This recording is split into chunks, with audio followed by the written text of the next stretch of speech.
Hi, hello, and welcome to this video.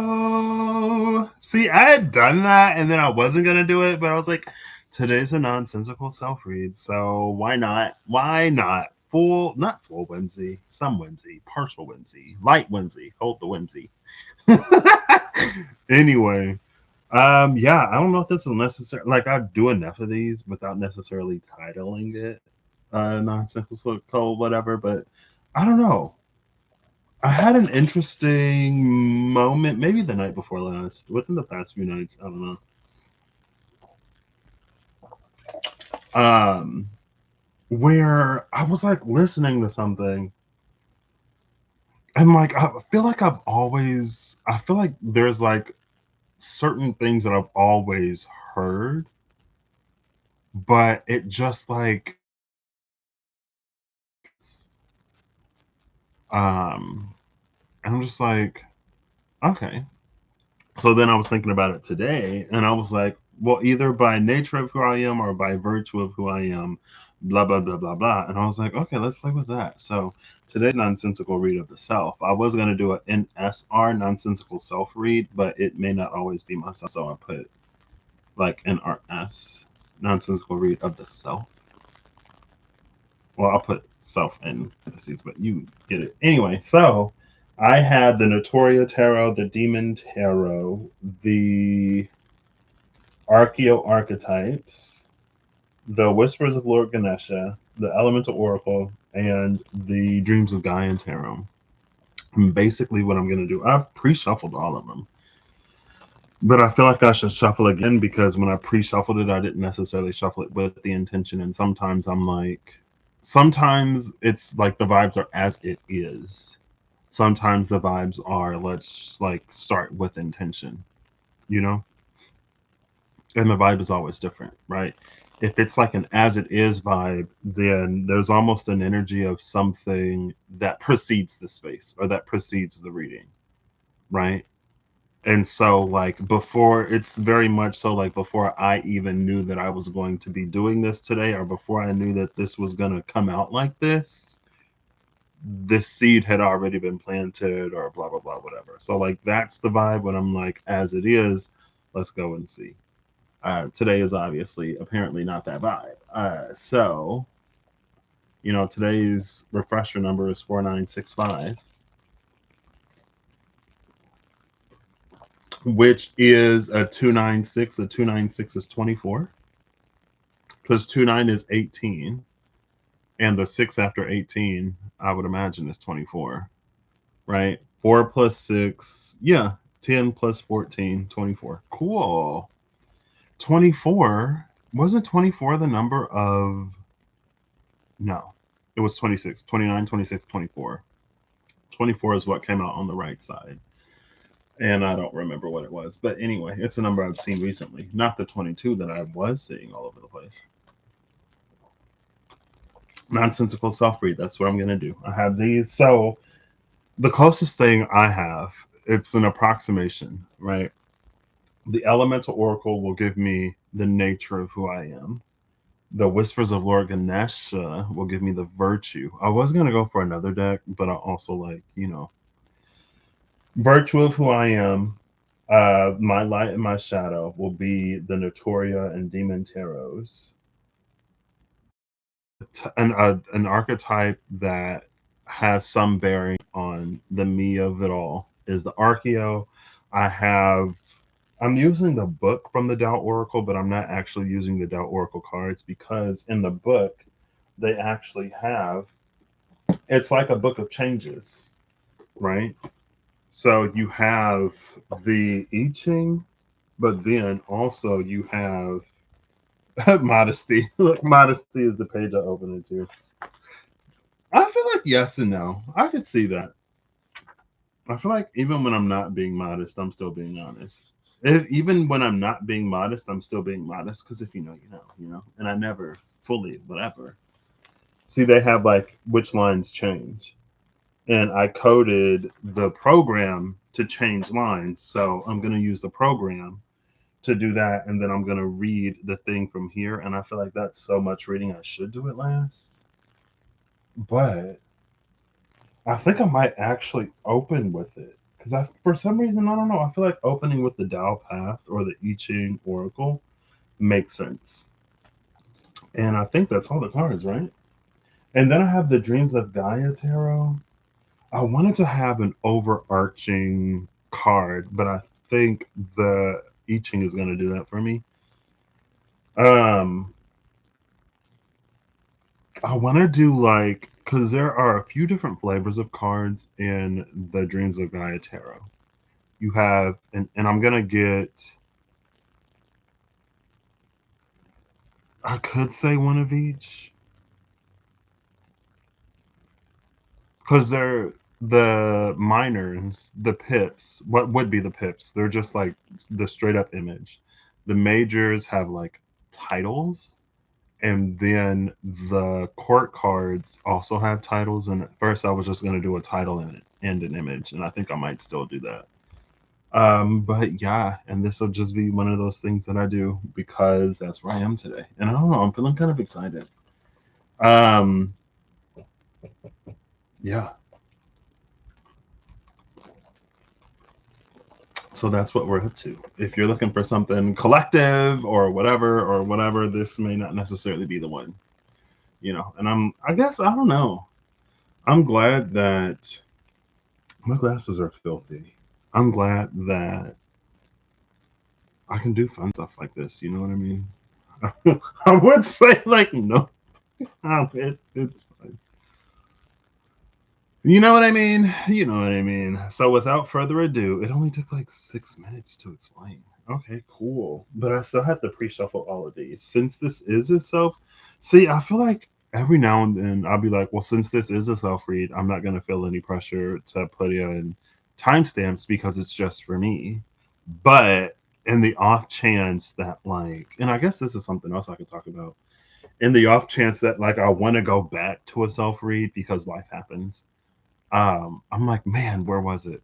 I wish I would have put in a timestamp so I can go right to it, but I didn't.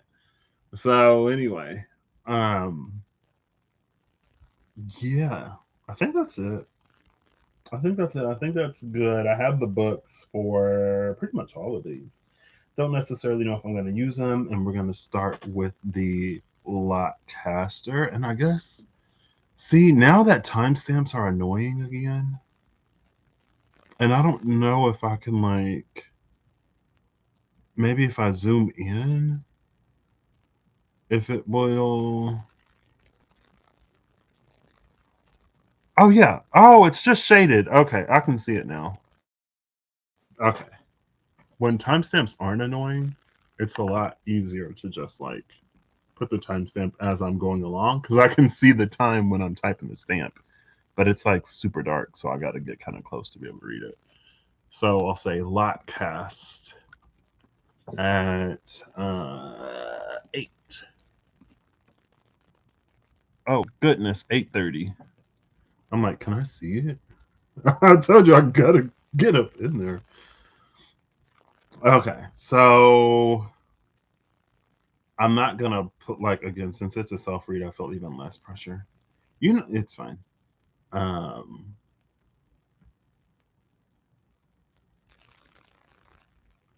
okay, run that code.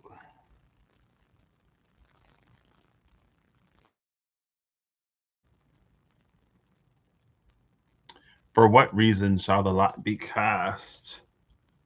Let's say NRS 625. That's 58, not 25. 625. Um, the overarching Dow path.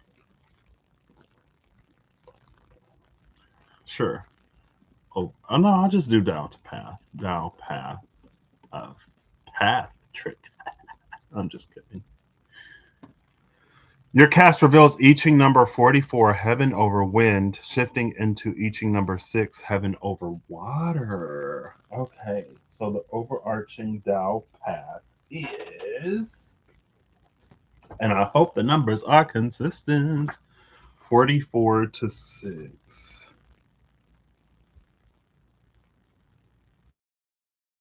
Is the attraction of opposites? That's heaven. That is not wind. Oh, I gotta go to the book. And I'm not doing it off of the number. I'm doing it off of the I Ching hexagram, the combination of trigrams, for clarity's sake. It might be in the back of the book. Let me make sure. So that's heaven. Okay, well, Chinese name, cool, love it. Not necessarily helpful. Heaven over wind to heaven over water. Is this one water? This one is water. Where's wind?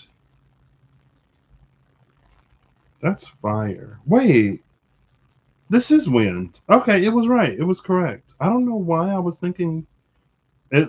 So this is the symbol. Where's my finger? And it was looking like fire to me, but fire is this one, even though that one kind of looks like grass.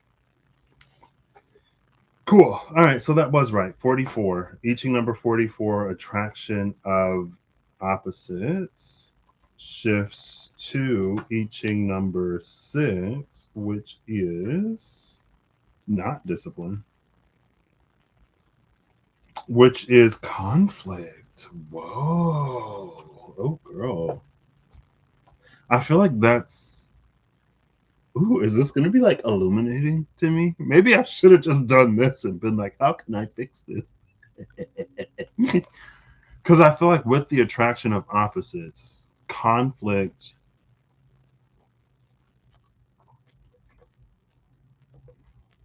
in some ways, conflict is unavoidable. With the attraction of opposites, if there is an element of honesty and authenticity, in some ways, conflict is unavoidable because they're opposites. But the resolution of that conflict is what can bring about some kind of like unification, right? If there is silence in that attraction of opposites, then you get an energy of unification, but it's one that is like not only fragile, but it's almost like it can be rife with, I don't even know the word. It's like, how people like suffer in silence and then there's like resentment buds and then it grows and grows and grows because there's no communication, and without communication then like it becomes difficult to address the thing, to remedy the thing. And so again, like the conflict doesn't have to be like outrageous or whatever. The conflict is just the parts where difference shines. And again, it can be resolved, it can be talked out, it can be like a whole bunch of stuff. So heaven over water, is this heaven over water? That is heaven over water. I couldn't tell if that was lake, but I guess it could have been thunder. Okay. And are there any shifting lines? There has to be shifting lines. Oh my gosh. I don't print changes anymore? Oh, because I wasn't doing anything with the shifting lines? I stopped printing the changes.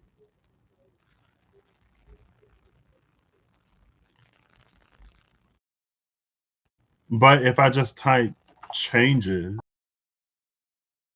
that it's stored in, it should. Give me one moment. I kind of need like a bookmark.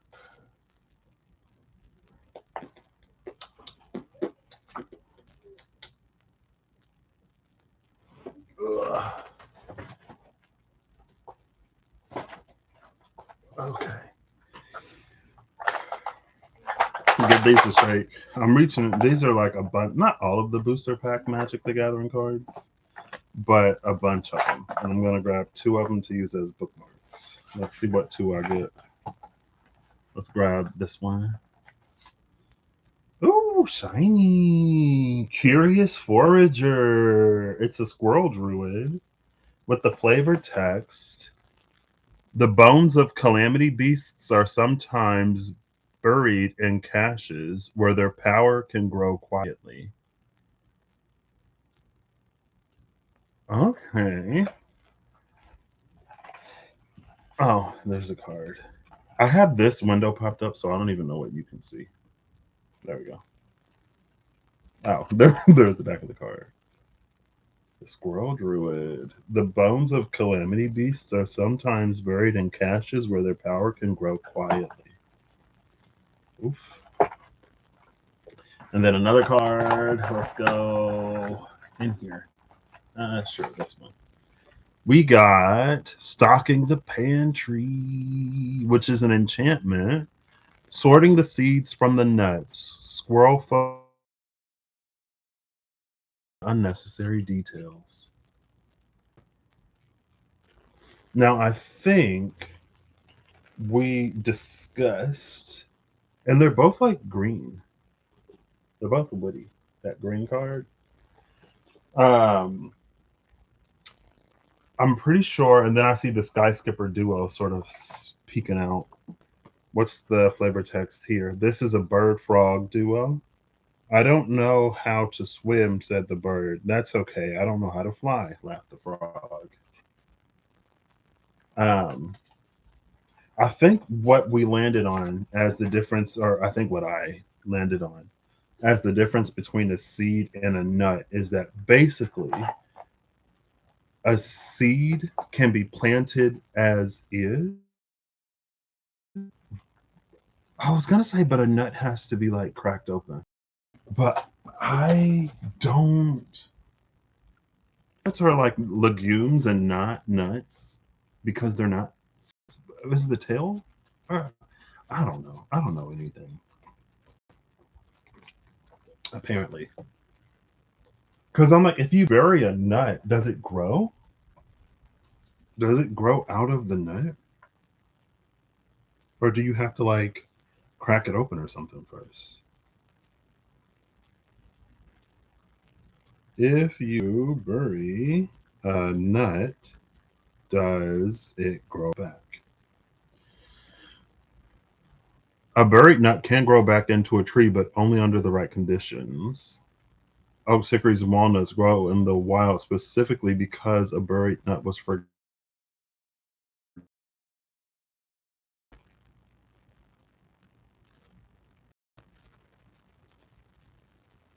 Okay, so I'll take it back. The squirrel folk do it right. Look at me. That's also part of the overthinking. That's probably gonna come out later. Um, by and I think is that by nature of who I am. Not a contrarian necessarily, but a thinker. Some would say an overthinker. I don't know. There are some things that I like really think about and question, and other things that I just kind of accept.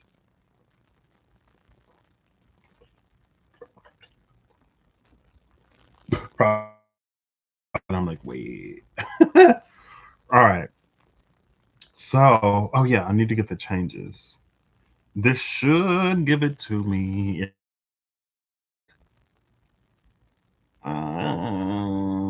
If I is it a print changes?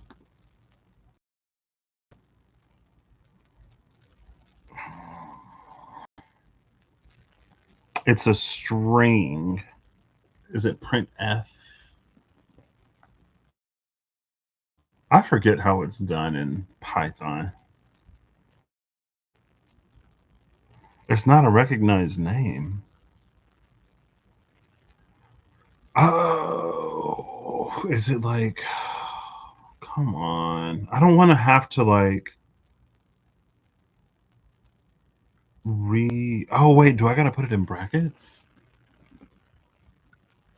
I'm like, um, it's been a minute since I looked at this. Print F. Hold up. Let me just Google it real quick. It's been a minute since I've been in here. My Python's getting rusty again. Print variable. Well, I don't think it's a string.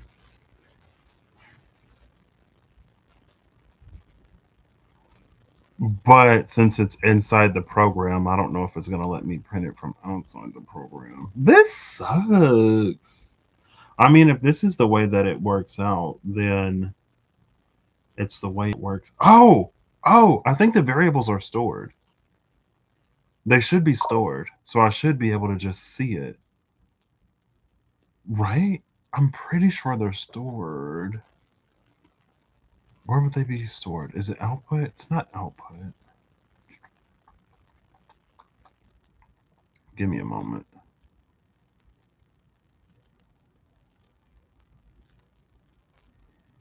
Because this is also a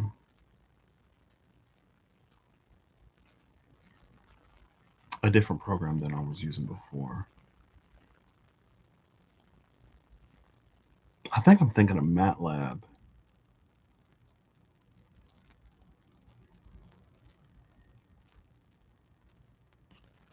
It's not debug console. It's not ports.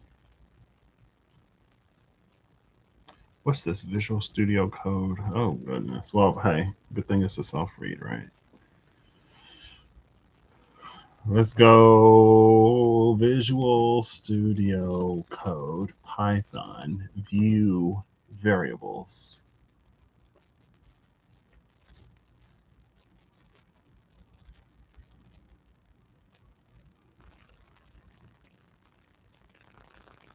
Python debugger.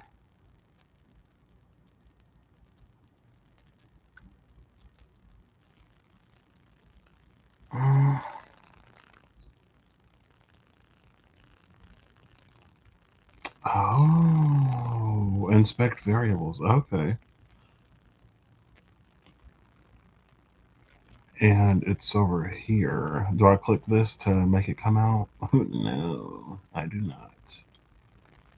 Oh, girl. Oh, okay. I thought I messed it up. Source control, run and debug.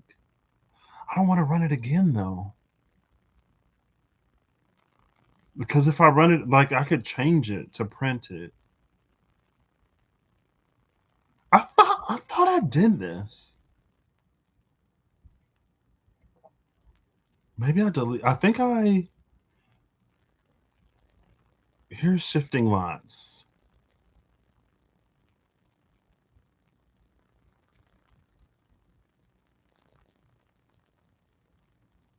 Yeah.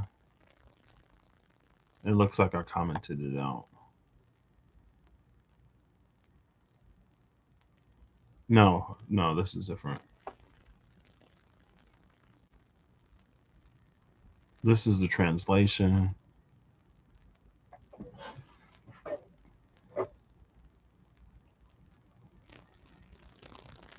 I might have to just run it again.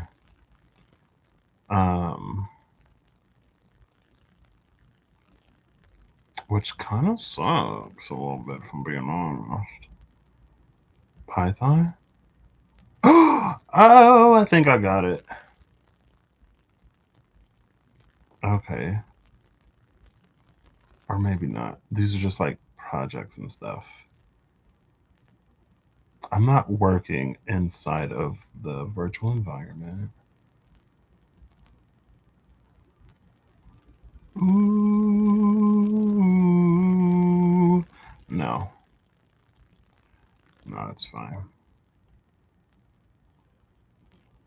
See, I'm not that familiar with Virtual Studio Code. I feel like they should be stored here, though. I say that, but if I think about it, like I've always got to print them to see them.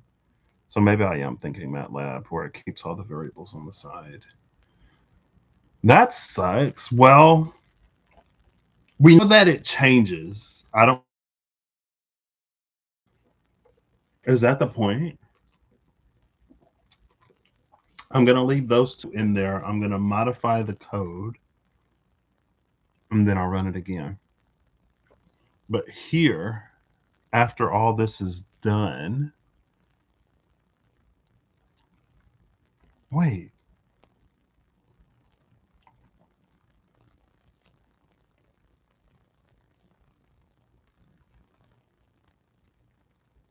upper one, lower one.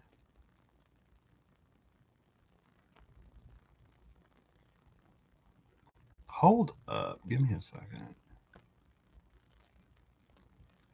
So that's the casting of the lots up here.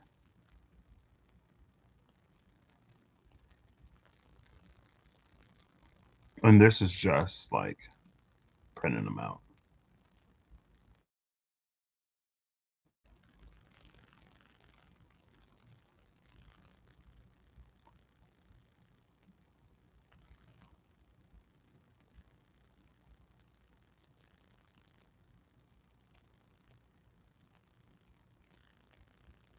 Hold up. Now that I'm in here, I'm like, wait a second. What's all this? Oh, that's the dictionary. Okay.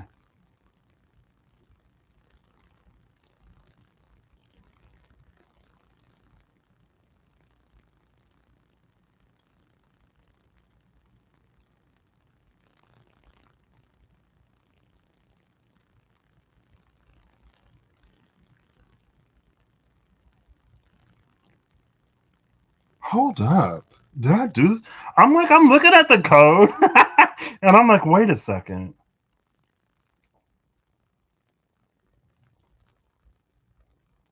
Because this is upper, but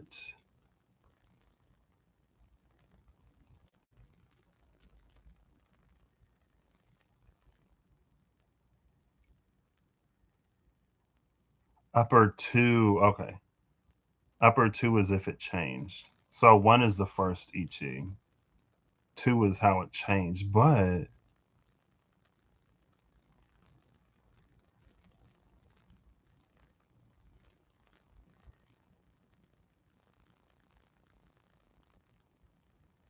you know what?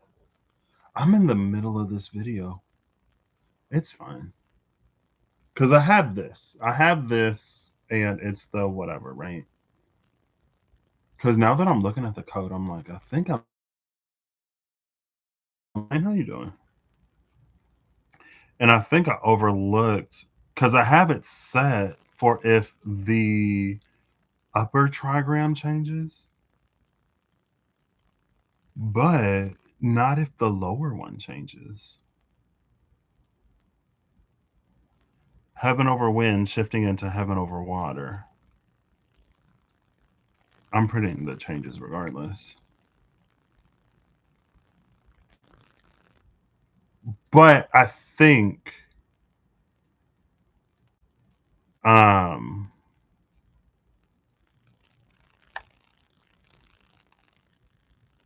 yeah, because this is upper two and lower two. So even if it did change, it would accurately give the change. But if the lower trigram changed, capture that. Which is still kind of weird because I feel like 99% of the time when I run this, it changes. And then I'm like, is this broken? Like, is it never consistent? So it's funny that like I wasn't even capturing all the changes and still like it was constantly shifting.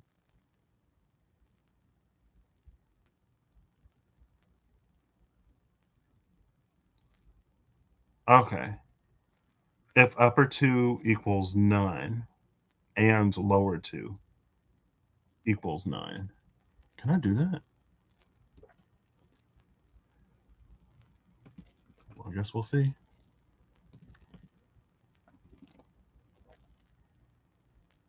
Let me make sure the syntax is correct real quick. Python if and. I think I can just put the ampersand. by using the and logical operator. No, is that typing and? Here we go. I can't remember if I have to type it. That's the thing about like C and MATLAB and Python.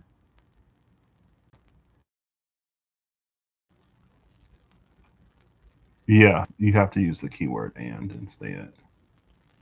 All right.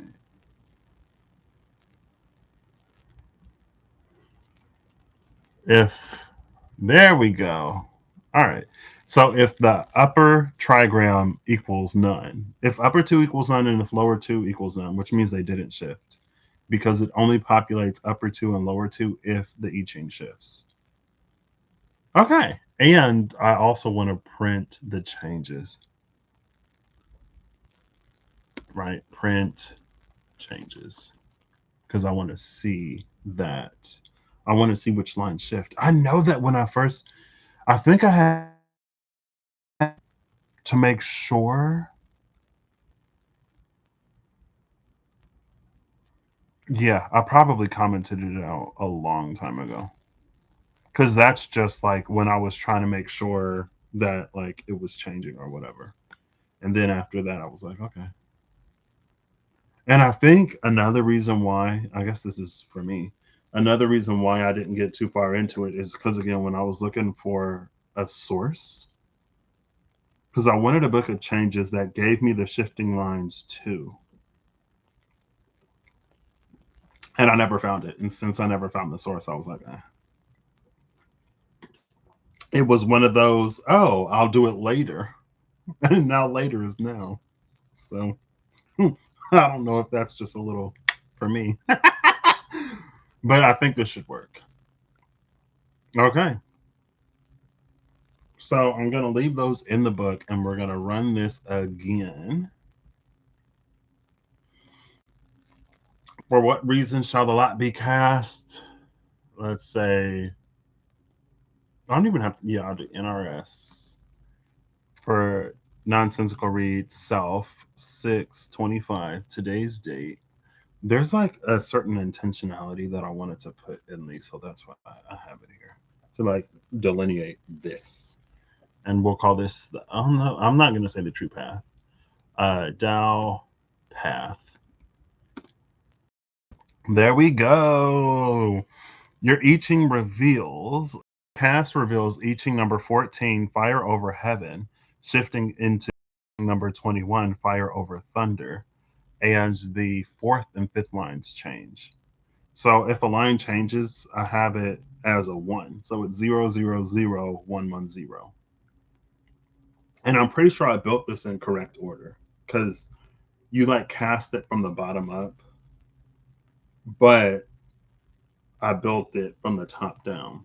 So it's in the order it's supposed to be in. Right. This you do the last line and then the fifth line, fourth line, third line, second line, first line when you're casting the I Ching.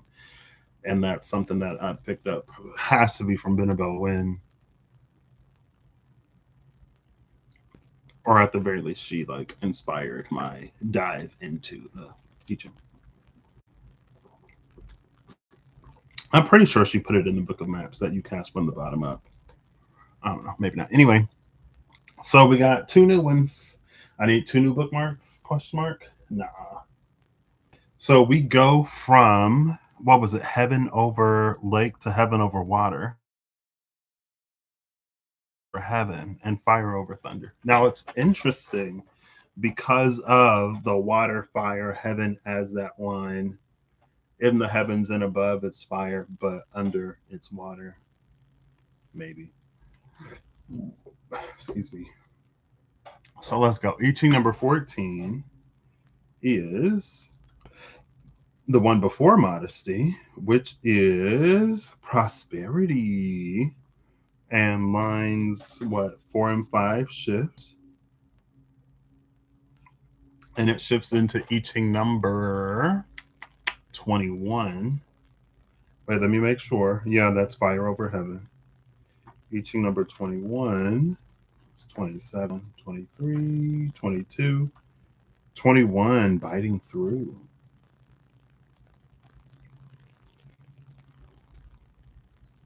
The hexagram of biting through points to a time when it is imperative to take swift and decisive action to redefine and reform your approach.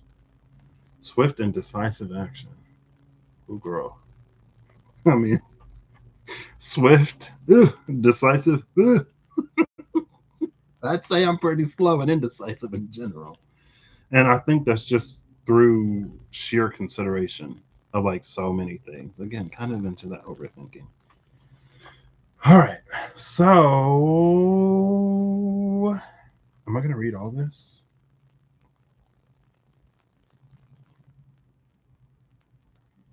I guess I'll read. Ooh. Don't hide your light under a bushel now. This is the moment to shine and to share magnanimously. You may appear to others as the personification of easy success, but this is only because they fail to see the self discipline and focused hard work done by you and many others who have supported you to bring about the present circumstances. Without their contribution, wisdom, expertise, and continued support, this time of prosperity would have been greatly diminished. Their help deserves recognition and can continue to play a vital role in ensuring the success of your endeavors in the future. Big on that. I feel like there are moments in time, in life, in my life, when that becomes so like apparent, and where I don't know, it's like I feel like even now, every now and then I'm just like kind of like odd, you know? And I feel like too I've been blessed to have people in my life that like show up and stuff, or that catch on to whatever before I do. And so it's almost like in a lot of ways I have to catch up to the support that I've received, by and large, for the most part. Every now and then it'll like I'll have to sort of like push, and then others will see, you know what I mean? Anyway, so wealth comes with the responsibility to respect it as a valuable resource and to use it wisely. Good fortune, for one, can increase well being for many others when it is shared, not hoarded, and used creatively. Prosperity has a radiance that is attractive in a variety of ways and can create positive or negative effects on a grand scale. Its influence can be nourishing, supportive, and intelligent, or, on the other hand, self absorbed, self indulgent, and small minded. Wealth can be a support for our deepest greed. As a goal in itself, it is empty. As a means to an end, it is potent and empowering. Prosperity, and it changes on the lines and what the book says. It like tells a story. Um, wait. So I'm reading the second line and the third line because again, it goes from the bottom to the top, and it was the two closest to the bottom, but not the bottom that shifted. So it's a rare intelligence that knows what to do with abundance when it comes your way, so that you can maximize the situation and make it work for you.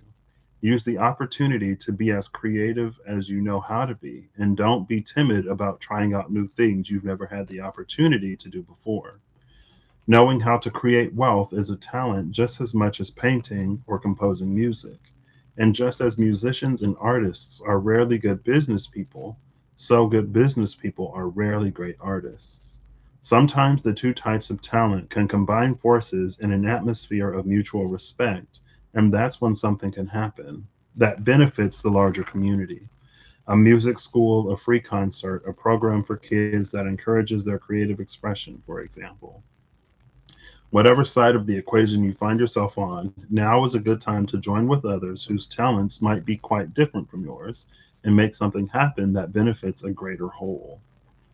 And then that shifts into I Ching 21, biting through. And again, the hexagram of biting through points to a time when it is imperative to take swift and decisive action to redefine and reform your approach. The harmonious unfolding of your life has become blocked, and the responsibility is yours to correct the imbalance.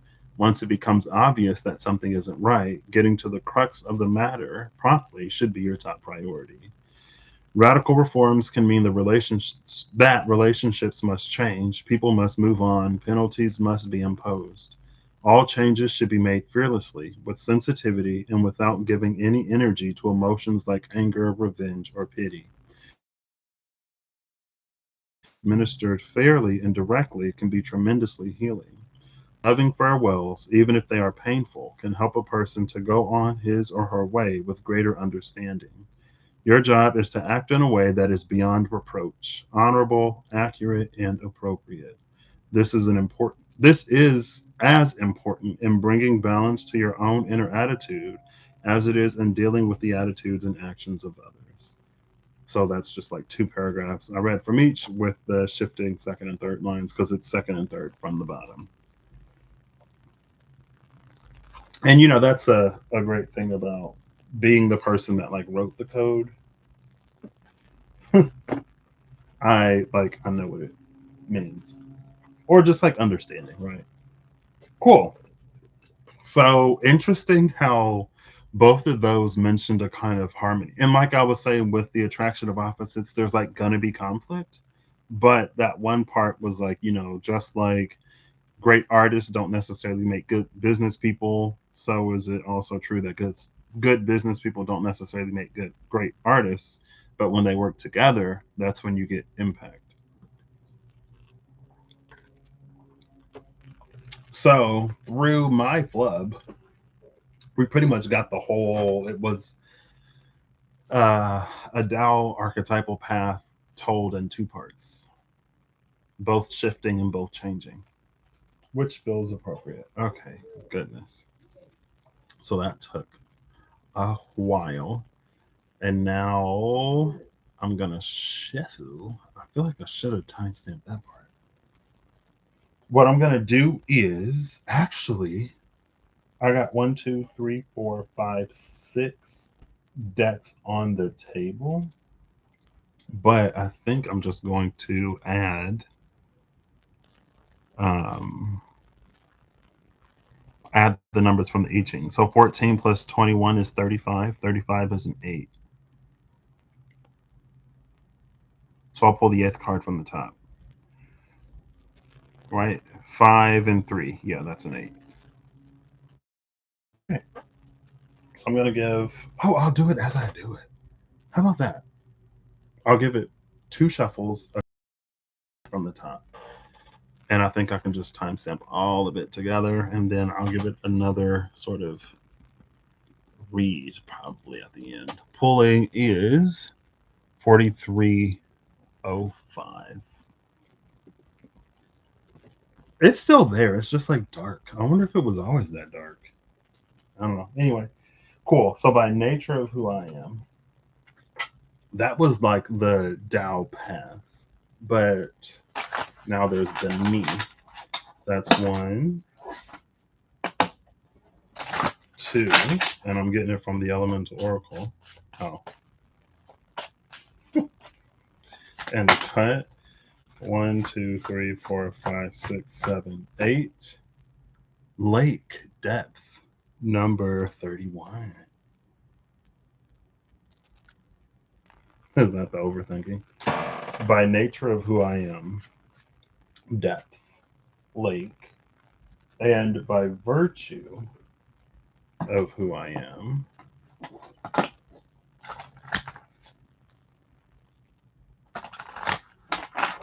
that's 1, that's 2, and the cut.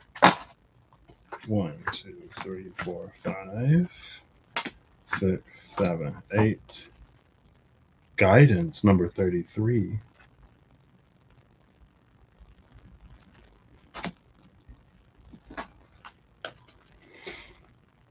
So that's these two. Nature of lake, virtue of guidance, with the light of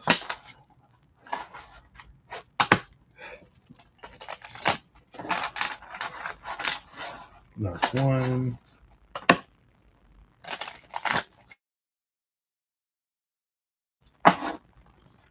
One, two, three, four, five, six, seven, eight. Whoever. Oh, Hangman. Who was this? Nehemiah or Nehemiah? Isn't that biblical? It's in reverse. I pulled the Hangman in reverse, but in reverse it's kind of upright.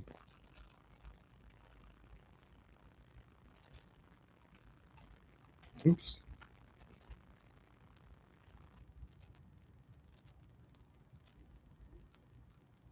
What an interesting image.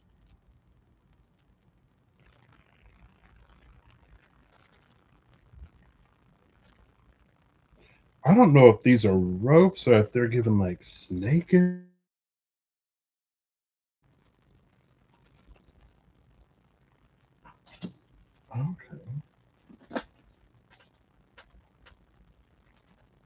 And then a shadow.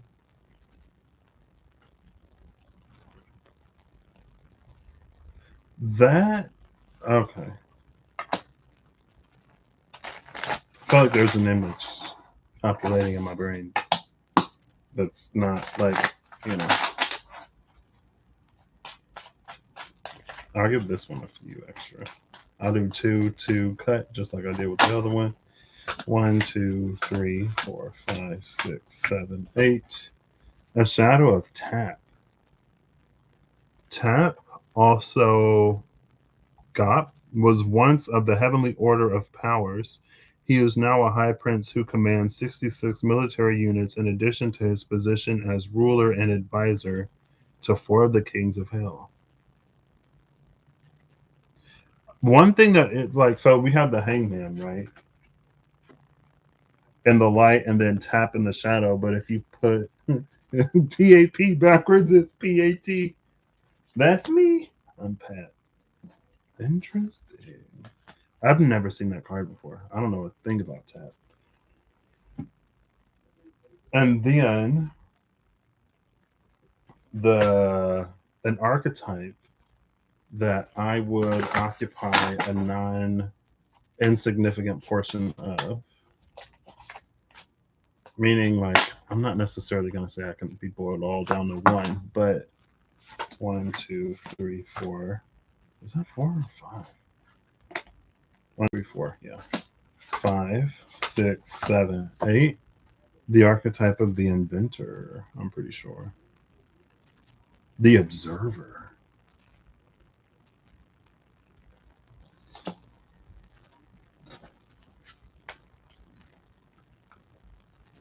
Why does this like almost feel low key accurate?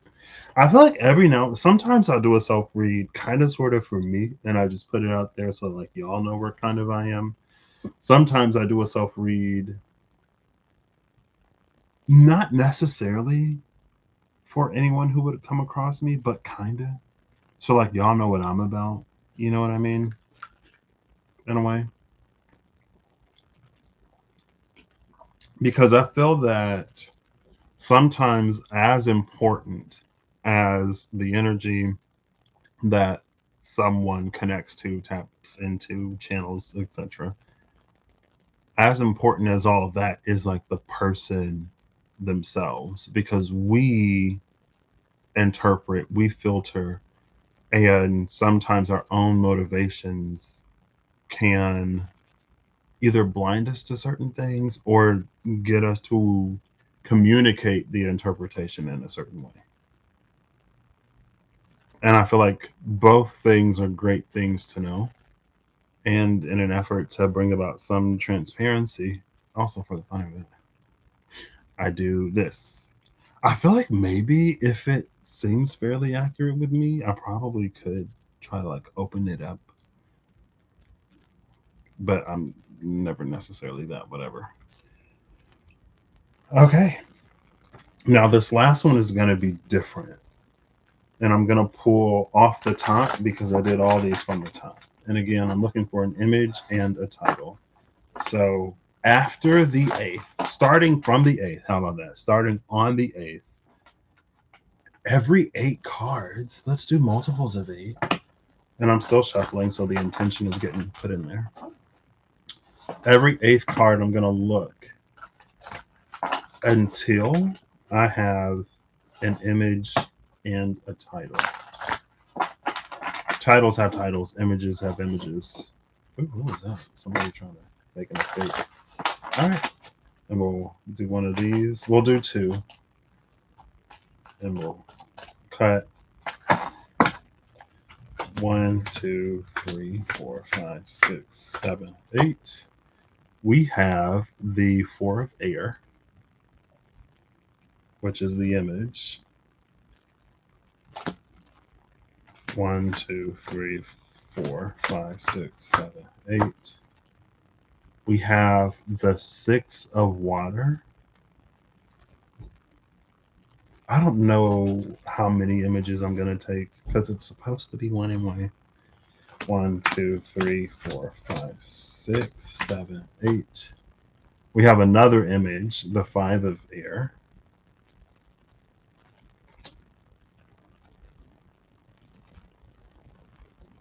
One, 2, 3, 4, 5, 6, 7, 8. We have the ace of air.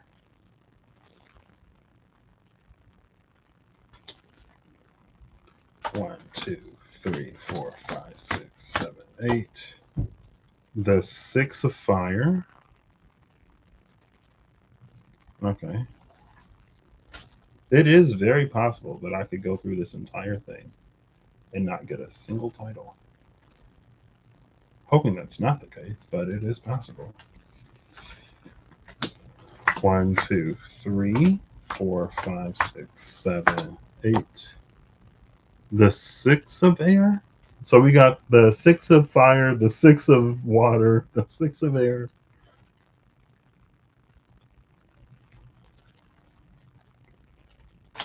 The 6 of air is under the 5 of air, by the way. The 6 of water is above the 6 of fire, and the 4 of air is above the ace of air. And I got to move those off to the side. 1, 2, 3, 4, 5, 6, 7, 8. The 7 of earth.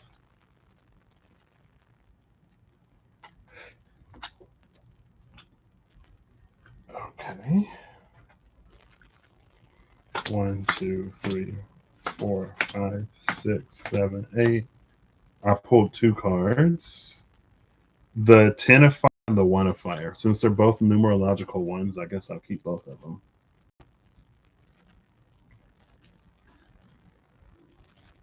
Oh, and they're coming out under the 6 of fire, which has, 3 images, 3 characters in the card.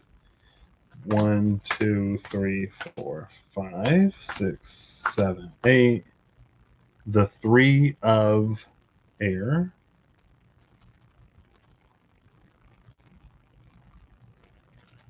Oh my, I didn't expect this. 1, 2, 3, 4, 5, 6, 7, 8. Oh, perfectly divisible by 8. Cool. We have the 10 of air.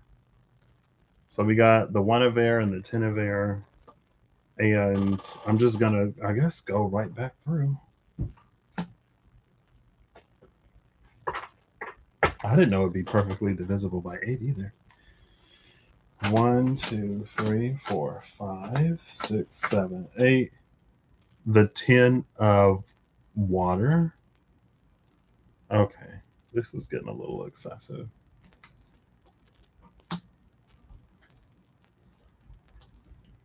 1, 2, 3, 4, 5, 6, 7, 8.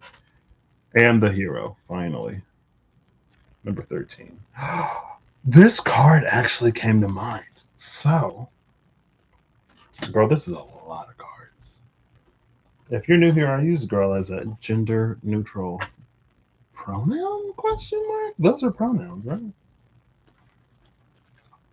A pronoun is a noun. It's something that refers to something else, right? Like he refers to him. So girl refers to gender neutral you for me.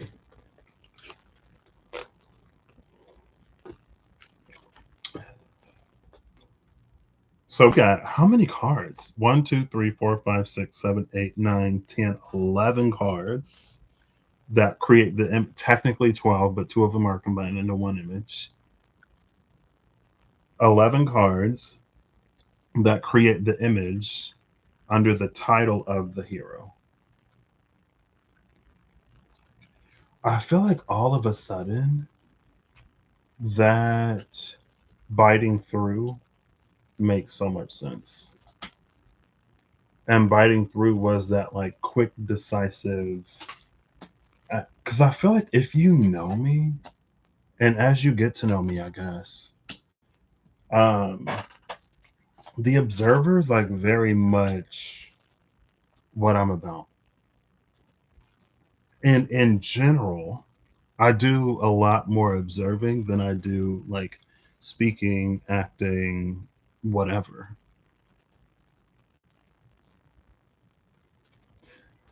Yesterday, I started watching Fushigi Yugi because I think my bestie, I have a few best friends.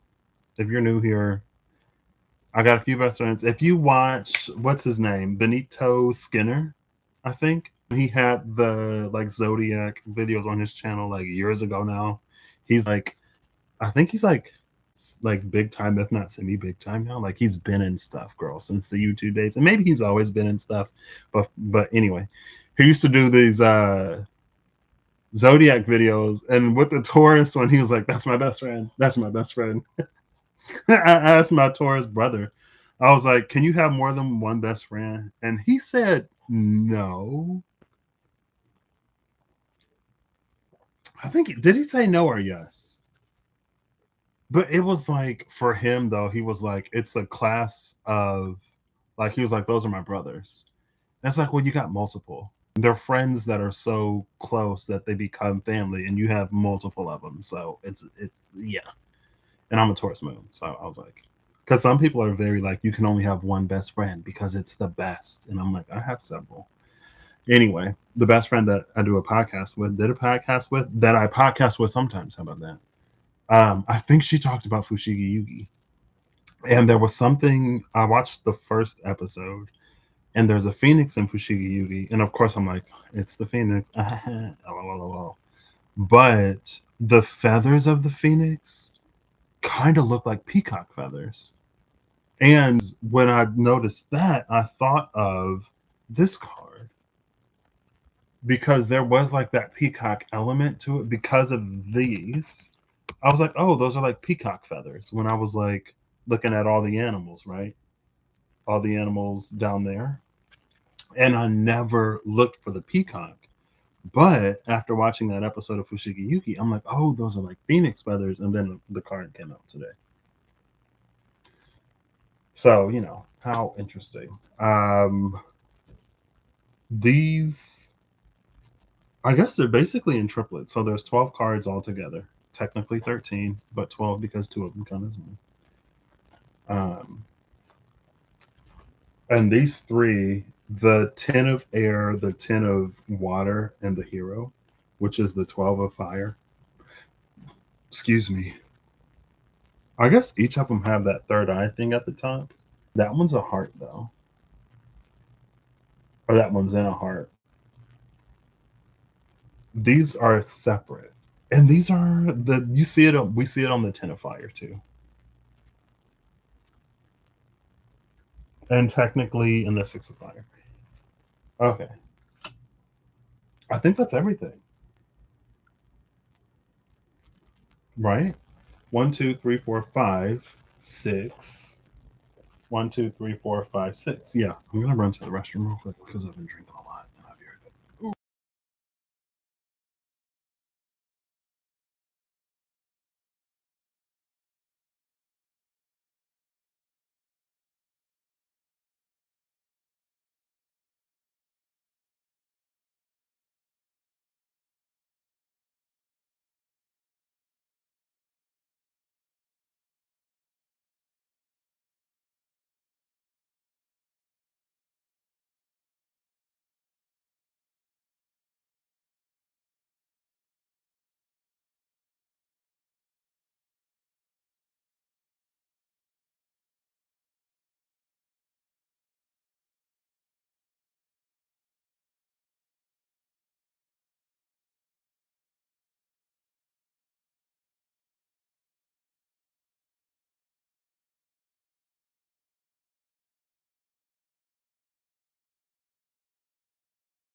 Wow. Okay. So this actually kind of makes sense.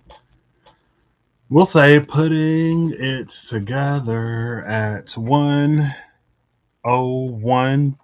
I almost had 101. Oops. Should be like, oh, goodness. Hello. 101, like 25. That took 15 seconds. So this actually kind of like hits a little, all this in the image, one thing. The hero coming out, another thing. Because I don't fancy myself to be any kind of whatever. But maybe that also like plays into it a little bit. Because like yesterday, was it yesterday or the day before? Last night, I think it was the night before last. Because I actually kind of went to sleep last night. And the night before last, I was up until like 10, 11 a.m. maybe.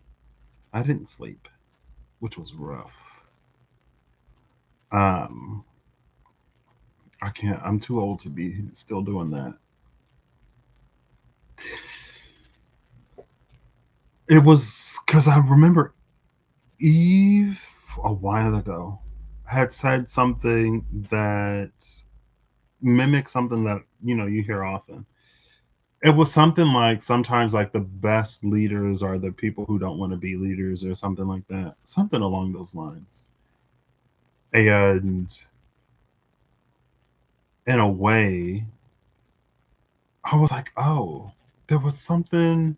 I feel like now that I'm trying to like communicate it without, I guess, necessarily getting right to the point, even now I'm like, what was it?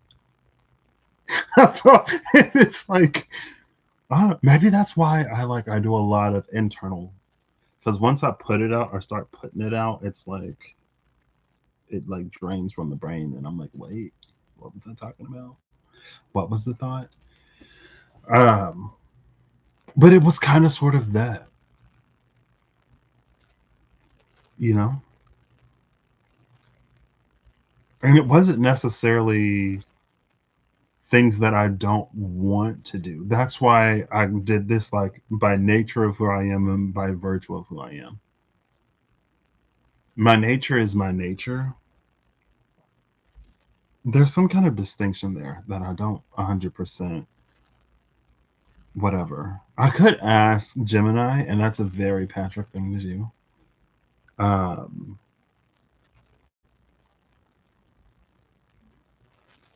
but maybe nature is who I am, and virtue is kind of like who I've become.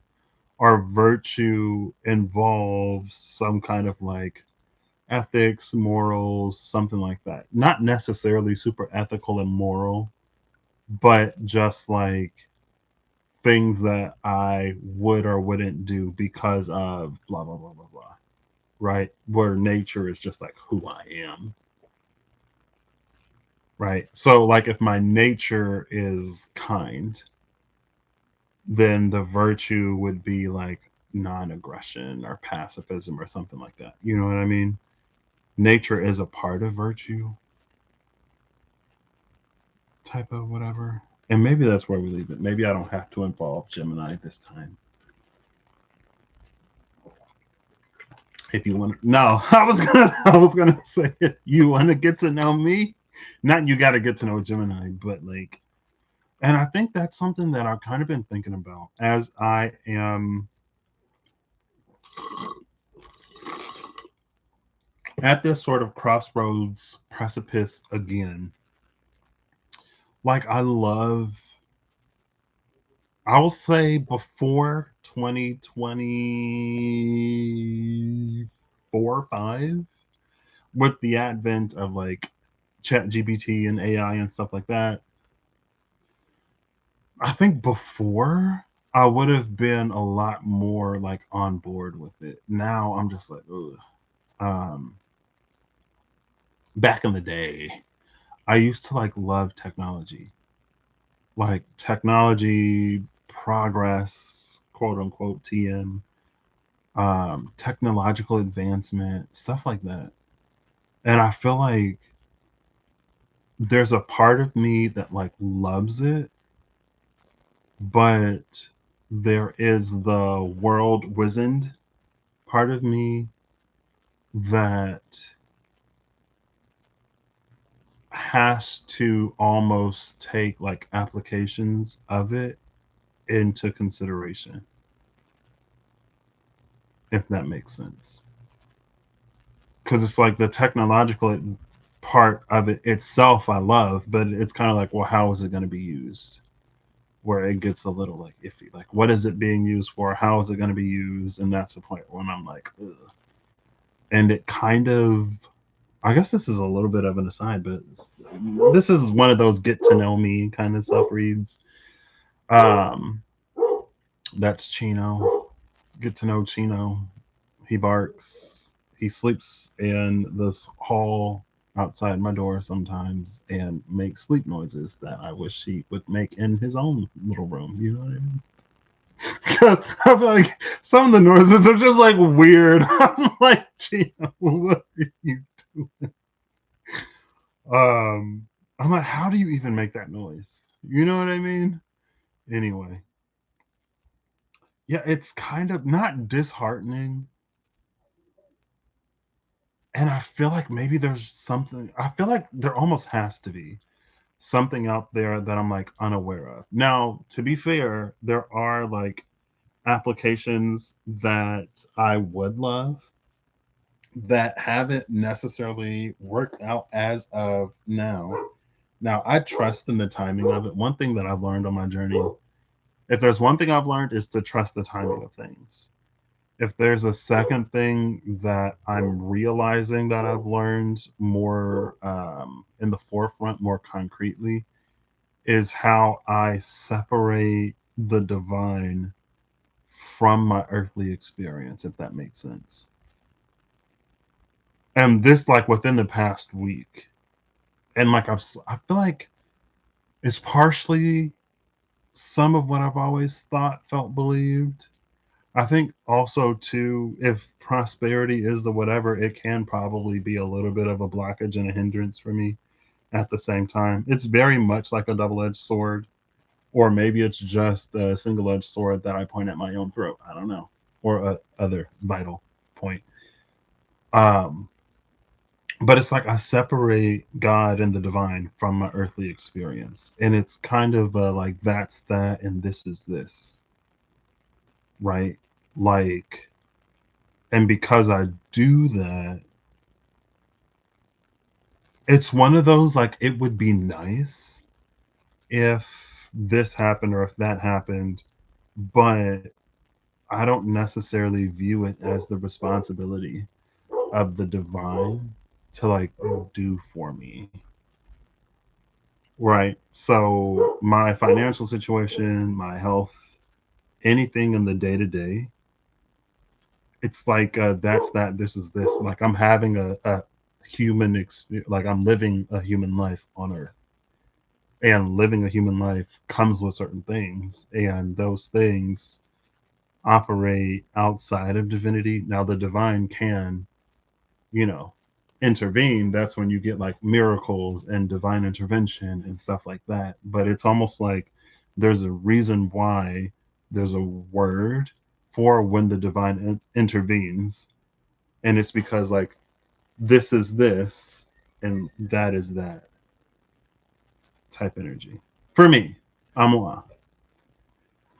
And so because of that, it's like I can go through life and my relationship with the divine not necessarily be too negatively impacted by it, right?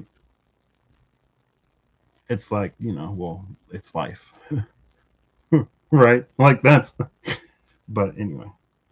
And I think, again, that's why I'm like,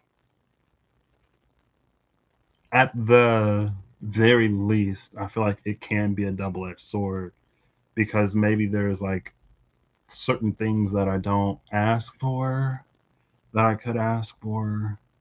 type situation. You know what I mean? Like I'm like I got it, I got it. Like it's fine, I'll figure it out. I don't need any help. Um, and maybe sometimes somebody wants to help me.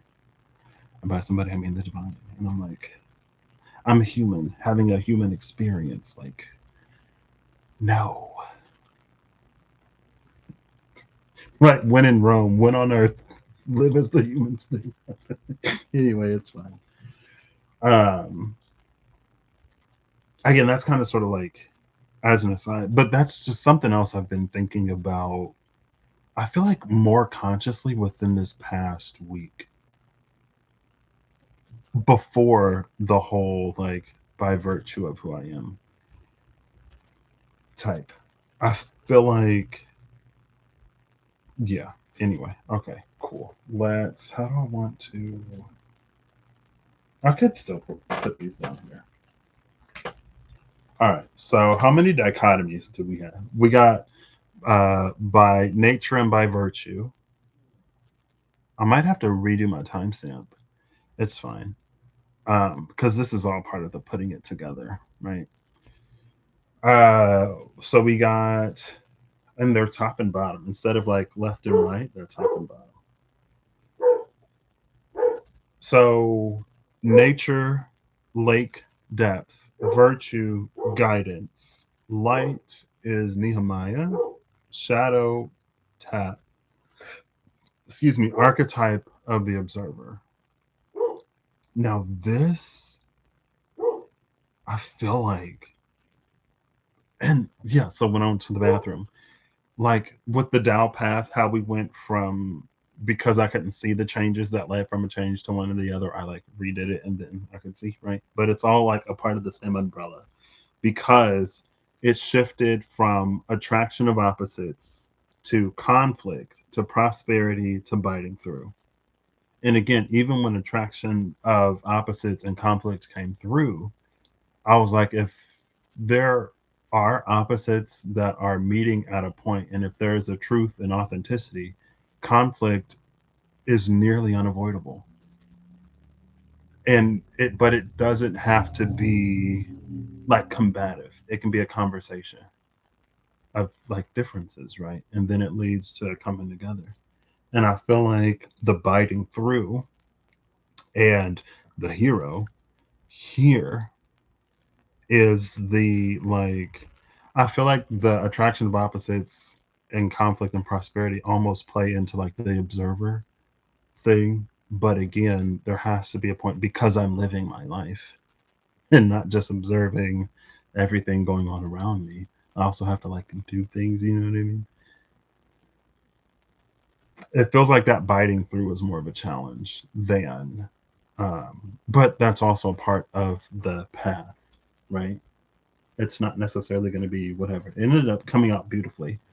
I wouldn't have thought to do it in 4 parts, so thankful that circumstances led to me doing it in 4 parts because it feels more complete than just the two. Right. So, and I feel like these tell a similar story. Now, the images are a lot. So, I don't know how I necessarily feel about them. I don't necessarily know how I'm going to break these down. The images are a lot. But I feel like these, you know what? I don't know anything about tap. And so before I get too far, I'm like, because so it's like tied by that golden rope. This angel and girl, these are the cards I use. My ego was great. My ego was my ego is like the rest of me. It's very dual aspected at the very least. If not, it's multi aspected, multifaceted. I feel like there's the part of me that's like, can't nobody tell me nothing about nothing. And then there's a part of me of like, someone please tell me something. And then there's the me that's like kind of sort of in between. You know what I mean? So I got like a pretty grand, I wouldn't say grand ego. I got a pretty great ego, but also at the same time, it it's not static, right? So if I do have like a great ego, I'm not necessarily egoic about everything, or not in a way that I feel like people may sort of think, right? Like if I have a very high opinion of myself, for me, it doesn't mean that I think less of anybody else. It doesn't mean that I try to make myself bigger than anybody else. It's just like I know who I am. And it's not my job to know who you are type energy. Now, I'm not going to put you down, but also at the same time, it's not necessarily my job to lift you up. It's your job to do that for you. And it's my job to do that for me. And when we all do it for ourselves, then we can show up and we can accomplish great things. Now, if some of us falter or whatever, then through kindness, compassion, the radiance of light, we can do that for each other. But that's not necessarily like my job, because I feel like if I were to treat that as my job, now it's easier for me to like slip into like shrinking, dimming, people pleasing, stuff like that. You know what I mean? And I say it's not my job as if it's not something that I would do. It's just not my responsibility. You know what I mean? Anyway, like I don't automatically think that like I'm better than other people. And I don't know if that's by nature of who I am, or if it's by virtue of who I am, with like the nature plus the nurture almost being, maybe that's virtue. Roughly, virtue approximately equals nature plus nurture. How about that? Like I was nurtured in a way to be like to help people and to not expect a reward from it. Right. In my formative years when I was a kid, my grandma, she's like an usher at the church now. I don't think she's always formally been an usher, but she's like been in that type of role. Anyway, it's like, hold the door open for somebody, go and do this for that person. Like my grandma or my mom would see somebody and they go, Patrick, like go and help that person do this. Right. Sometimes the person in their gratitude would offer me something and they would be like, no, that's fine. Like, you don't have to give them anything. And so for me, not that I ever necessarily expected anything, but if you're offering, then I might take it. You know what I mean? But even now, like that's something that like I was nurtured in that way. So it kind of stuck with me, right? I'm fairly tall, and there's a fair amount of shorter folks, especially older folks, that I see in the grocery store. And every other trip to the grocery store, I pay tall tax. And tall tax is basically there's somebody that can't reach something on the shelf, and you go and get it for them, right? Now, I feel like every now and then there's a part of me that's like, it's not that I mind it, but I'm surprised that person would have asked me for help type. You know what I mean? And usually, not to be like genderist or sexist or whatever, usually it's like ladies. Every now and then though, it'll be like there was this like older gentleman one time. And I don't know, sometimes it kind of maybe F's with the paradigm a little bit. Not the capital P paradigm, but the lowercase p paradigm that is a combination of like the state of the world and stuff like that, you know? And it's like a little surprising, right? And I'm like, oh yeah, sure. But they're always like, oh, but again, my mom and my grandma are shorter. So, I've been tall enough to reach the top shelf for a hot minute. I am older now, so every year it's longer and longer.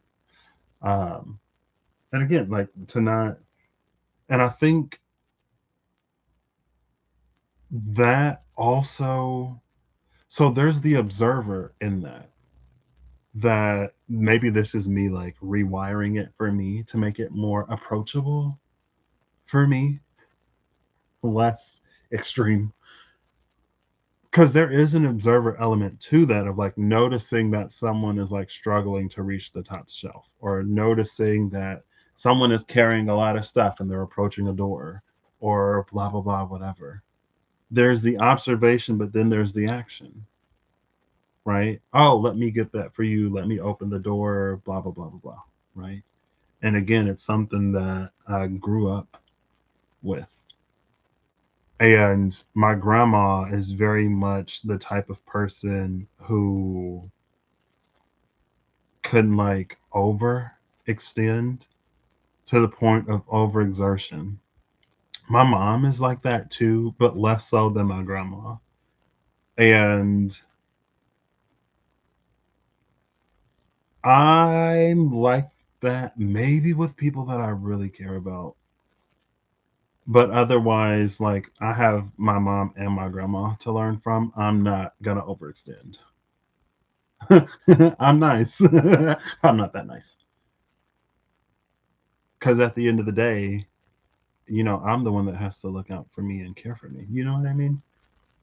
Like if I'm flat out and my mom's flat out and my grandma, like if we're all flat out, then, you know, and that's where community comes into play. Friends, some family, some friends. Anyway, cool. So, yeah, there's this angel that's dangling from heaven, and it's like grabbing, almost like in this observer type energy, but it's like grabbing some of the snakes, right? So there is an element of action and or intervention with this observation. And again, look at where the rope comes from. You even see the light. The car sitting at me. I'm the one that chose the deck. And to see the hanged man and depth, these two together, it's almost giving like a oxygen capacity for like the lungs, right? So it's almost like this ability to go out into the real world and to maintain a certain frequency and vibration. Not that that's necessarily language that I would use, but and I've thought about it. That's something else that's like come to my mind within the past week, 2 weeks. Like when I was like, what was that? Within the past 2 weeks, I was like, life hasn't always been like this. There were there were times when life was rough, when it was like hard, like really hard, girl.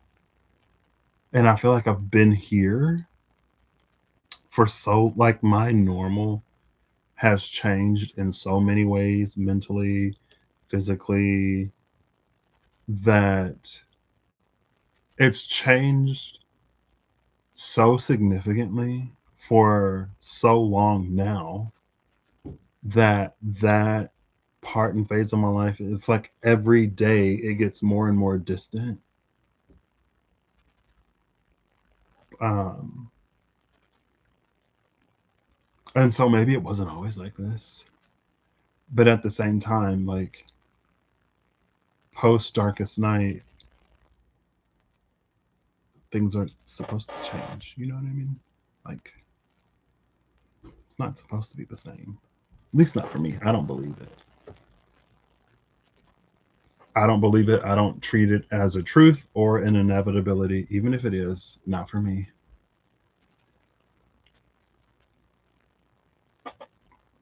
Anyway, abstinence. I'm surprised that the abstinence isn't on the table, but it could be in the image. I'm not necessarily seeing it in the image.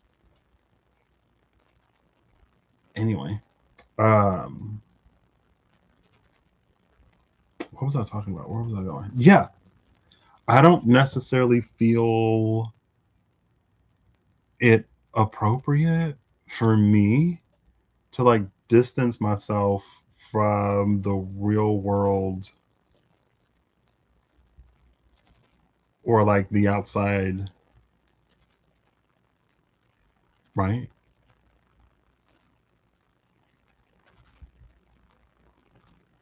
I know for some people, it's not about other people. For me, and again, one of those things of like, because I am who I am, I'm less likely to say, and I'm less likely to say it.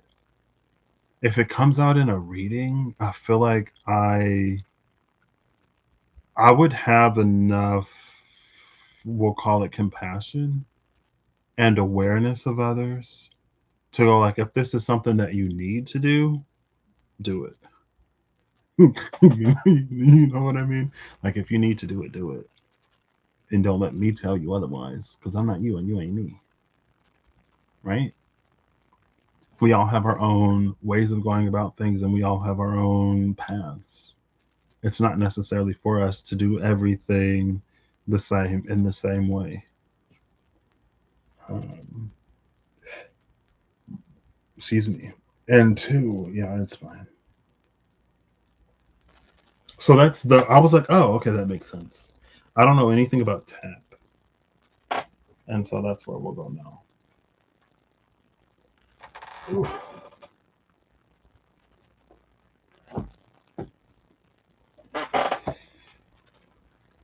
All I know about tap is that it's PAT backwards. Hey, it's on page 123.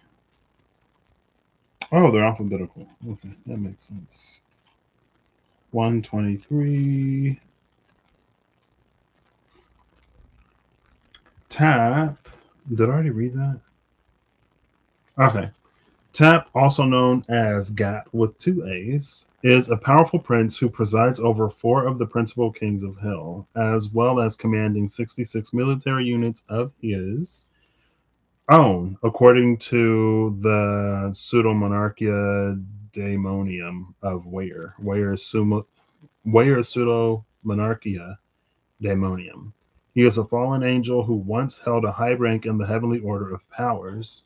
Tap is allegedly a very powerful daemon with many gifts and abilities, but his areas of particular expertise seem to be related to the areas of travel and expanding the summoner's horizons, both physically and mentally. You know, I used to say not only the pathworker part of it, but also like, I'm just here to give you a different perspective. I'm not here to tell you just to provide a different perspective of anything else. I ain't necessarily here to tell you who's right or wrong, but just something else to consider. The inspiration. Among the gifts specifically mentioned in description of Tap are his ability to transport men immediately from one country to another and to teach them the languages, philosophies, and arts of many different cultures and societies. Given his position in hell and his particular set of skills, it seems that Tap may hold many of the qualities of a capable diplomat. Indeed, he is said to be able to bring people together in better understanding or to drive people apart by careful exploitation of their differences just as easily. The divination focus on travel and expanding your horizons, explore new cultures, and gain knowledge. I feel like the only bad part of that is the drive people apart by careful exploitation of their differences. You know what I mean? That's why I know I'm ignorant AF, girl. I do. But sometimes I'm like, it seems that, like, and I don't know them personally. I'm not necessarily trying to get to know them personally. If you know them personally, good for you. I don't need a meeting. I don't need a ex. I don't need no more info. But it seems that like not all of the angels who fell became like the scary sowing chaos and strife and disorder type demons. I say a minority. I'll say a minority. It could be more. It could be zero. It could be less. But I'll say it seems that a minority of them, and that's why there's one of them in particular. And I did it recently for like the darkness coming to light or something like that. it's almost like some of them are just like they kind of like plants. They're planted in hell to like mitigate the chaos and destruction and to like kind of rein things in a little bit, but also not to like switch sides, but to like, they're still like what made them holy still lives within them type energy. Anyway, I'm surprised. You know, broadening horizons, connecting across languages and cultures and customs. What is the light of this, though? Where's Nehemiah?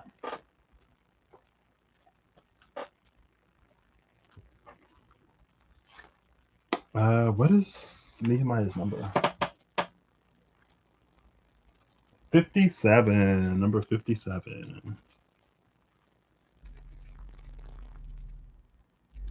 That's Italian. 57. 57.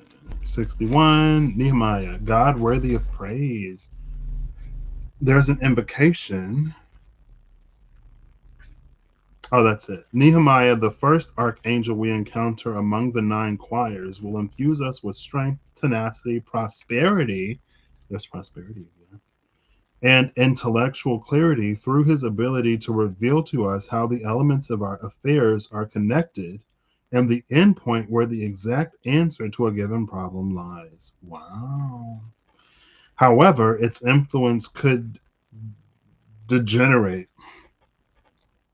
Its influence could degenerate if the expectation of profound change leads us to be imprudent or irresponsible, thwarting any sacrifice or change of direction and leading us to boredom, self pity, or utter helplessness in the face of change. Interesting. So, in the light, there is an infusion of strength, tenacity, prosperity, and intellectual clarity through an ability to reveal how the elements of our affairs are connected and the endpoint where the exact answer to a given problem lies. And then in shadow, it was expanding horizons and connecting people across cultures and customs and languages and stuff like that. Prosperity for all seems like, you know what I mean? And again, that's where the Tao path led us. That was what, 3 out of 4 technically? Cool. And then we have guidance. Wait. Okay. Do I? I think I have the book.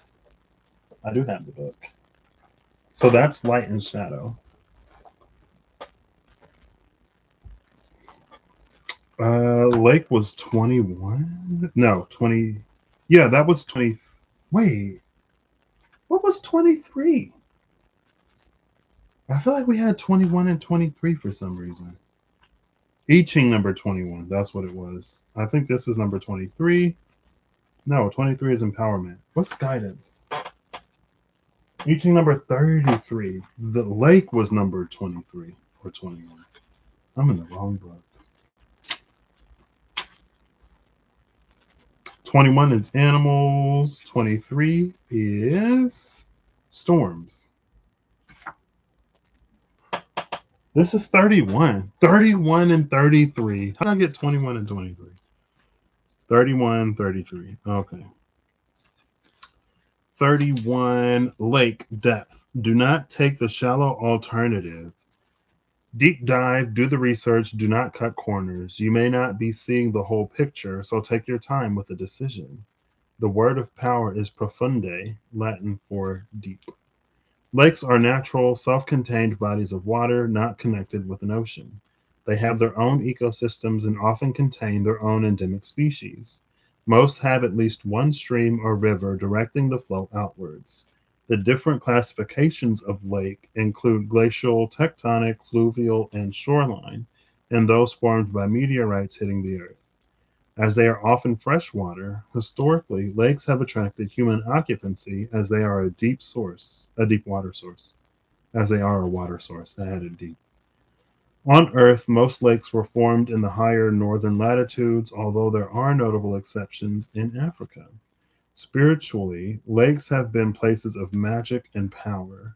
Like Lake Wanaka in New Zealand is said to breathe in and out with the giant that lies underneath it.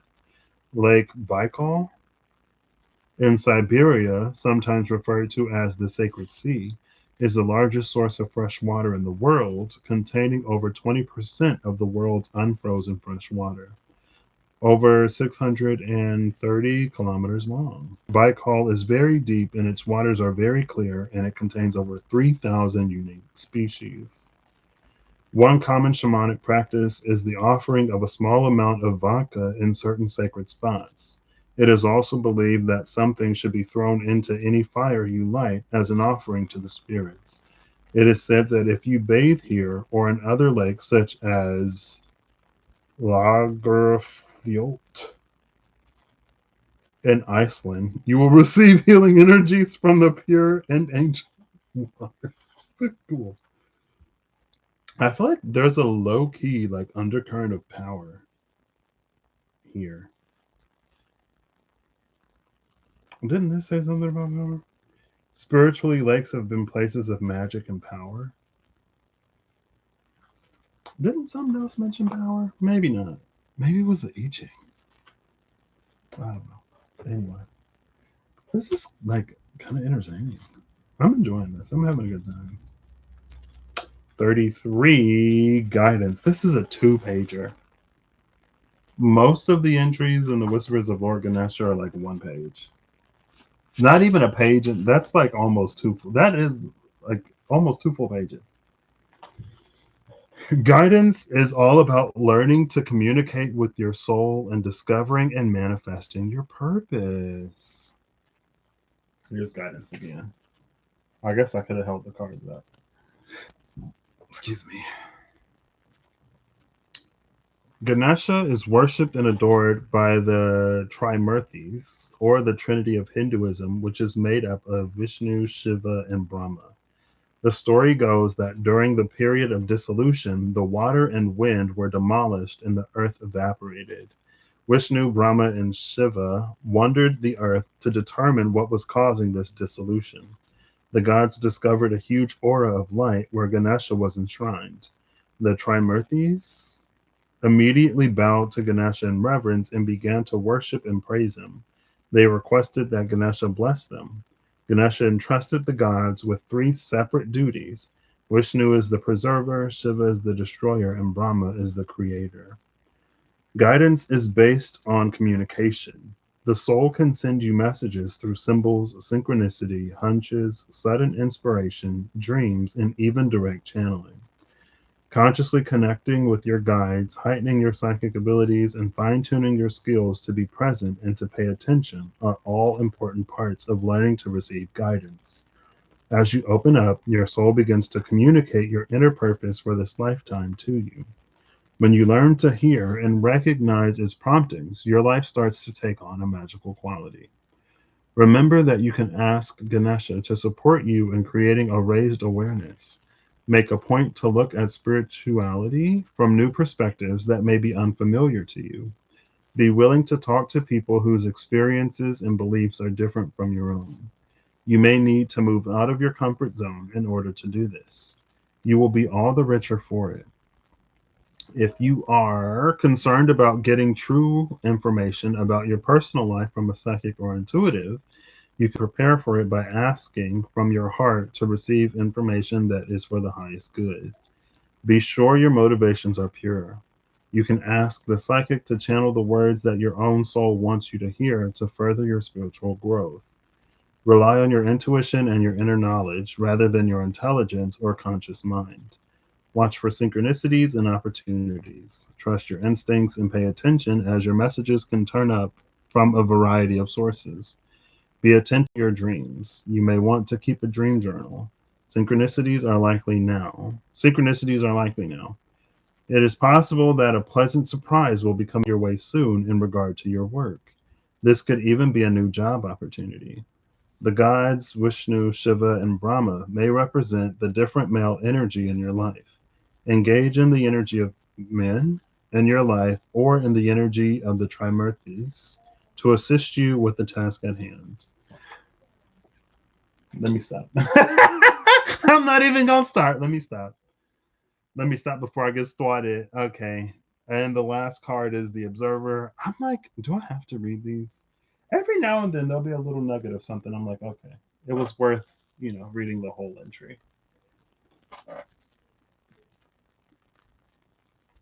And then last but not least, we have the observer. The observer. That's the star climber. Hey, there we go. The observer.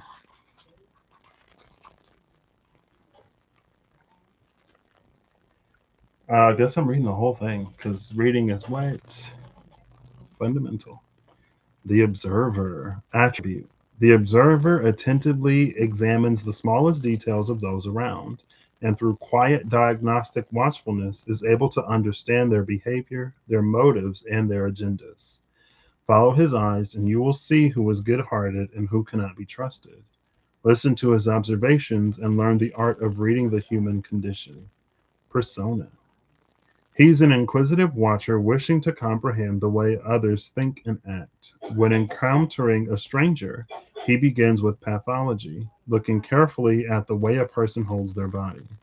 Are their shoulders up or down? Do they stick their chin out pugnaciously, or do they let it hang slack? Are their eyes still or sliding? The observer watches without judgment. He mimics them, arranging his body to fit theirs. Once he has become them, he asks, what is my attitude towards the world? He watches the way they carry themselves, how they sit and stand. He takes note of the small details in their appearance. Are they slovenly or squeaky clean? Do they seek admiration or proclaim rebellion? Are their fingernails chewed in anxiety? Do they fret with their hair?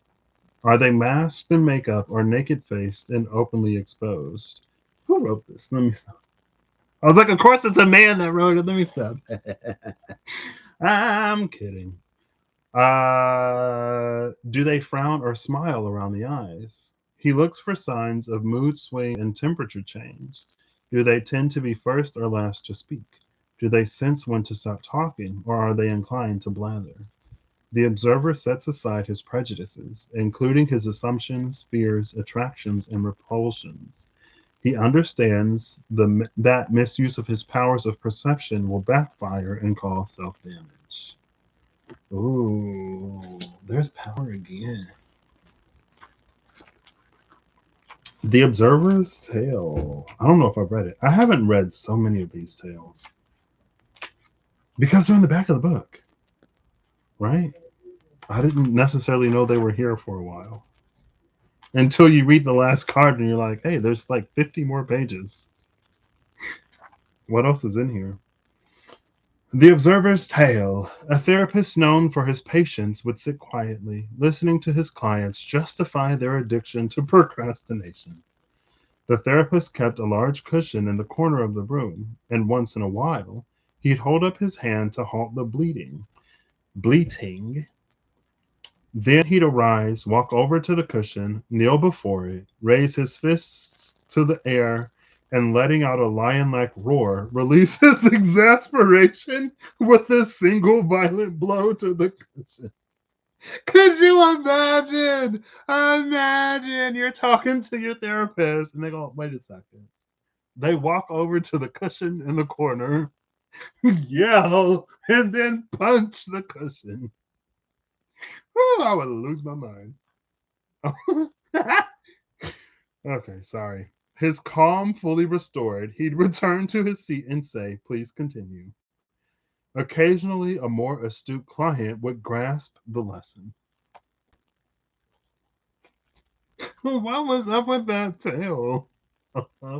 Is that a cautionary tale? Before you go and punch the cushion. I mean, better a cushion than a person, right? Better a cushion than your cousin. How about that? Better a cushion than your coworker. Better a cushion than your compatriot, your companion, your comrade. Anyway, and then we got 12 cards for the image. Now, if I were only looking at the first card like I originally intended to do, it would be the Four of Air and the Hero. And again, there's like so much. Well, maybe because there's a clock there. Because again, we're coming off of the observer, right? There's the observer. There is like between, was it guidance and tap? Between virtue of who I am and my shadow, or an aspect of it. There's all this like other people, like getting to know other people, the world around you. There's an emphasis on non-judgmental observation here. Tap can either unite or divide based on those differences. And then the guidance was to, again, kind of sort of like non-judgmental intercommunication, right? And just because it says, for me, I'm one, just because it says non-judgmental, like you can, I believe in, like non-judgmental.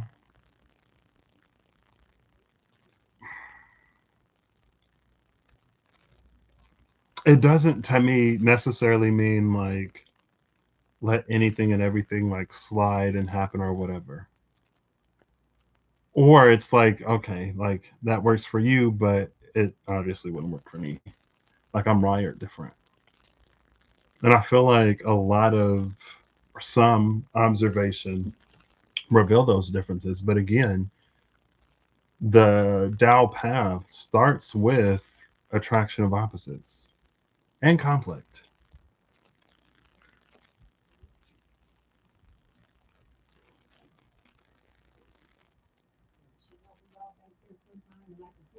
I feel like for the most part,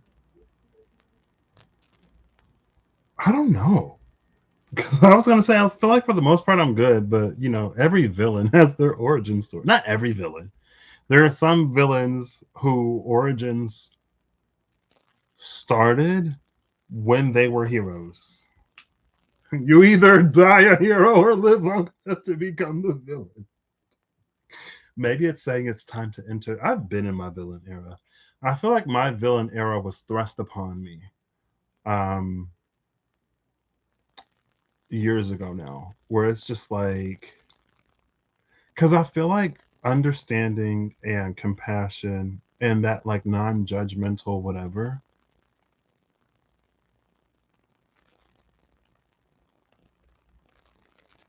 I feel like there are certain environments and dynamics that aren't for me, that aren't healthy for me if I'm being like authentic to myself, right?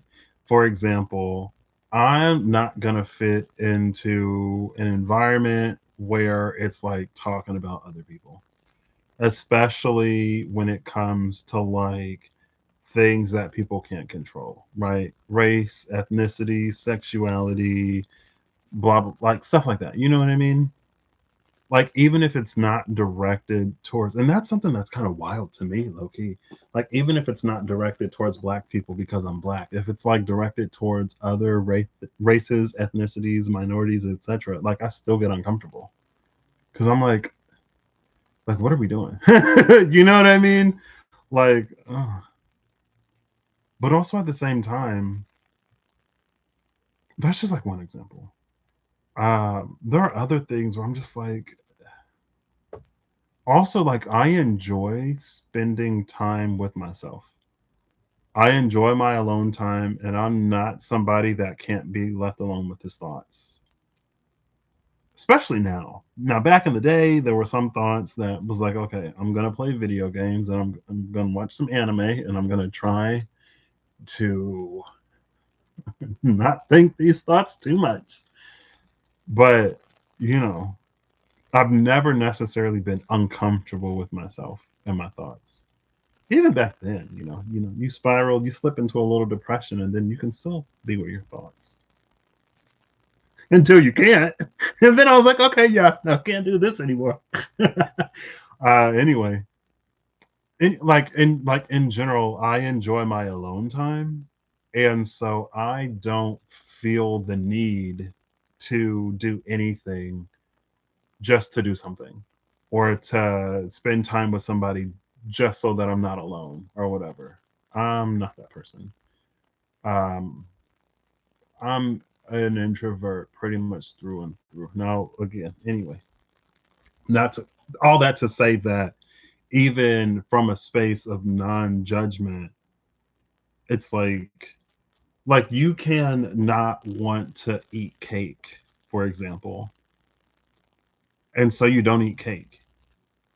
And maybe you're at a birthday party and everyone else is eating cake, or maybe your best friend eats cake. Like there's no judgment for the other people that are eating cake. Not necessarily. Some people don't do something and they do judge other people for it. You know what I mean? Like I'm not vegetarian or vegan, and I'm not going to judge anybody who's vegetarian or vegan.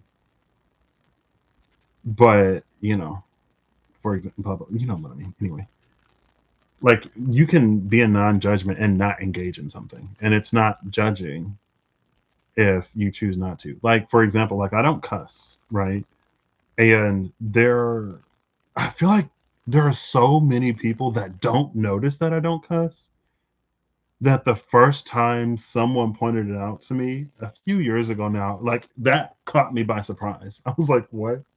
Because like no one in my 20 some, maybe 26 at that point years of life had ever confronted me about it. And one of my buddies at the time was like, hey, like I noticed that you don't cuss. Like, does it offend you or bother you if I do? And I was like, no, like I don't care if other people do. I just like don't. And I feel like, to be honest, there have been a few moments where I'm like by myself and I'm like, I'm going to be brave. It's like at this point, it doesn't even feel right coming out of my mouth. And to me, it doesn't sound right. Like it sounds like something that I obviously don't say. So I'm like, then I just feel weird. And I'm like, okay, yeah, no, it's not me. In the privacy of my alone time, I tried it. It's not me. Uh, anyway, kind of like that. And I don't judge people who do. It's just not me.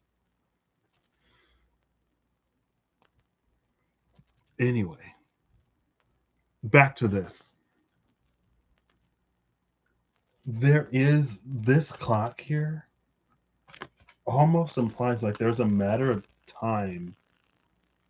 Not that there's an expiration on being an observer. Maybe it speaks to the times where it's time to do something, right? Now we have three columns, so maybe we'll break the image down by these columns. Three columns that condense into two images that condenses. I don't know if condenses is the word. There are three columns of images, then there are two images, and then there's the one title, right?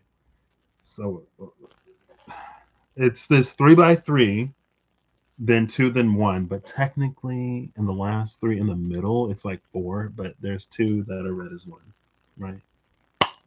Cool. First column, we have the 4 of air, the 1 of air, and the 7 of earth. This is the first column image, right? And I feel like because of what we've read, is it in the depth? It may have been in depth that speaks to like this alignment, but also it's different. There's like these interlocking gears, there's this light, like the clock. This isn't simple timing. And there's like a light there. Is that where the tail of the, yeah, I guess it is. The tail of that serpent.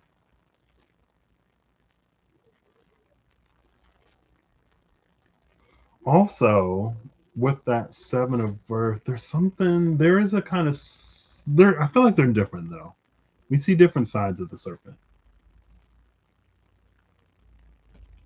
This is the first column, which is one of like we'll say centeredness, groundness, presence within the self.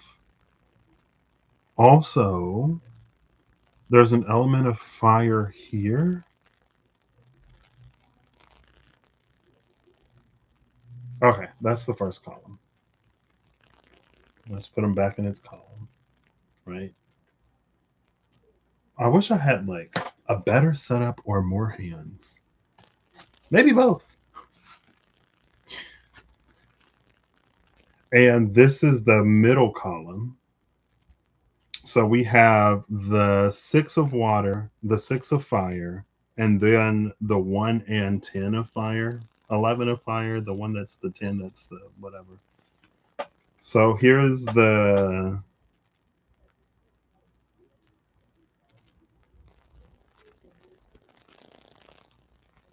6 of water and the 6 of fire. And then the 1 and 10 of fire are here.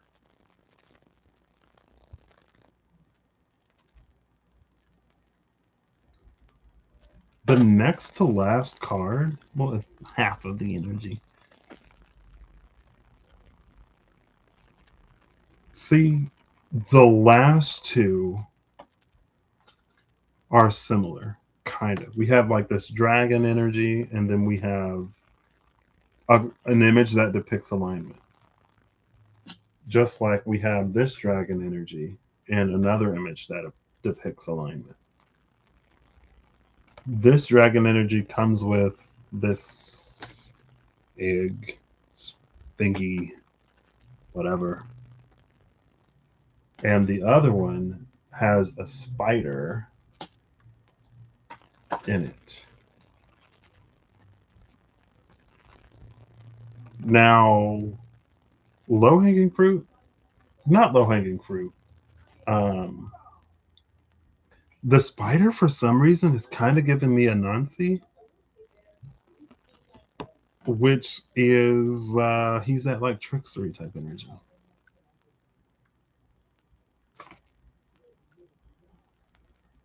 Oh, look, there's an infinity on it. The infinite spider. My hand is too. There you go. You see it? Right down there. Right there. Right there. Come on now.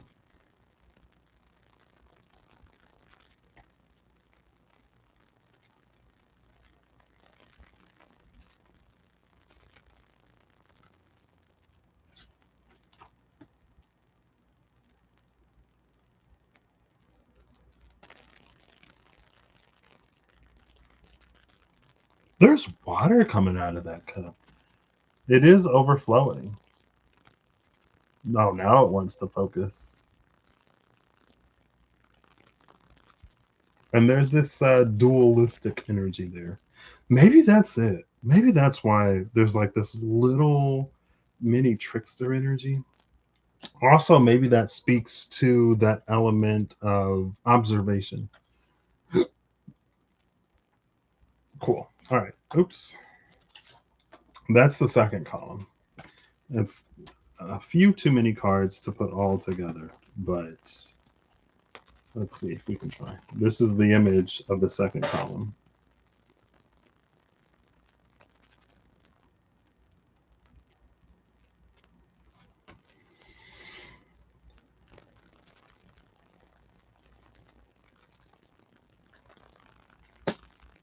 And then the third column is the 5 of air, the 6 of air, and the 3 of air. All air. 5, 6, and 3, which is 14. We're kind of trying to do it like that. No, this one doesn't. Well, there's a dragon there, but it's not like a focal. It's not focal. And then again, there's like this light and dark aspect here. This is the middle card. So the middle column, even the top column, if you go column by column, it's kind of interesting. Maybe I should have went. I mean, row by row. If you go row by row, it's also kind of interesting.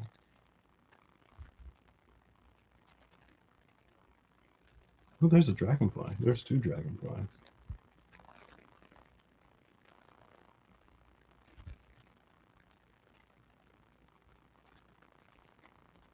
Cool. So those were these three columns.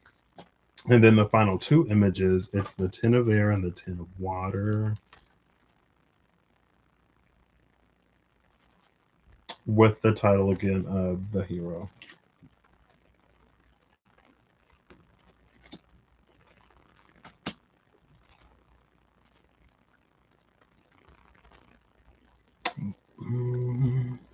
For the sake of this, maybe this is like the part that I take and I like break down.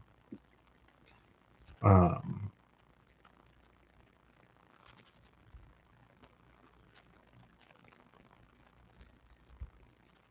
all right, now let's go. So if we go row by row,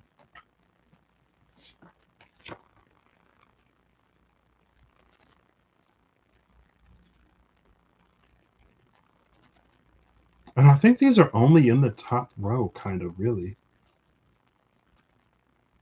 where it's like these almost like higher energies.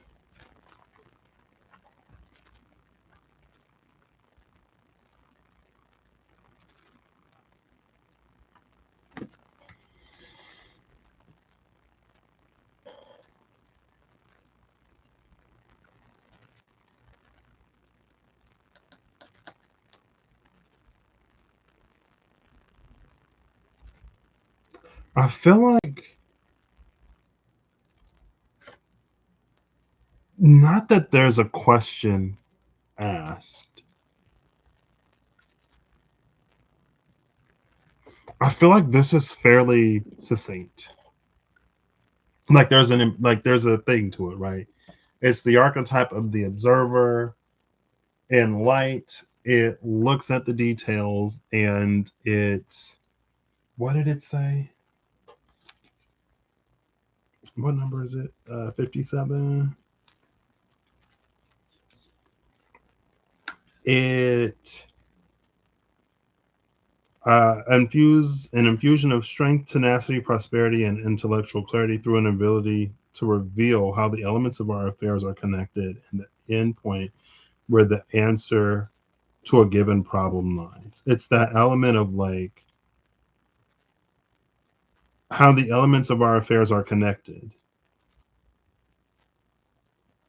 and the endpoint to the given question that is illuminated, right? There's the uh, non judgmental observation of the observer, and then page 123, there's that like uh, expanding horizons physically and mentally. Oh, I feel like what I didn't. What does that mean? You could say that physically expanding our horizons is like seeing new places, like literally going to different places. But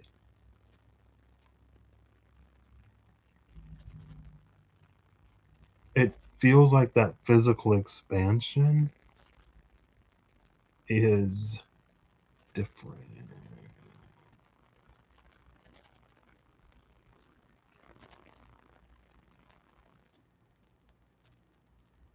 Also, I've told this story before. There was the light being and the turtle that dives into the depths on behalf of the light being because the light can't reach certain depths of the ocean, right? Water refracts light.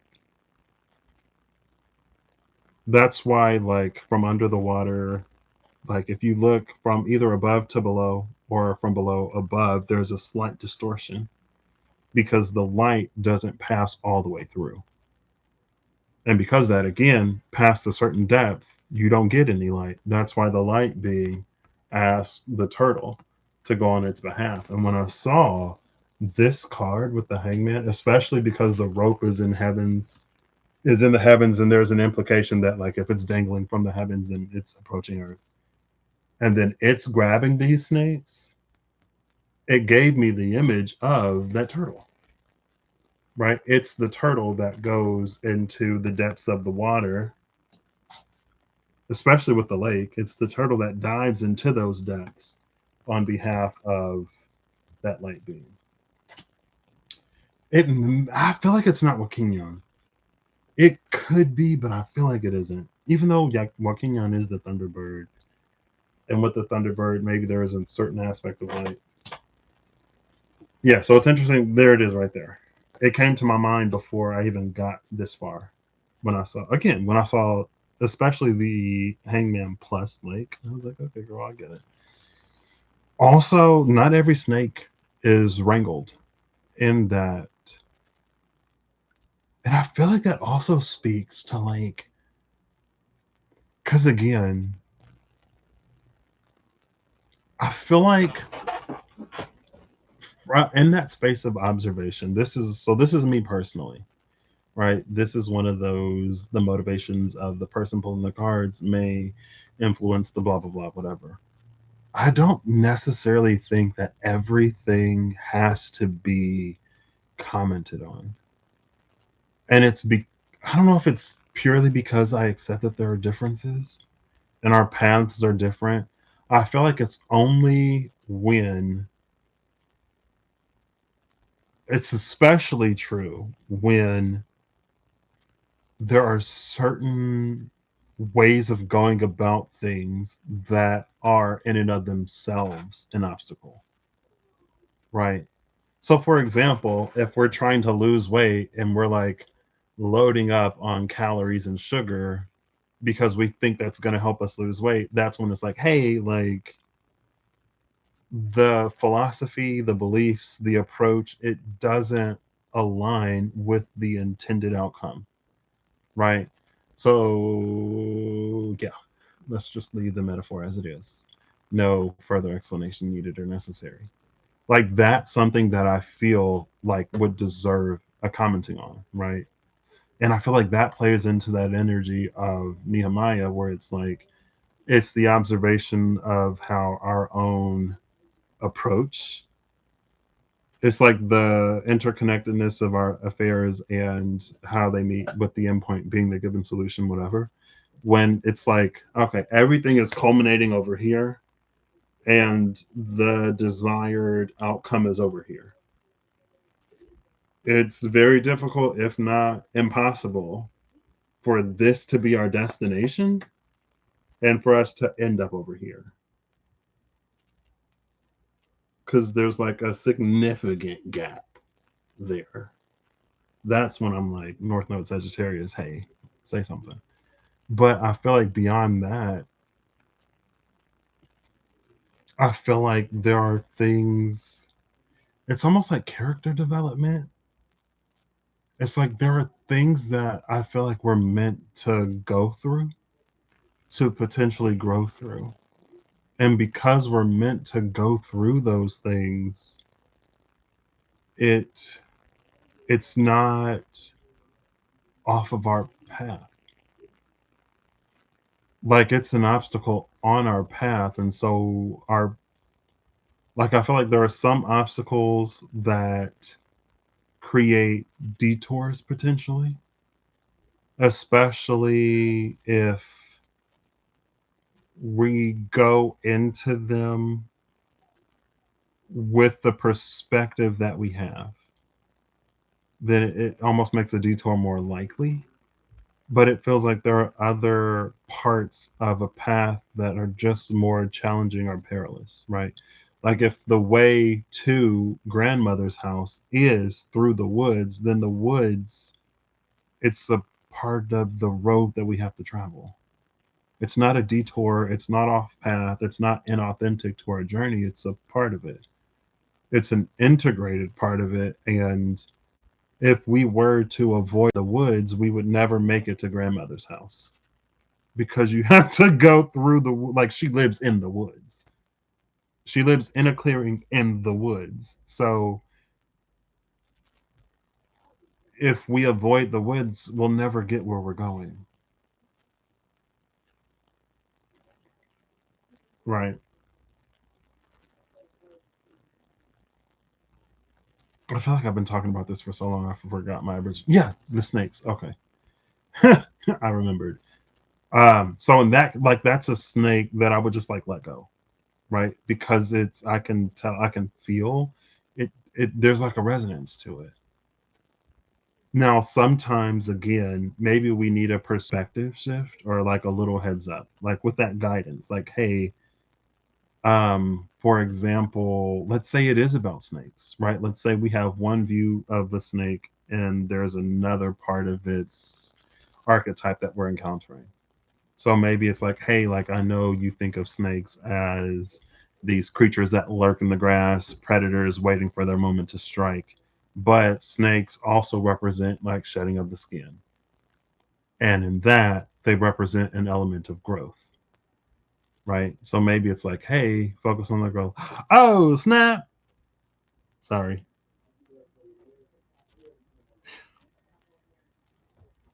How you doing? No potato peelers, no cheese graters. I need to reply to that comment. If you see Rob, tell him that I put the potato peeler down and he doesn't have to tell my grandma anything. This is a self read though. So for me, it's like the observer. It may not be, and to be fair to for me, in a lot of ways, I occupy multiple points on the spectrum.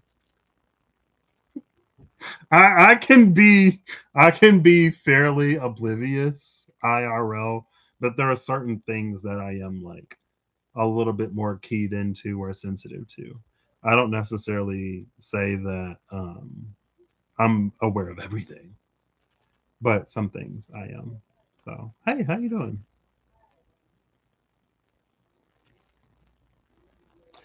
I think so. That's another element to the observer that it mentions in the entry. So the observer, there's the point of initial observation, and then the observer becomes what he is observing. And in becoming what he observes, he starts to learn those like motivations and stuff like that. Right. So there is a part of it where, oh, so you may have already heard it. But there is a part of it where he does get to like the underpinnings and it's not just what lies on the surface. And that's why it's important for the observer to remain non-judgmental in his observations, because if the observer observes too judgmentally or with too much preconception, then he'll miss those important things, right?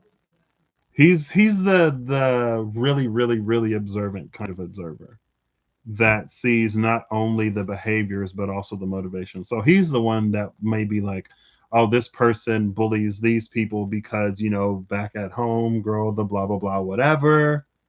And he may even go to the point and they treat the bully like that because they blah blah blah whatever. So it does get a more complete picture. At least that's the energy of it. But since this is a self read, I can't necessarily give myself all that credit. All I could do is say that I try to go beyond the surface. And that's why sometimes for me, especially when I'm reading certain things, it's like, for example, and this is something I've been thinking about a little bit.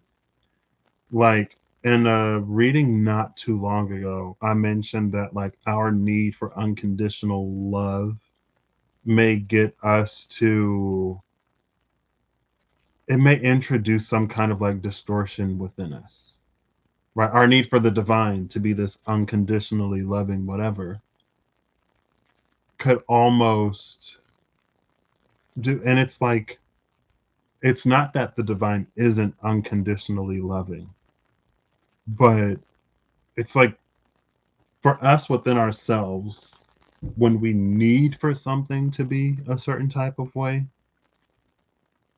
it's like sometimes the motivations reveal something that it's important for us to face in order to like move forward. But when we rely overly heavily on something, it's like it creates this a bridge over or a path around. Again, it's kind of sort of like getting to grandmother's house without going through the woods. And it's like as long as we're afraid of the woods, we'll never reach grandmother's house.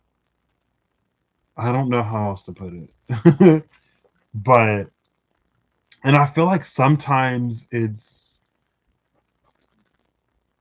almost like one can see wounds. And it's very much that. It's like sometimes when we cling to, and I feel like I'm not necessarily communicating it in the most accurate way, but sometimes when we cling to something, our wounds become apparent, our wounds become obvious. And if we take into consideration where it is that we're trying to go, that's when it's like, okay, like if we want to get to this point, there's a wound that has to be addressed. There's something that has to be faced. It has to be encountered. Encountered isn't the word. It's not combated, it's not encountered, but we got to come face to face with the thing. And clinging to the truth, well, clinging to the truth of a thing, again, it's like it's a bypass.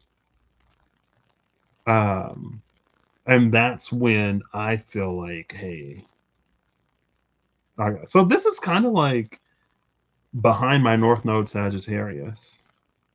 Technically, 12 is the night. This is the night of fire, Knight of Wands. This sits in the space of mutable fire. This sits in the space of Sagittarius.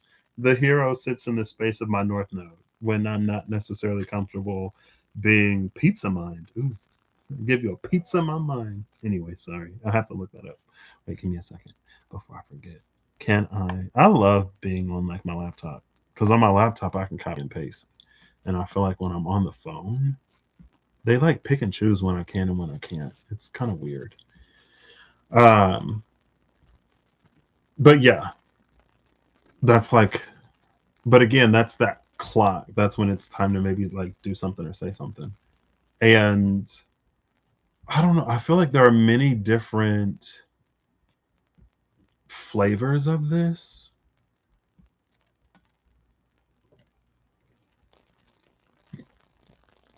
Anyway, yeah. And I feel like that's something that I actually have been meaning to like clarify. I don't know. And I feel like, I don't know. It's almost like, I don't know. It is what it is.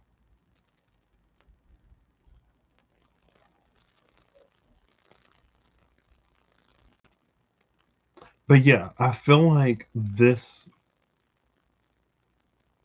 it leads to a question. If you notice, viewer,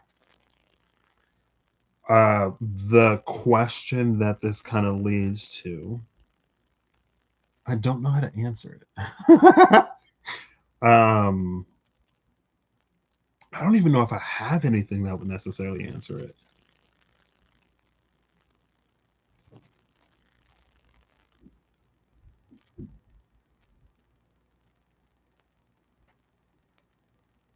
We can, oh, it's so funny that we see like multiple dragons here. Every column has a dragon. Because I was originally going to use the star dragons for virtue. Because I was like, I don't know what else to use. And I don't necessarily want to use an angel for like by virtue of who I am. I feel more comfortable with like using an angel for like light, And right, because it's like that could be something aspirational or something compositional. Um, but yeah, I had originally grabbed the Star Dragons, but then I saw the Whispers of Lord Ganesha, and I was like, Whispers of Lord Ganesha with a virtue. I feel like that can, now a virtue of guidance. I guess there's the virtue of guidance that like I kind of sort of live by, like in my own path and journey. But then, especially through like the tap of it all, there's the perspective that I like to share for whatever. And I feel like there have been so many, like, for example, going back to the comparative thing, right? Where, and I think that came out with depth, maybe it was somewhere here, where I was like, oh no, it was when I was talking about it. And I was like, my ego is pretty big. I do have a sizable ego. And I feel like sometimes we spiritualists, quote unquote, have sizable egos, but like we talk about the ego as if like we don't almost. I don't know if that's the way to put it, but I'm not going to pretend like I don't because I know I do. But I'm also not going to pretend like I do in the areas where I don't. Um, anyway, I forget where I was going with that. I completely forgot, and I don't think it's gonna come back. I could just reach for the Star Dragons and I could pick the fifth because we got two ones and a three. The three of air, one of fire. It's also interesting.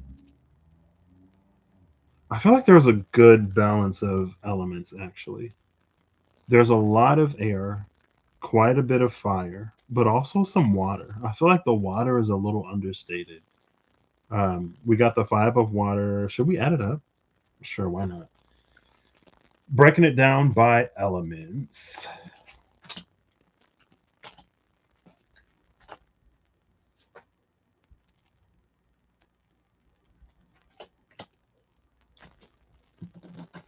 Are these all fire already? Yeah, all the fires already together. It was in the middle column. I'm not going to include the hero in the image. Excuse me. There's a lot of air. There's a lot, nearly. Hold up. I'll put these in order. Bottom.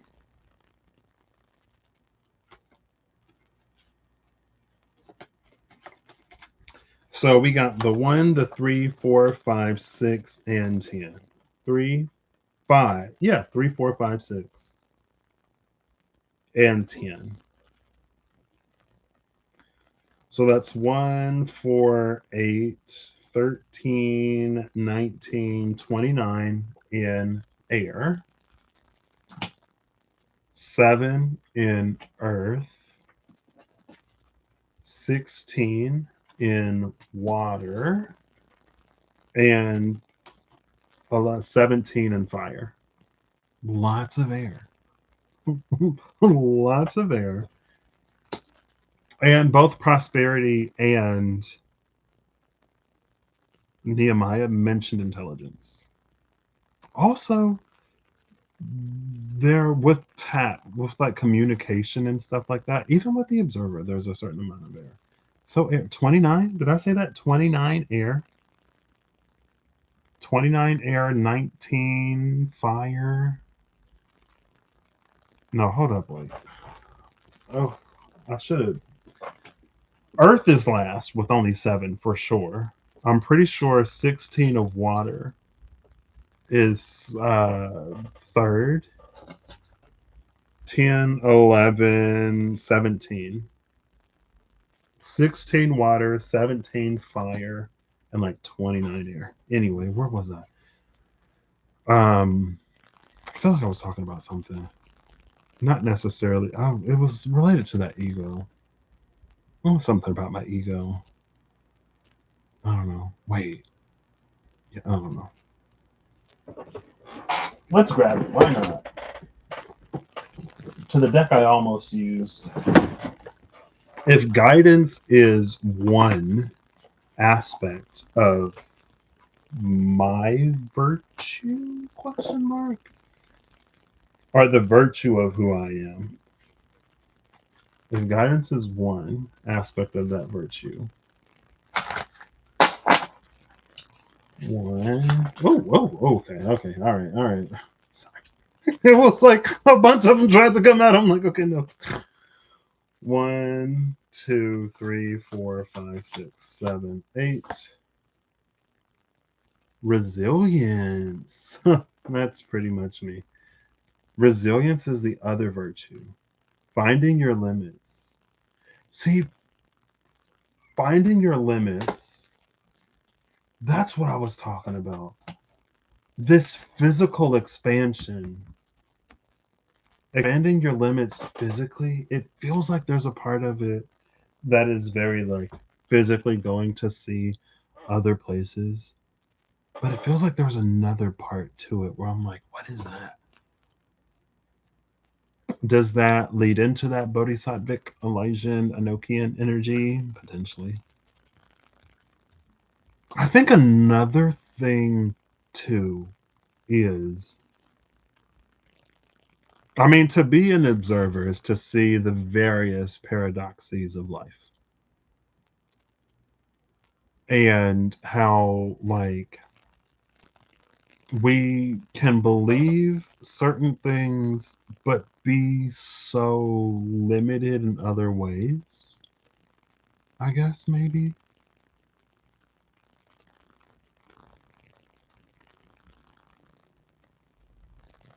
I don't know.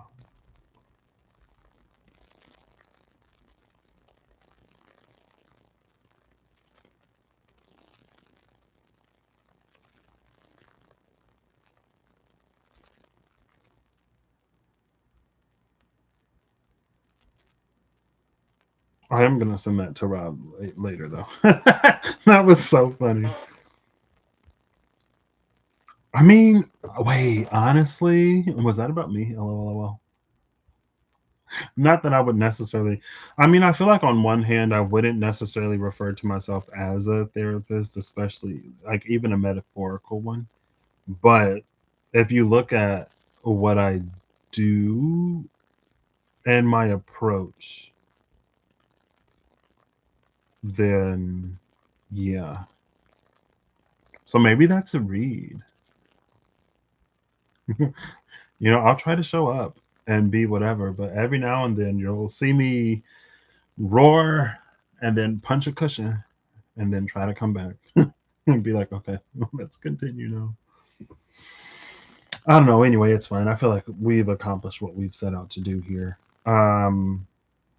Nature of depth, virtue of guidance, light of trying to see the interconnectedness of things and how and what they lead to, with a shadow of understanding, and that understanding sometimes, hopefully more often than not, being utilized in a way that leads to unification, harmony, but sometimes in a way that leads to further uh, dissonance,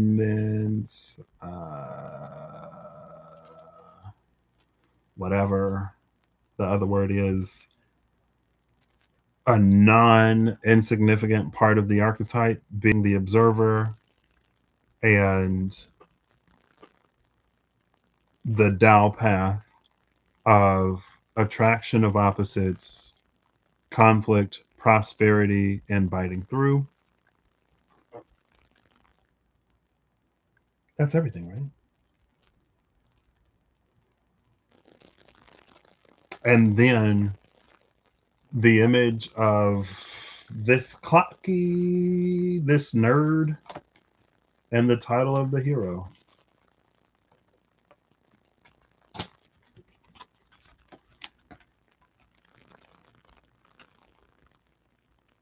I actually had a dream last night. I had a dream last night. It was a weird dream. Um, oh gosh. Rob already took the cheese grater. You can't say that. Thank you. I appreciate that. I'm learning to receive. Um, I had this dream last night that was first, the dream was weird. The dream was so weird. I was an adult, but I don't know if I was, well, I was gonna say I don't know if I was as much of an adult as I am, but in the adult that I am, I'm still learning, growing. I'm in my early 30s, not yet mid 30s. Um, yeah, maybe I was as I because I feel like I wasn't not as I am, but I also feel like I was a little younger.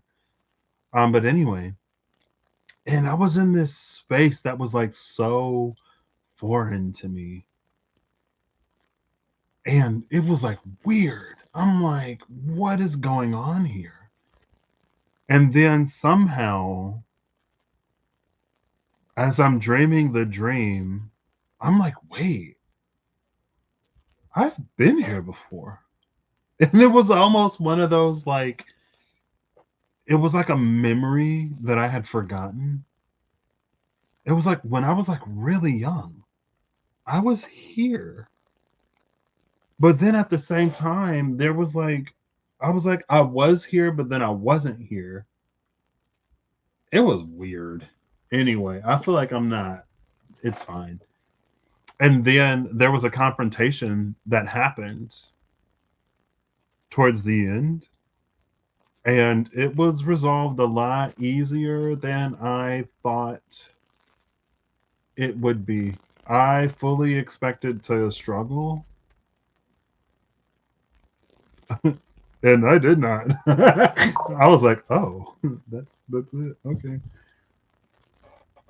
Oh, OMG!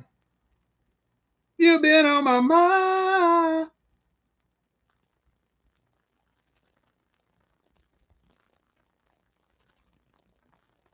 Oh my gosh.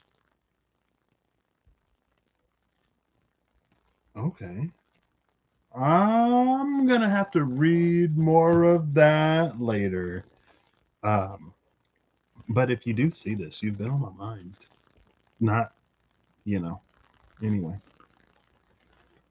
Yeah. So yeah, it was such a weird dream, and I'm just like, also, oh, okay. Wait, sorry.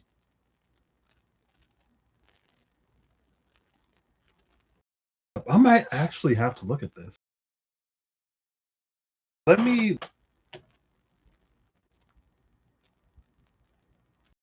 see. Also, what I like about resilience, like there's an element of winter here, like hoarfrost, but there's that spark.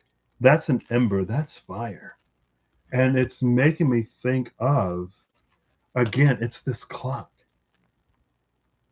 Like there's a time for something, and the time is like the ember. Maybe it's an end to that Fimbulvinter type whatever. Um, Fimbulvinter, metaphorically, just kind of sort of being the space of these things that we've been like kind of sort of trapped in for a while, that have just been kind of like looping. And it's like, okay, these are different points in which we could break the loop, break the spiral, and continue forward. These are points where the loops and the cycles continue. And of those points where the cycle continues, these points are attitudes, beliefs, and actions that we ourselves do that keeps the cycle moving. Yes, there are some points in the cycle that perpetuate spirals that are outside of us, but there are some points that are us. Right? It's a joint effort. It can't perpetuate itself. no matter what it is, it can't perpetuate itself. So there is no amount of external whatever that will self perpetuate a thing. It doesn't matter who's doing what. We have some part, play, and role in it, by and large, generally, right? But I do want to lay these out in the order they came out because I almost wonder if there is something that I see. Now I just gotta remember. And next was the ace of this. And then it was the six of fire. After the six of fire, it was this card, wasn't it? I'm pretty sure. Even like this, from the six of fire with this light and dark to like this being of like light and dark. And notice how here they're flipped from here, but the swords cross there. So here on the outside it's like light dark, but down there it's dark light, and here we see dark light. Then there was this, and then there was the no, not that one. It was this one, right? I know these were last. These were the last three. These two came out together, and then it was this one. One. No, these were all air.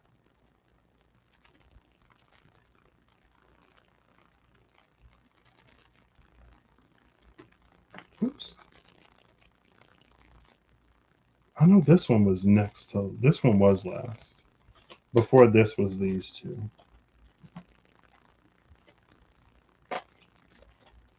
And then the title is by itself. That's not necessarily a part of the image.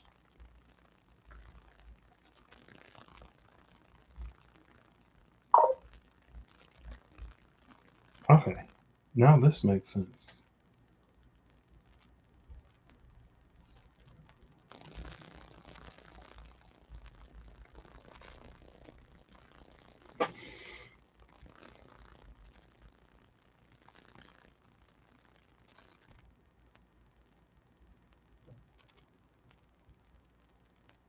Yeah, because in the third row, these two were in the middle, and this one was last. So that one has to go there. Okay. But I'm like, what order should I look at these in? The middle column is first because I see this.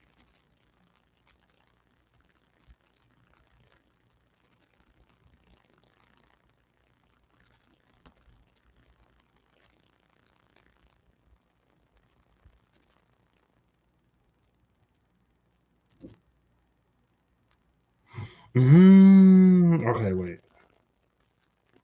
This may be like a for me thing. I think I said that before. Like the image of this as it plays out. Okay. Okay. So basically, the image of this reads like everything else, but it gives a certain order to it. It puts it within a certain, it storyboards it in a certain way that makes it like, so there is potential here.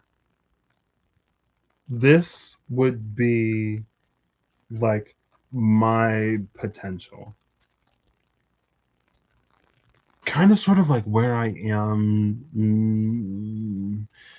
the point that I'm approaching slash where I am. I feel like if I'm honest with myself, it's kind of like where I am.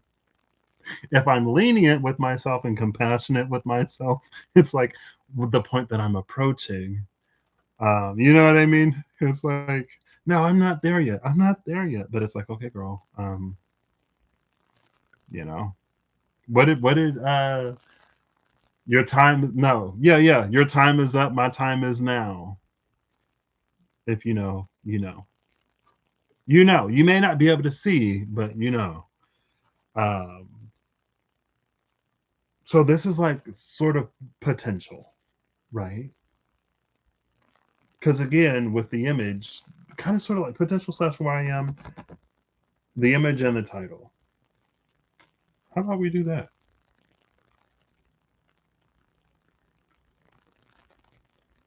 And that's fire and air. And that's so funny because in my chart, for the most part, I think the fire and air is pretty tight. Like fire is very much so mid degrees. It is like 13, not 13. It's what, 15, 17, 17 fire. 15, 13, 23 air. So it's my Saturn in Aquarius at like 23 degrees that really loosens up that air trine and that loosens the like air and fire simultaneous trines. Like I have a grand fire trine and a grand air trine. Well, I have a grand fire trine and a very, very loose air trine between, I think, my Jupiter and Libra at roughly 13 degrees and my Saturn in Aquarius at roughly 23 degrees. So there's like a 10-degree orb, which like is the loosest of the loosest. And then within that 10-degree orb is my South Node in Gemini at like 15, I think, degrees. So the fire and air in my chart is, let's go around the wheel. It is Venus, South Node, Chiron, Jupiter, North Node, and Saturn. Jupiter and Saturn, North Node, South Node, Chiron, and Venus. Anyway, for me personally, I guess.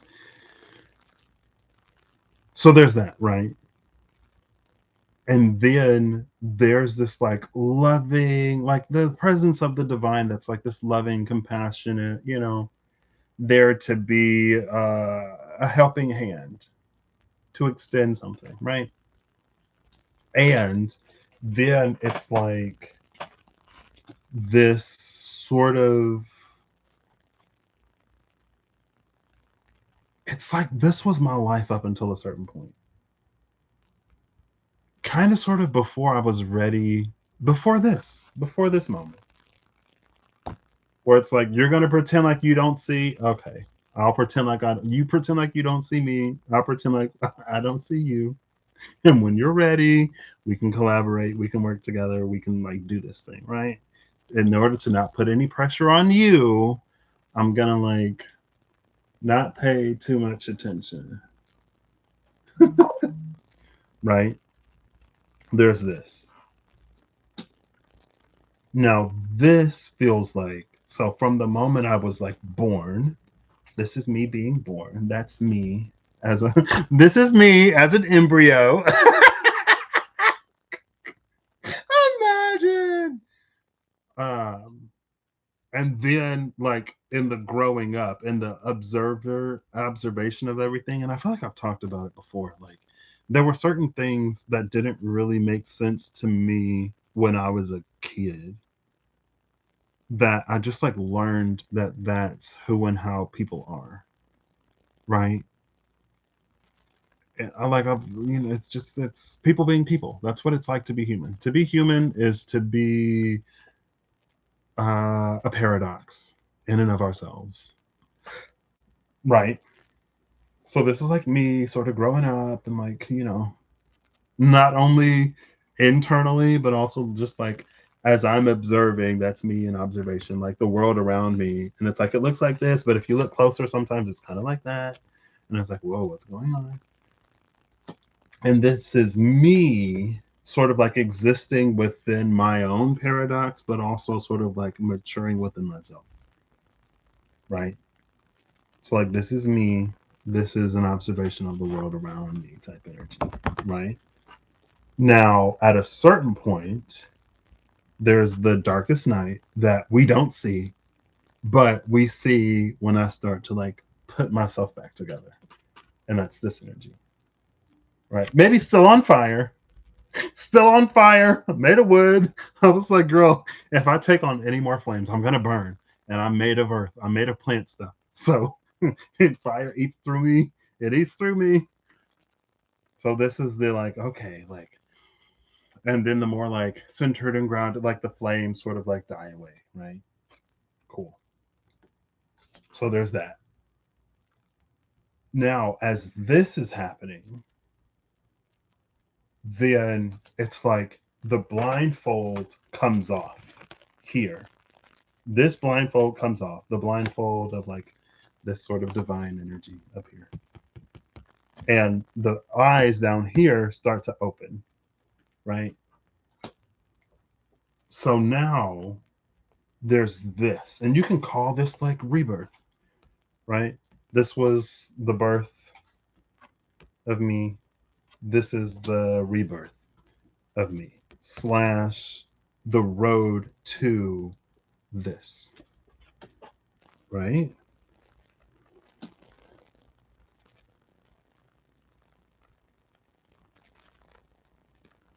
And so this is, you could say, the internal work.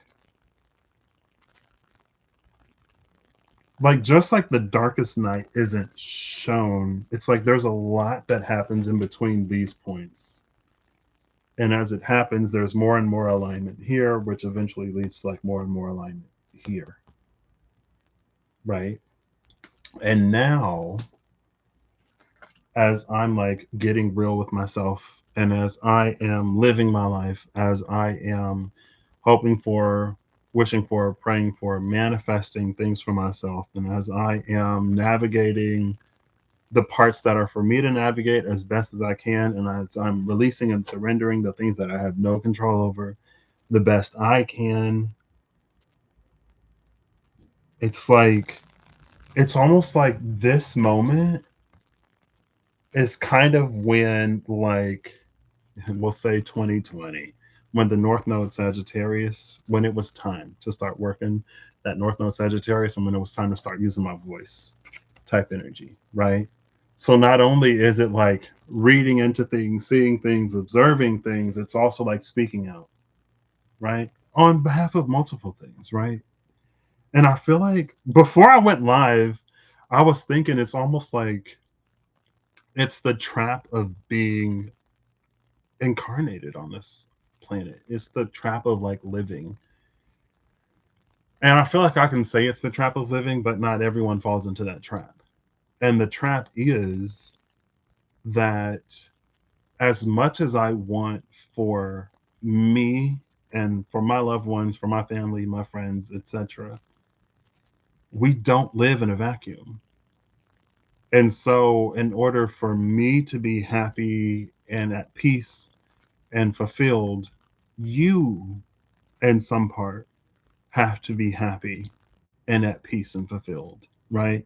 If I'm happy and I'm at peace and you're unhappy and I come across you, you may try to like ruin my day or whatever. And I don't want my day to be ruined. And so, because I don't want my day to be ruined, I want you to be doing well enough that you're not intentionally trying to ruin my day because you see me having a good day. You know what I mean?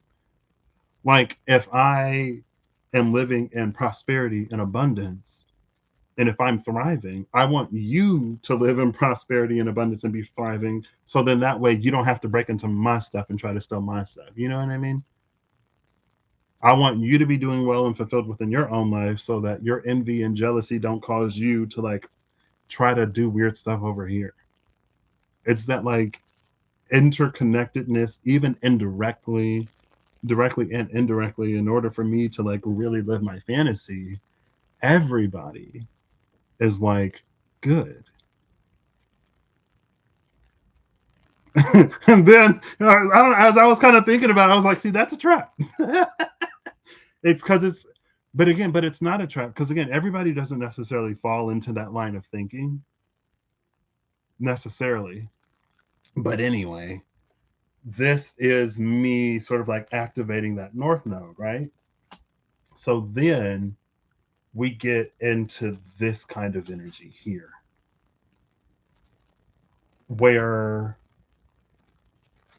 in the image of this, in the tapestry zoomed out image, it's like now because I'm ready to move forward in my life in certain directions, I'm also ready to like speak out on the things that I feel like need to be spoken up about.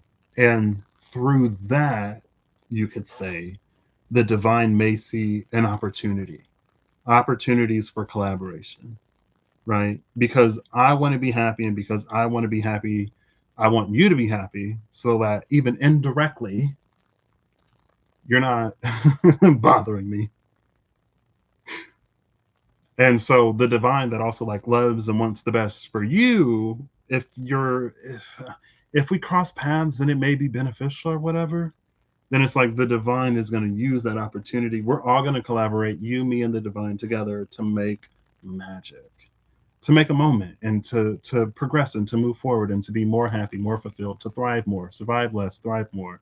I mean, technically, if you're thriving more, you're surviving more, but for the attitude of survival to diminish while you're thriving and living your prosperity and abundance, like it's like okay, because again, it's almost like when it was closed, it's this, but now that it's like I'm like okay, now it's like the opportunity for communication is like open. It's like okay, cool, like Patrick's clocking in, girl. And I'm like, hey, Patrick's about to clock out. Patrick's about to go on vacation. Anyway, I am who I am. It's my nature. And by virtue of who I am, you know, that's also the part, like, by virtue of who I am, I overthink and I look at the interconnectedness of stuff. And on top of just like generally being a fairly compassionate person and genuinely wanting everyone to do well, I also don't want weird vibes around my great vibes. And so if that means that I'm actively, working to make your life a little better too, then hey, that's where we are. Type energy. Anyway. And then there is this, right? These two together is kind of like the lining up of circumstances, the coincidence of my path crossing other people, and in general, maybe being a decent person, um, and hopefully being of positive interaction, benefit, whatever. So it's like now I see the image,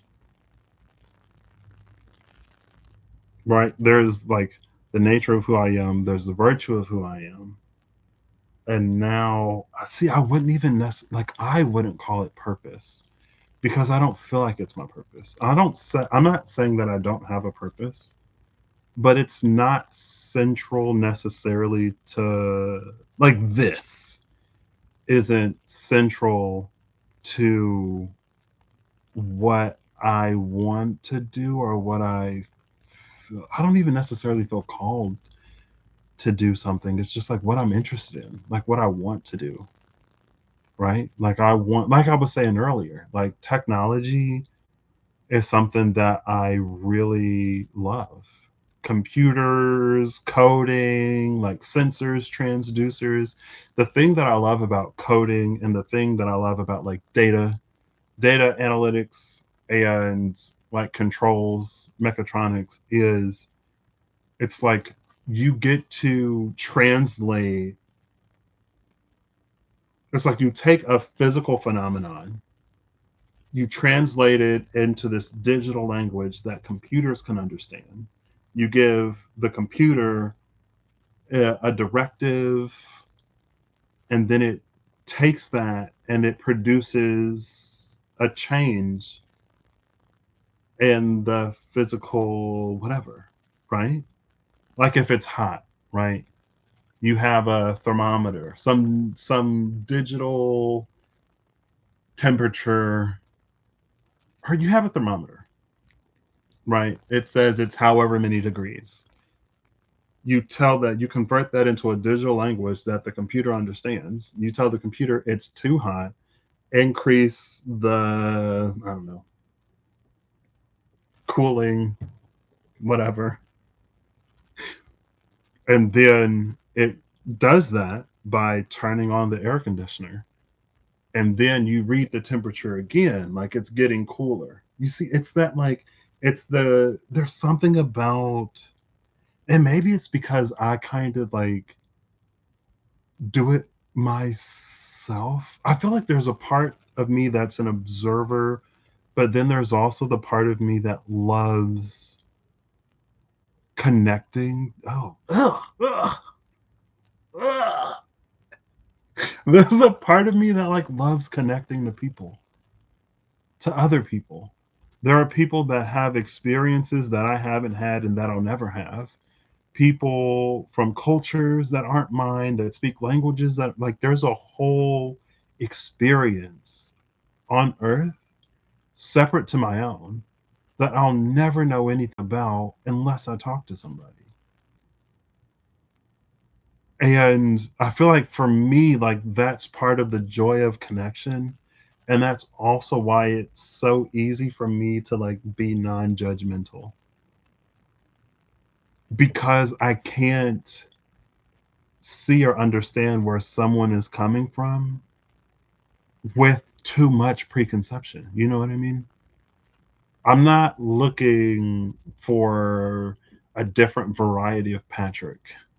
I'm not looking for Mexican Patrick that grew up speaking Spanish and doing whatever. And I'm not looking for Scandinavian Patrick. I'm not looking for different versions of myself. I'm like truly looking to connect with different people for like who they are, because they're not me. And for me, I like to learn. I love learning.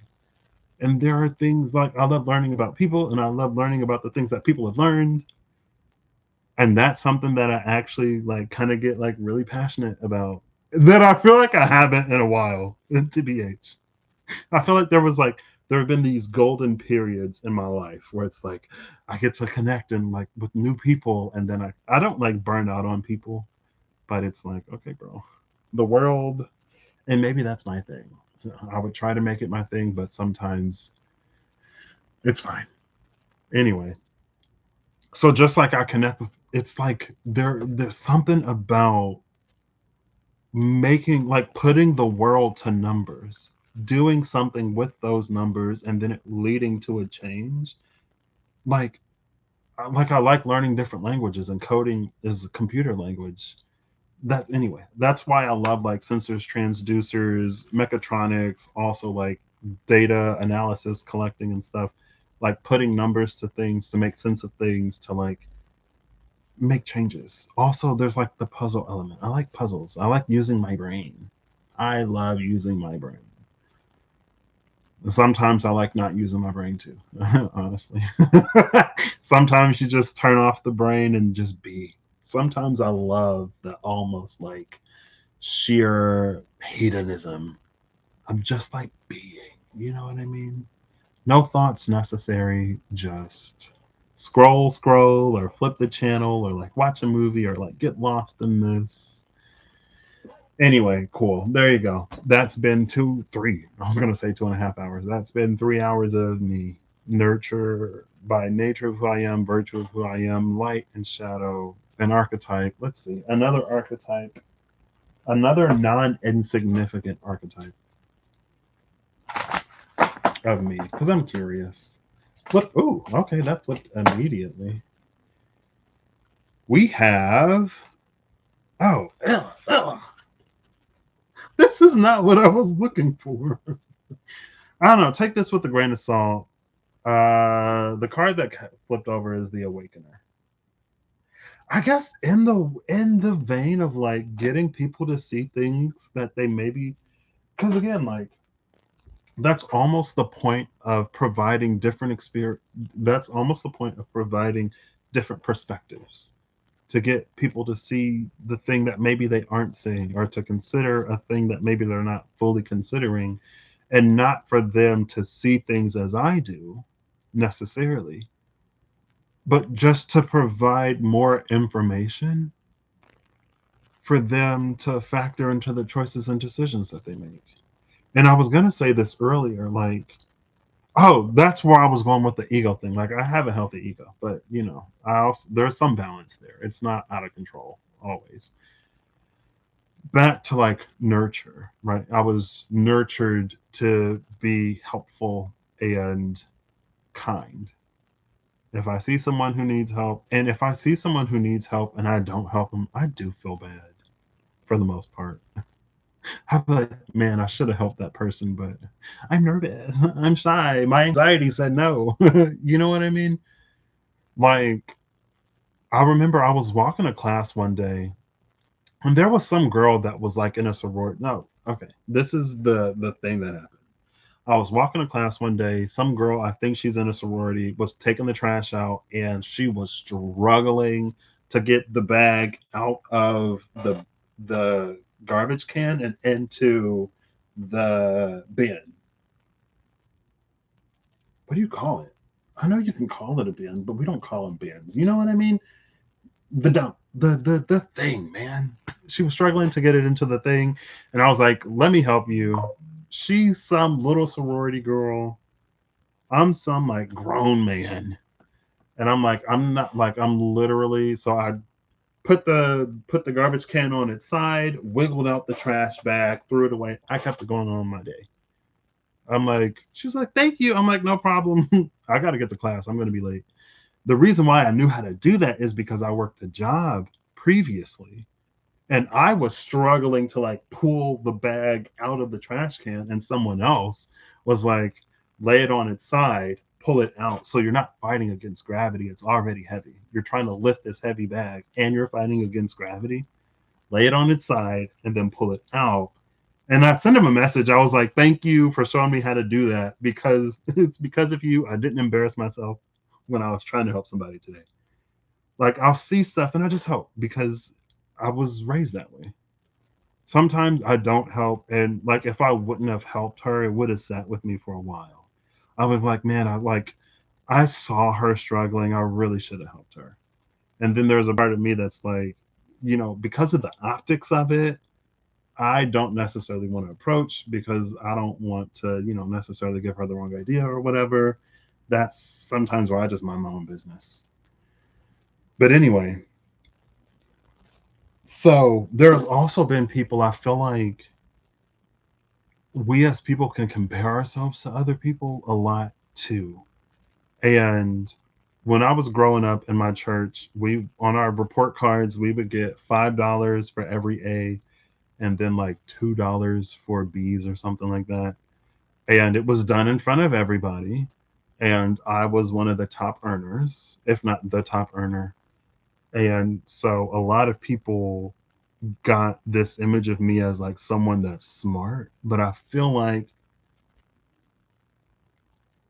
for them to see it seemed like I feel like for them to see me as smart, they kind of saw themselves as less intelligent. Especially when someone's like, well, I'm not as smart as you and blah blah blah. And I'm like, see, that part's not even necessary. And I feel like I've met so many people who are so much smarter than they think they are, that like for me, I don't necessarily like say that, but I remember there have been interactions where like I tried to get people to see that they're smarter than they think they are through that interaction. And a lot of times it's something that like people already know or something that they can like easily sort of comprehend. And I did have this whole thought then. So to see the awakener as another archetype that I sort of embody or aspire to in a non-insignificant portion, I'm like, okay. Because that is part of like my thing and part of what I enjoy. And I feel like enjoyment is such a weird way to put it. I don't necessarily enjoy it, but it's like I can see that you're more than what you see yourself to be. And like you should, and I feel like there are ways that I could see myself as more accurately. And I feel like I've gone through so many different phases of this over the past 6 years, technically over the past 7 years, but really over the past 6 years, because the first year I was still in school, I was in university, and between all that, my capacity for me, even though I was still introspective and stuff, I feel like my capacity to reach an insight with that introspection was diminished. Now it's just like stuff that I think about, and it's not necessarily anything that I do something with. Or then it was, you know, information that I didn't necessarily do anything with. Now I have more of a capacity to like actually get to what those introspections and insights are like revealing to me. So I have had my moments where it's like, wow, like I'm actually different than I always thought I was. Or it's like my view of me hyper fixated on these certain things, and these certain things that are hyper fixated on dominated my self narrative in a way that not only is it not flattering to me, but it's also untrue. And I feel like the past 2 years has honestly been a lot of that. And maybe it's because of that that I can enter this phase different. Like the past 2 years have been a lot of narrative correction, and the 2 to 3 years before that was horizon expansion. It was me doing things I also like. Before that, I had a cataract surgery. So my like I still have a visual disability, but like literally the way that I see the world completely changed. I went from being like this nearsighted literally to like being able to see now. So, there, and because of that, there's a lot of things that I can do now that I physically couldn't do before. But like that was 20 like basically 2021 to like 2023. Technically mid 21 to mid 24. Mid 24 to like end of 25, maybe, yeah, more so mid 24 to late 25 was a lot of correcting the self narrative and other stuff. Anyway, where was I going with that? I don't remember. Um, so yeah, I see it.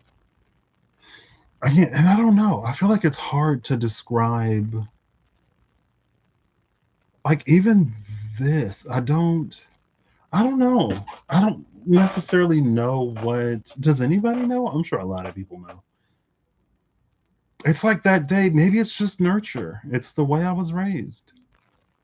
If I see something, it's like if I see someone struggling with something and I can help them out, then I'm inclined to help.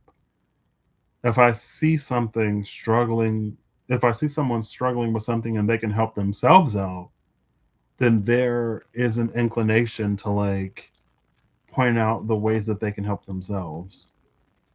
And yeah, so I feel like if you've been watching for a while, probably nothing new, but it was fun to do. It was still interesting. I was obviously worried, right?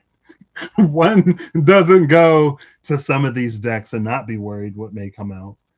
Um, and for it literally to be TAP, and like my name is Patrick, so enough people call me Pat. I was like, and it was tap. I was like, okay, what, you fell from heaven and put your name backwards? I don't know. Anyway, it's fine. Yeah, this is, I feel like, pretty accurate. Um, I feel like this is only a part of me, a piece of me. There are so many things that could have come out. I feel like honestly, the cards and the divine, they were gracious in what came out today, but also for where I am and where I'm going. Like, not only is it a great opportunity for other people to get to see parts of me and how I operate and stuff, but also it's for me to remember who I am, how I am, where I've come from, and to keep that in mind as I'm getting to where I'm going. Right.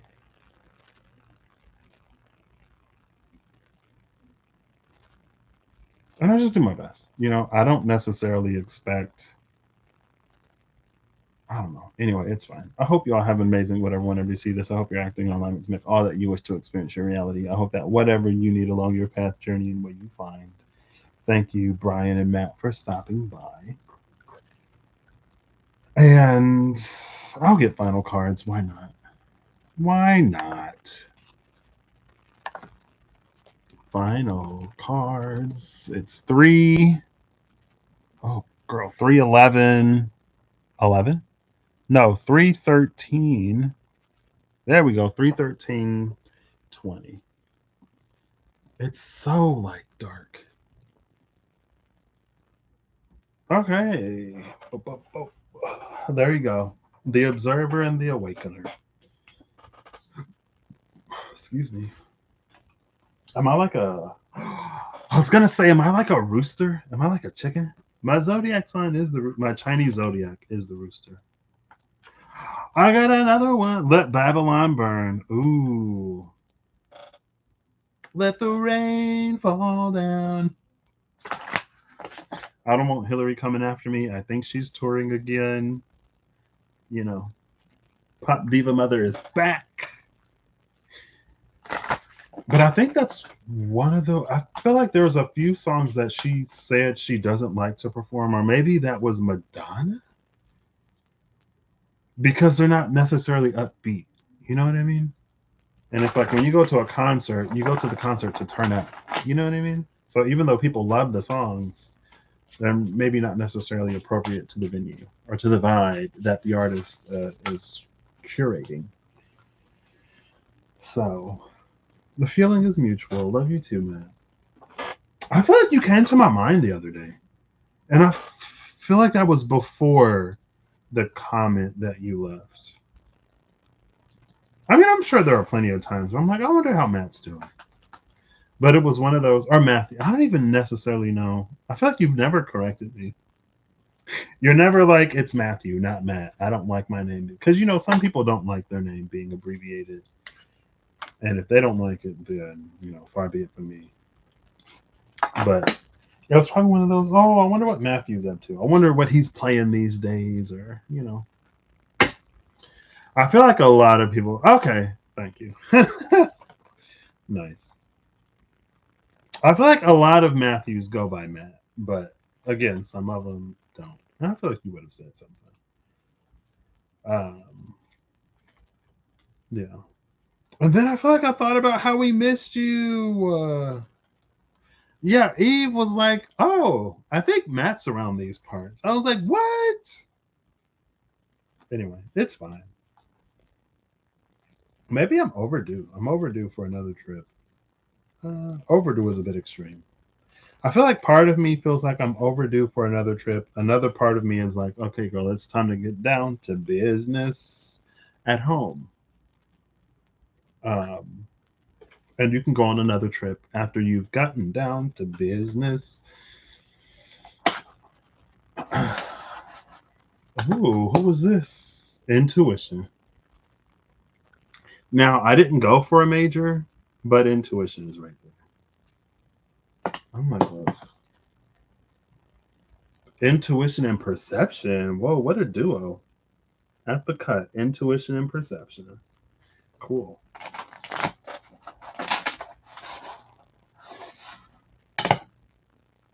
And then healing and perception. Now we're seeing all the major arcana energies.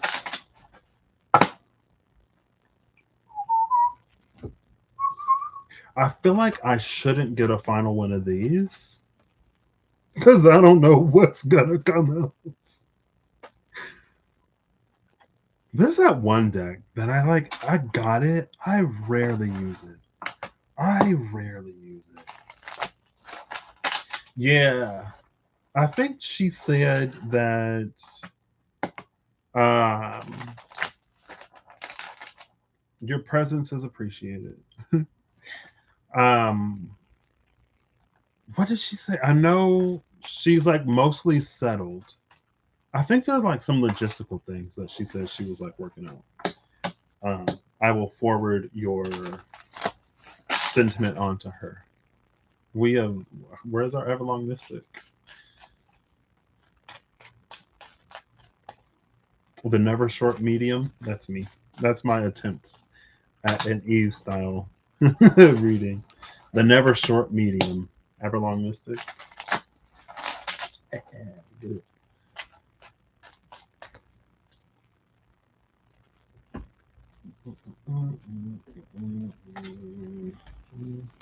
Oh, I only got the one. I was like, where's the other dragon? I feel like there was another dragon. Bottom of the deck was Miracle. Making a difference. Aw, making a difference and finding your limit. I try to. You know what I mean? I think that's another thing. I thought about this earlier too. Um, I feel like if I don't, I feel like this whole North Node Sagittarius experience of the past few years has kind of gotten me out of this mindset.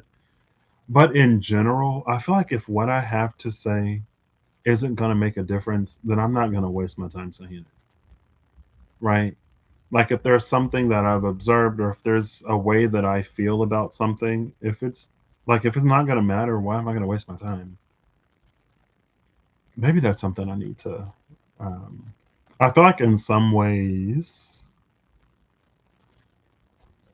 I'm still the same. I was going to say, I feel like there are some ways I've grown out of it, but there are some ways where I'm still the same. You know what I mean? Because at that point, like, what's even the point? What's the point of saying anything if it's not going to make a difference? But at the same time, like, if you're going to leave, maybe you should say something to give somebody else the opportunity to whatever. Oops. Somebody or something, right? Like, if you're at work and there's something, whatever, and you bring it to a boss or a manager and they're not going to do anything about it, then, why say anything? Sometimes you just leave. Not that I've done that. I have been tempted, haven't we all? I think, though, if I'm being honest, I don't think I've really had a job where I didn't think it would make a difference. So I do usually say something. There was one boss that I had that had it out to get me to the point where everybody was like, I think she has it out for you. And I was like, yeah. Yeah, anyway. I think that was kind of some of like a her thing though. I feel like she was going, if I'm being honest, like I feel like she needed me to need her more than I needed her. And she needed me to be a little less competent in order for her to like feel good about her sort of position or secure in her position. But my thing is Like if you're hiring someone, you want to hire someone competent at what they do so that they can do the things that you don't have the time for, or that it's not your responsibility to do. You know what I mean? Like if you're not an expert in something and you hire someone who is an expert in something, you've hired them because they're an expert, not because you like, and then like just trust in their expertise, and then the whole thing will operate and function as it should. You know what I mean? That's why you hire the people you hire. I don't know. Anyway, I just realized I didn't read Resilience. So I'm going to read Resilience.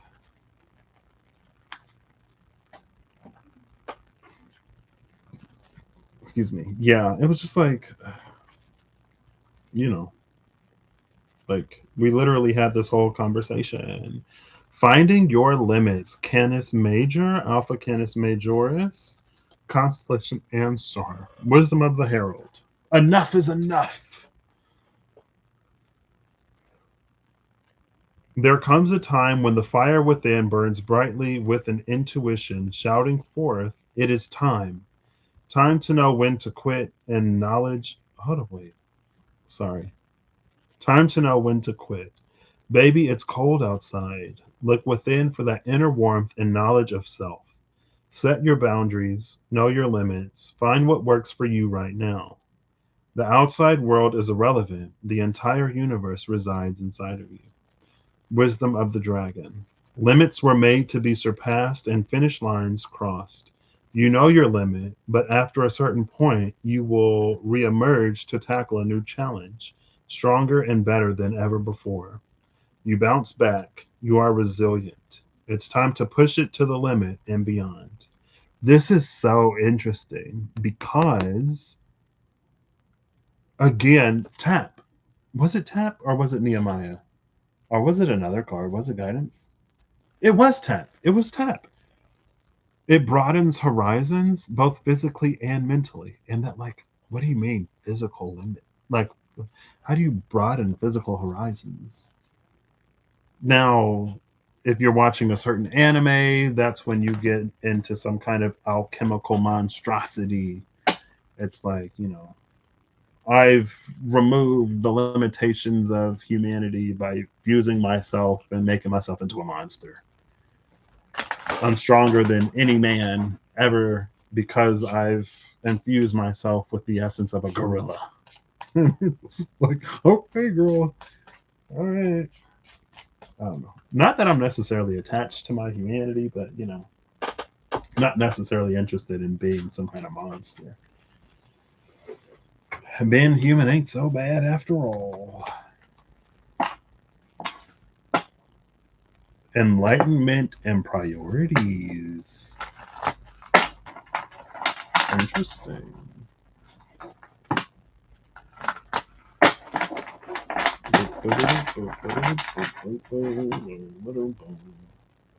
What is it plus ultra? Go beyond.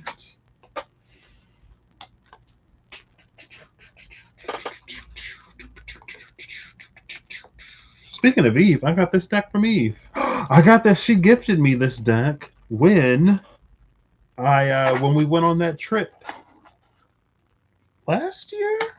Question mark. Was that 2 years ago already? No, it was yeah, it was 2 years ago. Because last year I saw my journey buddy. The year before that I saw Eve. Okay. And then there's been a sprinkling of Kirsty here and there. Actually, I did see her. I saw her last time I was there. Oops. Oh. Okay. Yeah, she gifted me this deck. And she was like, oh, Matthew's in these parts. I'm like, what? Yeah, there'll be another time. There has to be another time. Right? Someday. Do. Okay. So we're gonna get the elemental oracle card first. final elemental oracle card, please. It's already been 3.5 hours. Yeah, I read it the way that I thought you meant it. Okay. Final elemental oracle. Oh, okay. All right. The card Fluidity Outer Core number 12 came out.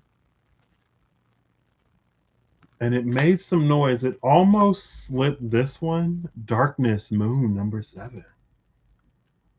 Like this one was on the top because as it flipped, it almost slid out. But the moon controls the tides.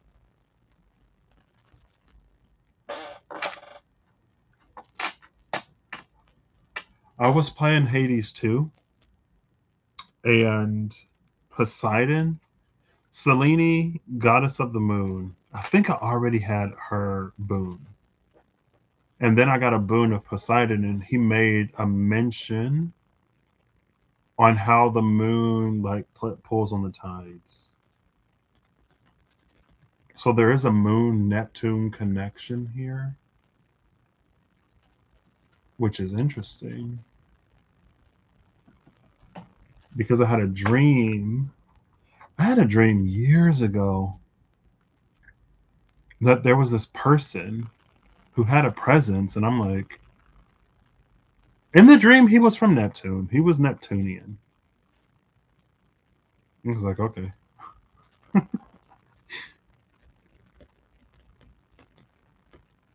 My moon is in Taurus and my Neptune is in Capricorn. There is a loose trine there. My moon is at like 28 degrees. Yeah, it's close to Algol. I know. And my Neptune actually conjuncts my Uranus at 20 degrees of Capricorn. So there is a loose trine there. Anyway, bottom of the deck is Earth. Home. So we have the outer core of Earth. If this is the outer core, there is a fluidity to the outer core because the inner core is solid. You have the solid inner core, the fluid outer core, the magma mantle, and then like the crust. The outer crust? The crust, right? It's the crust, right? Crust, mantle, core, outer core, inner core. Inner core, outer core, mantle, crust. It's the crust. I'm saying, I feel like it is crust, but saying crust makes it seem wrong.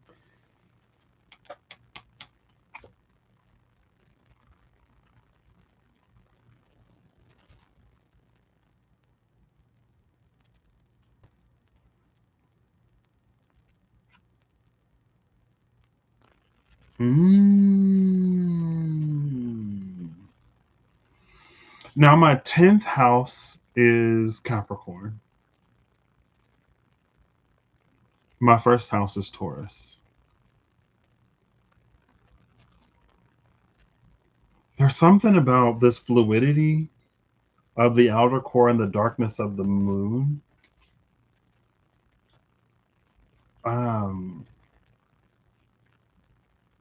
I feel like that almost approaches. So earlier when I was like, if you look at these cards, there's a question that's being. So as I originally looked at it, there was a question almost that was being asked. When I looked at it as a whole, there was an answer. Or when I looked at it as a whole, it didn't, it had a different, the question didn't necessarily emerge when I looked at it as a whole. I mean, kinda. It kinda did in a way.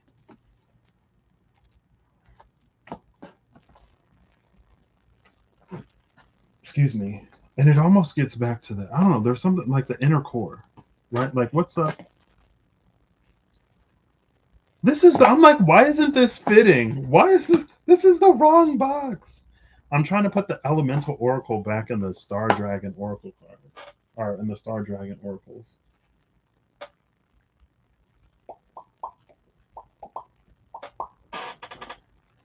I'm like, why isn't this fitting? Why am I struggling? Um, yeah. Anyway, there we go. There we go. All right.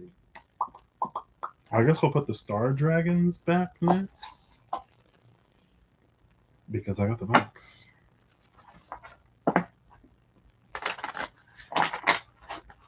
Mm-mm-mm. And maybe that I feel like in general, that's kind of sort of something about me. Like, I love people, even friends and family, but there's still like an element of accountability that I hold. Like, if you're looking for a best friend that like you can never do any wrong in their eyes and they'll always have your back and blah blah blah whatever, that's not me. Yes, I will have your back. Yes, I will support you, but I'm not going to lie to you. If you're wrong in a situation, I'm not going to play into your delusion that you're right.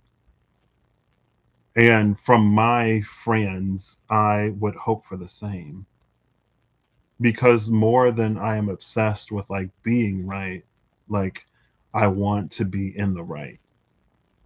You know what I mean? So like I'd rather do right than just like, if that makes sense. So like if I'm wrong, tell me. You know what I mean? I love learning. So if I'm wrong, grant me what I love, which is the opportunity to learn something. Don't just like, you know. And obviously for me, then it's like, is there a validity in what this person is saying about me? Yes. Well, there's a few things. Is this something that like are they right? Yes. Do I want to change this? Yes. Okay. Are they right and I don't care?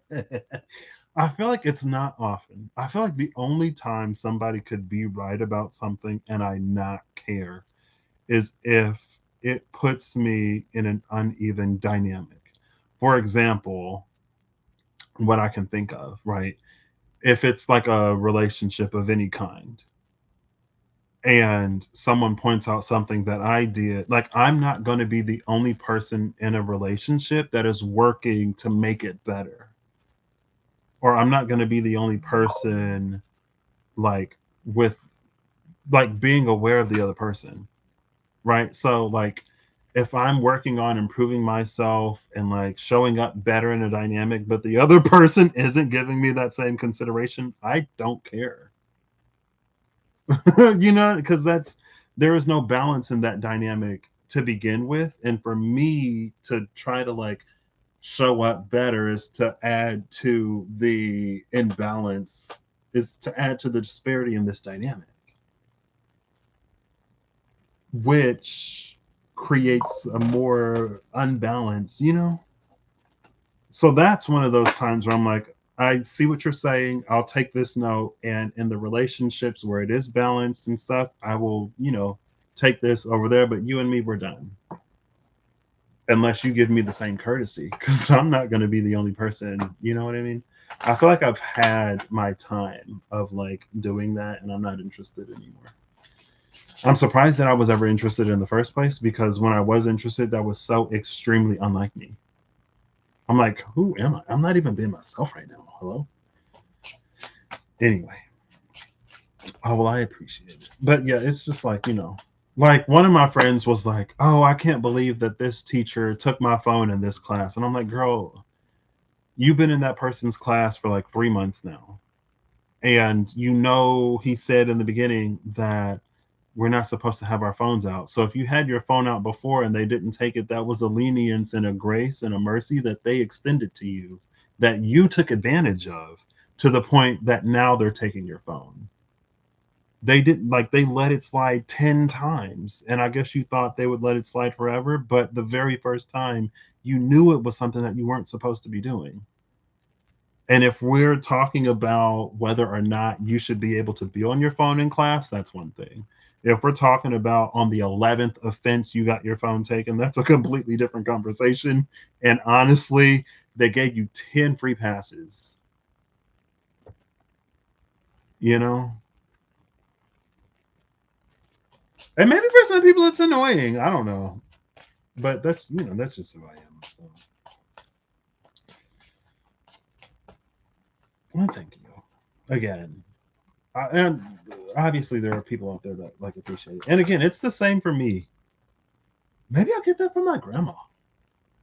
My mom was like, she said that about my grandma the other day. She was like, if I did something, your grandma would be like, hey, well, you're not in the right in the situation, right? And what's funny is I'm pretty sure her Taurus moon, no, her Taurus sun is close to my moon. So my brother is a Taurus. One of my brothers is a Taurus, and my grandma's a Taurus. I'm pretty sure my Taurus rising is the same degree as my younger brother's Taurus moon. No, sorry. My Taurus rising is the same degree as his Taurus sun. My Taurus moon is very close in degree to my grandmother's Taurus sun. And then her Venus and my Venus are in like the same degree. And I was like, wow, interesting. But anyway, yeah. Because again, it's like I don't want to be wrong. Like if I'm doing wrong, tell me, please. If it doesn't make sense, yeah. Well, especially when your grandma's as wise as mine is. Hashtag not all grandmas. I'm just kidding. I'm just kidding. And there are some ways that my grandma, you know, by and large though, she's pretty wise, and I benefit from her wisdom. I feel like there aren't a lot of ways that there are some ways where she's just like older, you know what I mean? And I feel like she's more,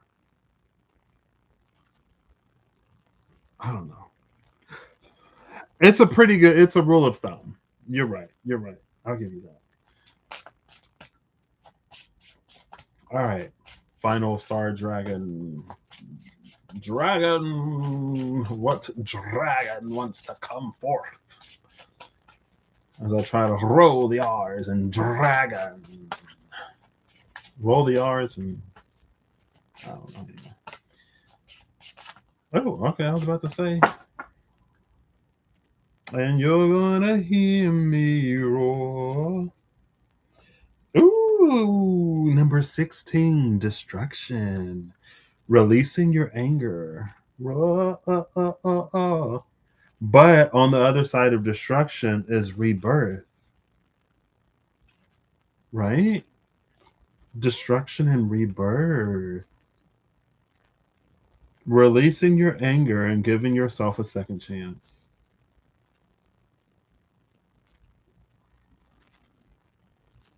Okay. Bottom of the deck is the self, gathering your power. Release your anger, give yourself a second chance with gathering your power. I feel like this speaks to the cycle of self discovery slash self attainment, I guess, where it's basically like as we become more aware of certain things, there is a period of hypervigilance before we settle into where things settle, right? And maybe it's that.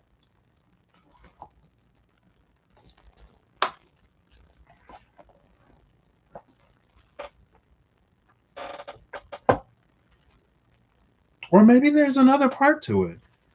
Um, and again, maybe that releasing your anger, it follows the energy of conflict, which was the second part of the Tao path.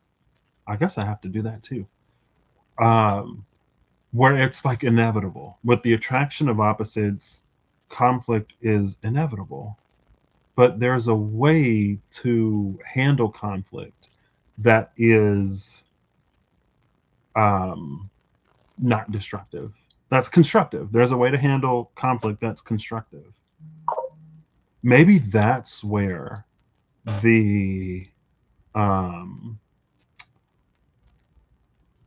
whole tap, maybe that's where the duality of tap comes into play, right? When it comes to the conflict is a natural occurrence in the attraction of opposites, there's a constructive way to handle it, which is finding that common ground, which tap, it was within his domain, or there's the not so constructive way to handle it, which sort of uses those differences as handholds to just like I don't know what that was. Something apart to like destroy the bridge and like, not that a bridge can't be constructed later, especially if it's not one of those scorched earth type situations. You know what I mean?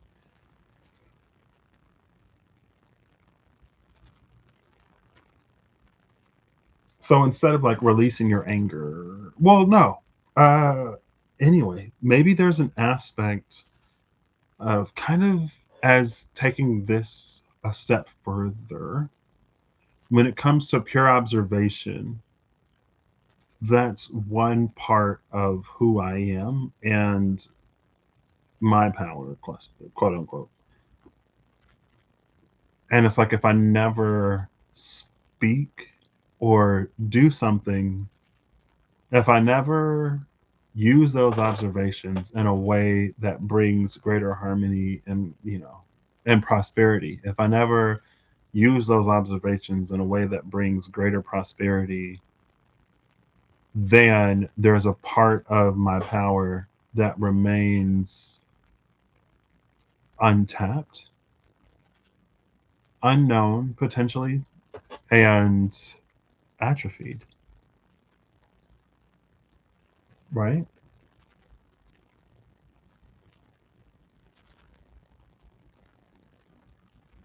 Like with those observations, there is a way to go about the whatever that leads to a positive outcome.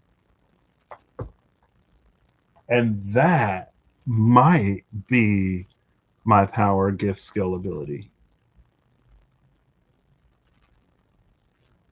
But if I don't do anything, communicate, then there is no opportunity for things to change. Shout out to that one lady that told me if you don't tell people what you're thinking or how they make you feel, they're not going to know what you're thinking or how they're making you feel. And I was like, oh, I never considered that. Oh, snap, there she is. The Everlong Mystic herself. Hello, Eve. Welcome. We have been eagerly anticipating your return. Okay. I was like, word, line, line, line. That's where my brain is, especially here now. Yeah, I was gonna text you. Goodness. I was gonna be like, hey, me, Matt, and Sandra are among the ones waiting for your return. I don't know why I sang that. I'm excited. I can't wait to see what series comes back. And wow. So we got the six of air that we saw in the image. And union. I wonder if this union is because I was literally just talking about it. And honestly, like that is the power.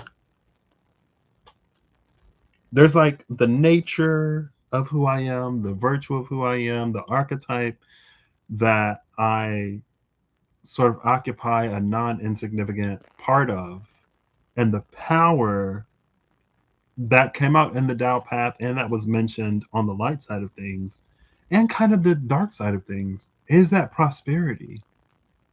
But if I don't say anything or do anything, then nothing happens. So,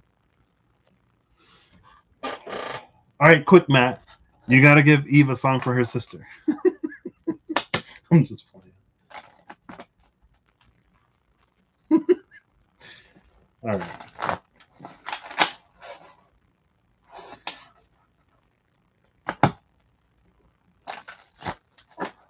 I feel like this is coming out. I was just thinking about you the other night, Eve. I was thinking about some of the wisdom that you dropped on me at this point years ago that I'm apparently now ready to do something with. And I'm like, oh, maybe there was something to it this whole time. All right. Dreams of Gaia Tarot. Final card, please. Flip a foul. Ooh. Oh, she's back. Bottom of the deck, she's back. I did clock this when it came out. Every 10 came with the 1. There was a 1 of fire and the 10 of fire, the 1 of air and the 10 of air. The card that came out, 2 cards came out. The first one is the 10 of air. Bottom of the deck is the 1 of air or the ace of air.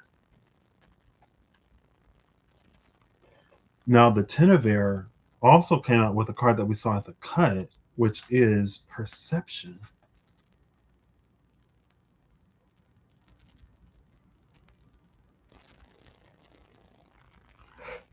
The 10 of air and perception.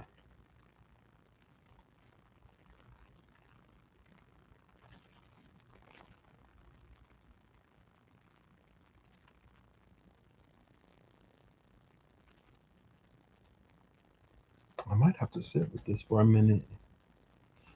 Like, I might have to take a picture and move it along.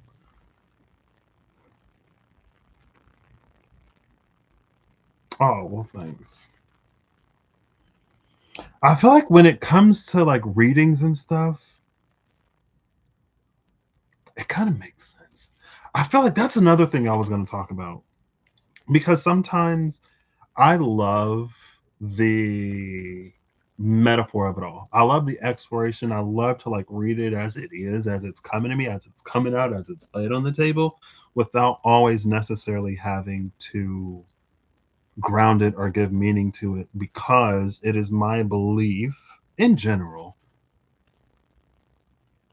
There's a like I do what I do to give a different perspective. Or that's my goal. My aim is to give a different perspective or to highlight a certain perspective. It's not necessarily to convince anybody of anything, right? And I think sometimes, and I've noticed it for myself, that like you can like get a word from someone, you can come across the reading, and then with time it makes sense. And I think I not only do I rely on that, but I also rely on the viewer having an intuition, discernment, and connection with the divine that will sort of like it will be a collaborative effort that will like get what someone is supposed to get out of it. There you go. I think I was thinking about that maybe yesterday because I was thinking about so when I was looking at the like magic versus alchemy, right? When we looked at the magician and temperance. Like when I did it, I was like, okay. Then when I was walking the next day, or maybe a few days later, within a few days, I went on a walk and I was like, oh, like that can ring true in this way. But then, even more recently, I read the dynamic in a different way that I haven't necessarily come back live and like talked about, to be fair. Um, but yeah, because maybe that's one of those, it resonates for me in this way, right? And it's not necessarily meant to be shared. Not that I think that it isn't meant to be shared, but I think that there is a big part of where we are, what we do, and what we're about. You know what I mean? I feel like I, by virtue of who I am, as you've seen, kind of occupy both. And so I'm less purely one or the other. Like, even when I do the Myers Briggs personality type, the only thing where there's like a pretty big difference is on the introvert extrovert scale. Like, I'm definitely an I in the INFJ and not an E anything. But with some of the other ones, it'll be like a fairly close split. Like, I'm less clearly judging over I am perceptive or whatever. I think that's the P and the J that comes last. I don't know. Anyway,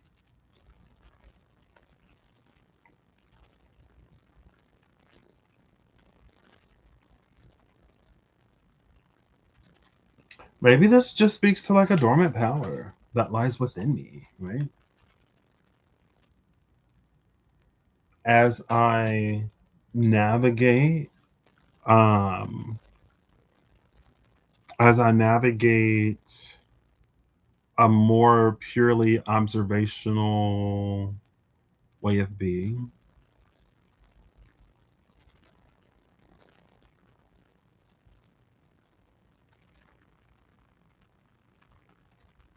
I don't know. Anyway, I love that like y'all are helping me learn to accept compliments and nice things being said about me. I appreciate it. Thank you.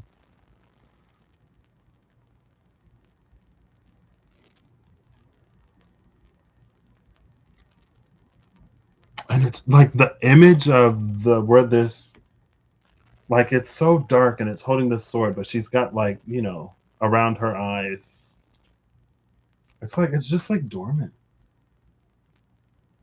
Maybe between like my light and my shadow, it's like this 1-2 combination, right? The light sees and observes, and the dark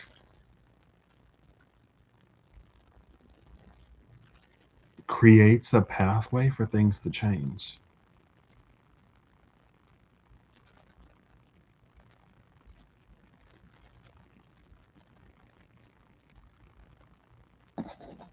I wonder, and I was thinking it kind of sort of did take that one self read I think I did. I think it was an OJL self read recently.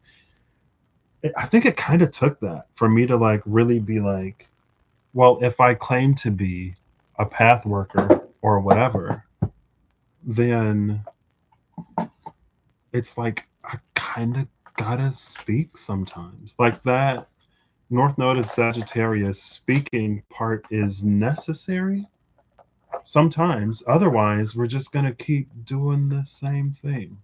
So maybe for me, to see something, witness something, experience something, and not say anything about it is one of those definitions of insanity. Because again, if you don't say anything, how are we going to know? It's like, oh, I guess in a certain way it makes sense. And along that vein, I guess, like, I don't know.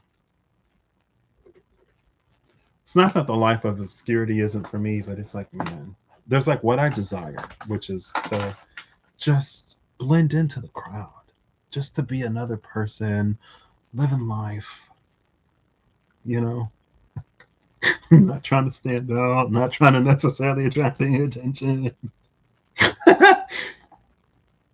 Right? It's almost like I feel like on a soul level, like I'm a celebrity and I've incarnated to just like leave all that behind me. You know what I mean? Like I'm in my plain clothes right now. I'm incognito. I'm just like everybody else. I don't want all the attention and all the whatever. I'm here to have a human experience, to live life, to be a muggle. Spiritual practice. Muggling is my spiritual practice. This is spirituality. for me. Just being like in my body, you know? That's why I say it's a trap. You incarnate down here just trying to live your human fantasy, and you're like, whoa, whoa, the human fantasy that I had, this is not it. This is not it at all. It's like, oh, guess I'm gonna have to roll up my sleeves if I'm gonna have the dream life fantasy experience that I wanted. I feel like if there is a choice and if there is truth to it, that would have been the way that they got me. I feel like they would have been like, oh, like you want to like have a human experience, right? You want to incarnate down there, right? Okay, well you go down there at this time. And I'm like, oh, I'm so excited. I can't wait. And then you get down here, it's like when I was looking at the everything of everything, I guess I was looking at this point down here, and that's what really sold me on the human experience. This right here is like, what? I don't know, jokes. It's a nonsensical self-read. It's a nonsensical read of the self. It don't gotta make sense. That's what nonsensical means. Because I am who I am, how I am. It's for me to release the burden of it making sense, right? And if it comes out a little whatever, it's whatever. And I'm reading it, you know what I mean?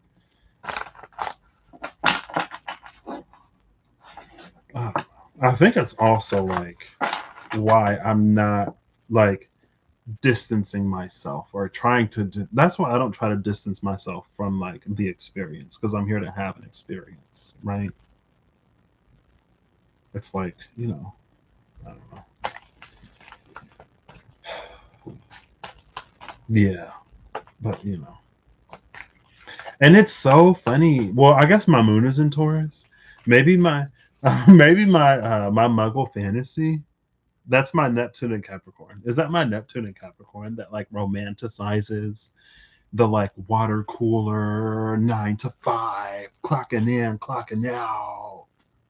I'm like, yeah, that's what I want. I want to like be at the water cooler and be like, oh, how was little Tommy's little league game? How was your weekend? Is that normal? Oh gosh. We got insight number 26. 26 was the gold I was looking for. Insight. Look at that hand. That's not a hand. That's a flower. It looked like a hand. Okay, cool. Insight. What's at the bottom of the deck? Drive. Insight and drive. 1426. Oh, and look, his chariot is pulled by mice. Elephants are stereotypically, at the very least, afraid of mice. And it drives his chariot. He's conquered his fear, and maybe there's insight behind the fear. I think that's true. Fear less so than like a like response. There's insight behind responses, and there can be insights behind fears, right?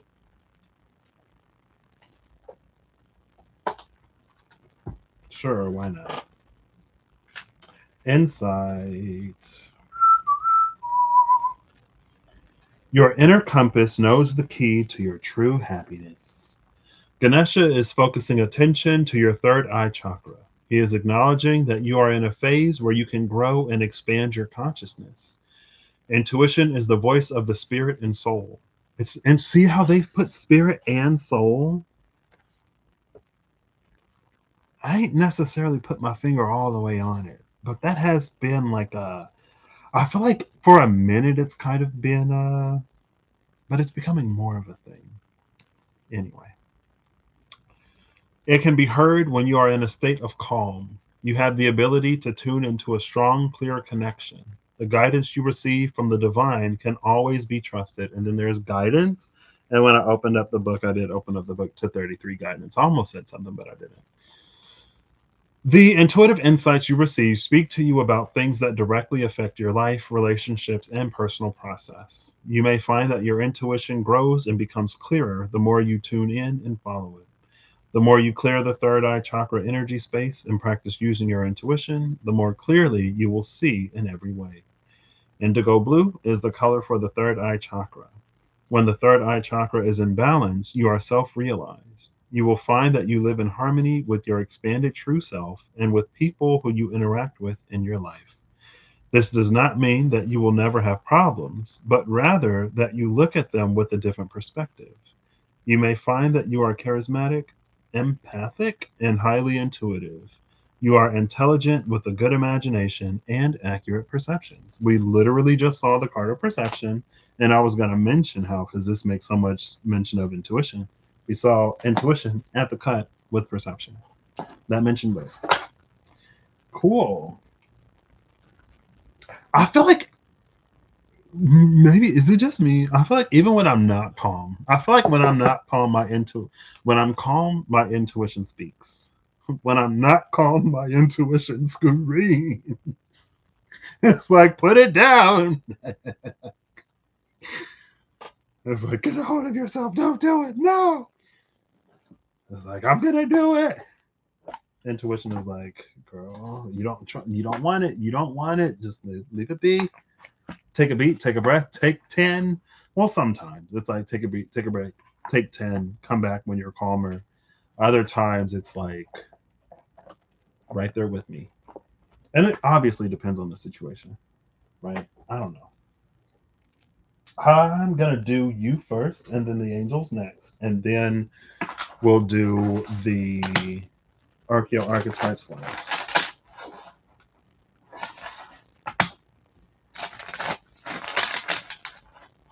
Okay, this is a deck that I split in half. For decks that I split in half, more often than not, I do get. Um,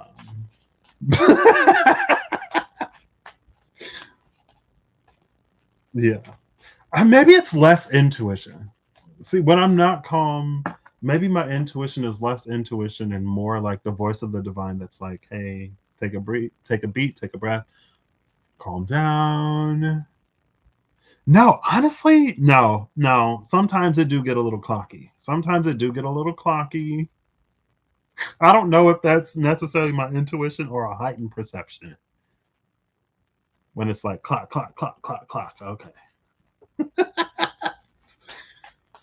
Sometimes it is, whatever. I don't know. I think it also depends. Like, there are, I don't know if it's what the majority or what the percentage is, but maybe it depends on like the thing too. Because I don't necessarily get upset or lose my calm over like trivial things. Sometimes it's a very, whatever. So, yeah. But that's why I have to be calm, right? When the intuition gets a little spicy and they start getting a little clocky, I'm like, okay, maybe we do need to tone it down a little bit. Maybe we do need to center and ground because it's not meant for all that. You know what I mean? It's not meant for that. It's almost like, when you're hype and someone else hypes you up and you're like, okay, wait, maybe we're getting too hype. Maybe we need to reassess the situation. You're supposed to be my counterbalance. We can't both be hype type energy. All right. Two more. I am going to split this since it's a deck that I split, and we'll get two final cards. And I just hope every time I use this deck, I'm like, man, I'm really playing with proverbial fire. Emphasis on, the usage of the word proverbial proverb. On the left side, we have Beelzebub. Whoa, not the Lord of the Flies. Lord of the Flies and very powerful chief. He is described by demonographers sometimes as a giant fly and sometimes as having a human appearance. Okay. On the right side, we have Ducius. He's a duke in command of 29 legions. He conducts invisible instruments in melodious concert, and the trees bow to his voice. Okay, invisible instruments, a melodious concert. So it's not discordant, at the very least. Wolfgang Amadeus Beethoven. I was thinking like Puck.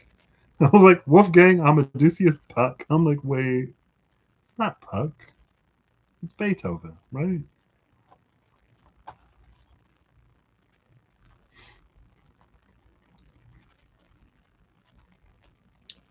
Amadeus. He's a Grand Duke, according to Ware's Pseudomonarchia Daemonium, and rules over 29 legions of demons in hell. Demonologists claim that when summoned, he can appear as a human, so both of these can appear as humans, but with claws on his hands and feet to show he is not quite human. But that his true form is that of a unicorn. What? True form of a unicorn? Unicorns are demons. There you go. R.I.P. R.I.P. the dream. Unfortunately, many creatures, including the rhinoceros, are referred to as unicorns for having a single horn instead of two, so we cannot know if his form is that of the classic horse with a single horn or some other single horned beast. His gift is the ability to create beautiful music. Demonologists claim that if asked to perform a concert, he will suddenly be surrounded by the sounds of hundreds of invisible instruments, horns, flutes, and stringed instruments, and the sound builds until the trees sway and bend as if dancing. At first, it seems as if Amadeus has a very simple gift, invisible instruments and dancing trees, but when we think for a moment about the poetic nature of many of the early demonologists, it is possible that he may control something that is more than beautiful, the wind. The swaying, dancing trees are a hint to his potential power. What other invisible force causes the forests to bend? Anyone who has walked on a blustery day while the trees whisper and the power lines hum can easily imagine where, if Amadeus does control the winds, the invisible instruments come from. Oh, it is a unicorn. It was just, oh, it's like some dude with a unicorn head.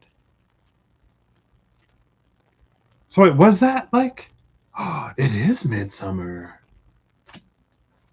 Yeah, I mean, I did read Midsummer Night's Dream. We did that in high school.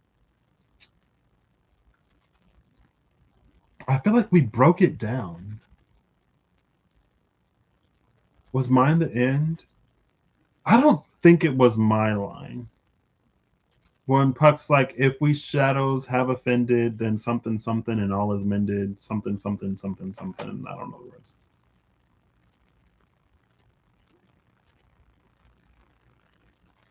Okay, we got a unicorn conductor that whose true gift and power may be the manipulation of wind.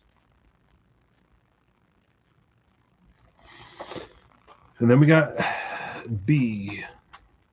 Usually I like intentionally mispronounce these names just in case, girl. What if in intentionally mispronouncing a name, I accidentally pronounced it correctly because as they're written, they're intentionally not written the way that the names are actually said because whoever wrote the whatever didn't want people to accidentally summon a whatever. And I'm like, my precaution undoes another precaution. Imagine. I'll just give a letter. B. Lord of the Flies is perhaps one of the best known names. After Satan and or Lucifer, demonologists generally place his rank quite high. Many writers list him as a king and second to Satan. First mentioned by that name in the Book of Kings as the god of a Philistine city.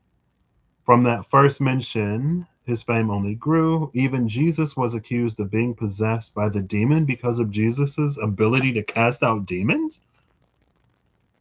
I didn't know Jesus was accused of being possessed by a demon. Did y'all know that? I need to as well. Love you too. Thanks for stopping by. I enjoyed this time together.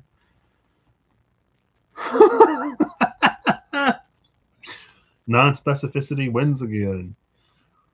Okay, Colin DePlancy quoted Milton and Solomon regarding B's many appearances. Sometimes he is portrayed as having the appearance of a man, sometimes that of a fly, of which he is lord, sometimes a wise and kindly looking man. Perhaps a demon as old and powerful as B can manifest in whatever appearance he chooses. That will make sense. And the title Lord of the Flies did not only apply to flies' attraction to decay, but B was once thought to be a very powerful oracle because the flies were his eyes and ears. The phrase to be a fly on the wall is a perfect modern day example of how that idea exists even now. A fly on the wall was once a servant of B, but is now a metaphor for our desire to be an invisible listener in a room. How often do we wish to be a fly on the wall, to witness someone's embarrassing or dangerous secrets? Perhaps the desire to listen in where we cannot is sometimes for good, but we should consider that sometimes it is not. There's that we went that whole thing without that invisible. So if a fly is the invisible listener and B is the Lord of the Flies,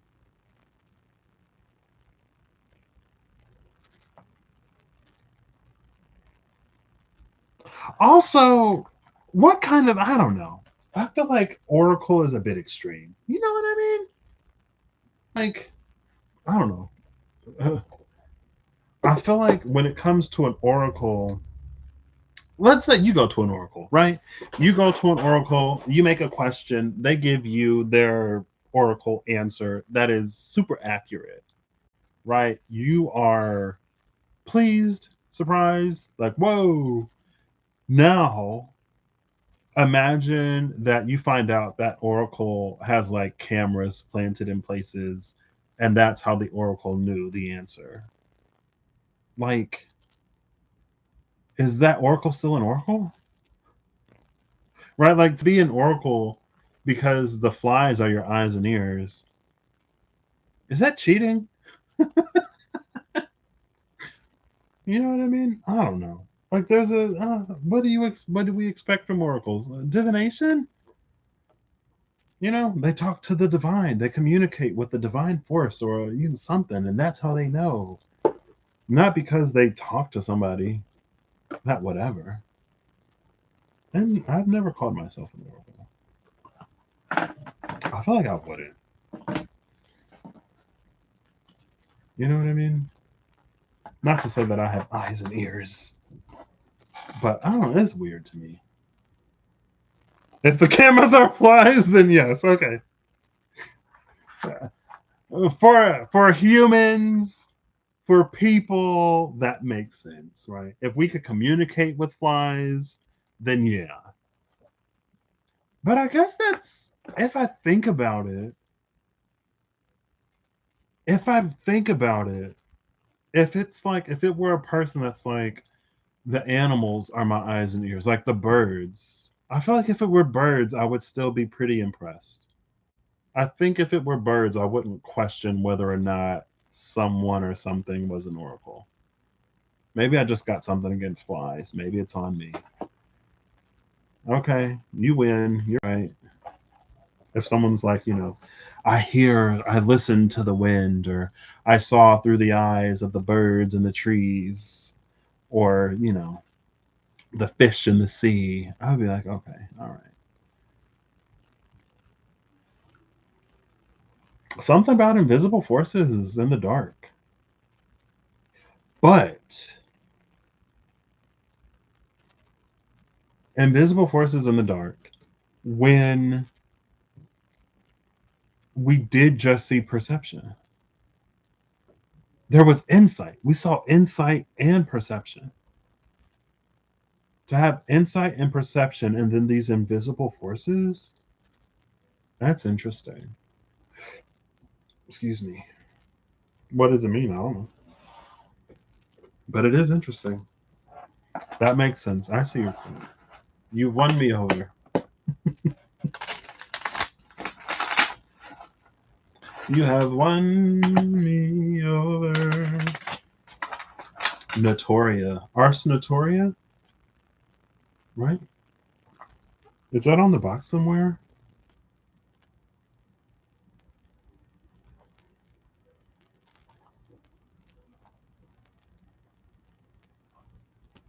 Is that a saying? Is there more to that? Ars Notoria. It's a book? Survival game?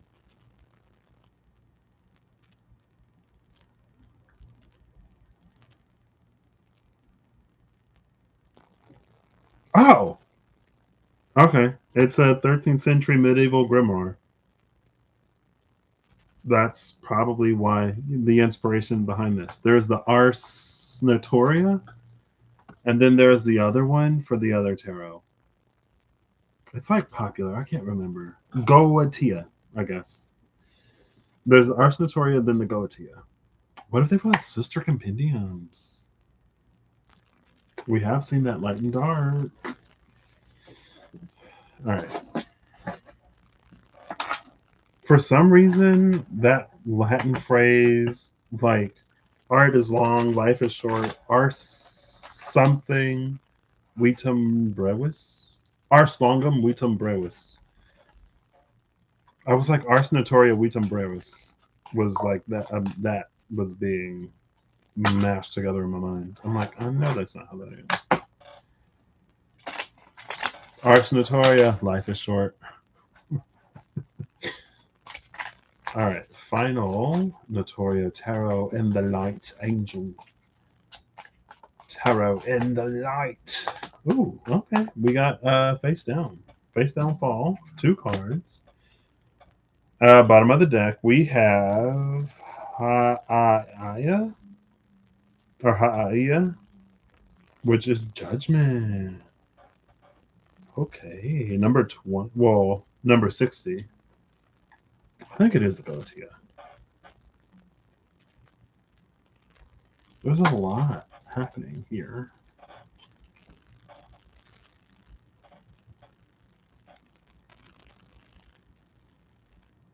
I feel like there's so much happening, I barely know where to look.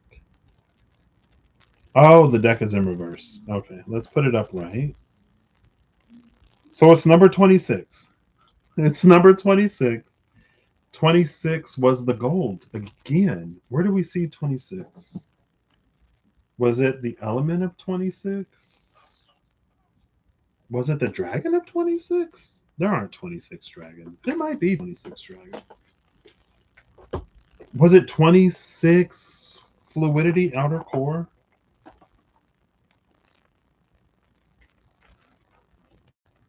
No, that's 12. No, that's 15. Okay. Was it the 26 in the Whispers of Lord Ganesha? It is. Thank you again. Thank you again for gifting me with this deck. I was telling Matt, I was like, yeah, I got this deck when I didn't get to see you. 26 is protection. Okay. I guess it was in the Whispers of Lord Ganesha. Welcome back. I hope you got something tasty. I'm glad to hear that unicorns weren't harmed and that, if you harmed a fly, then you may be eating it. There's a fly in my suit. It drowned. R.I.P. 26 is insight. 26 was insight. Okay. Insight and judgment. Insight and judgment. What an interesting combination. I feel like insight is something that we would hope that an energy of judgment has, right? It makes it feel less arbitrary. There's some actual. I feel like insight is a double edged sword. If we are in the wrong, we would hope that judgment doesn't have insight because maybe it can overlook whatever. But if we're in the right, we would hope that it does have insight so it can get to the truth of the thing, right? Maybe I'm projecting here. We have, make sure they're upright. Number 60. Now we have the actual number 60, which is the Seven of Cups, Mitzrayah, and number 62, which is the Nine of Wands, Iahel. And what a combination we have.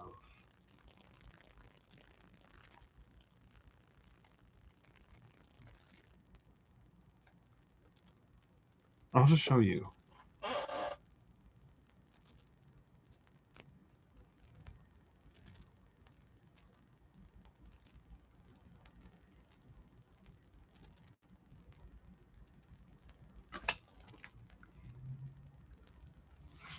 Okay.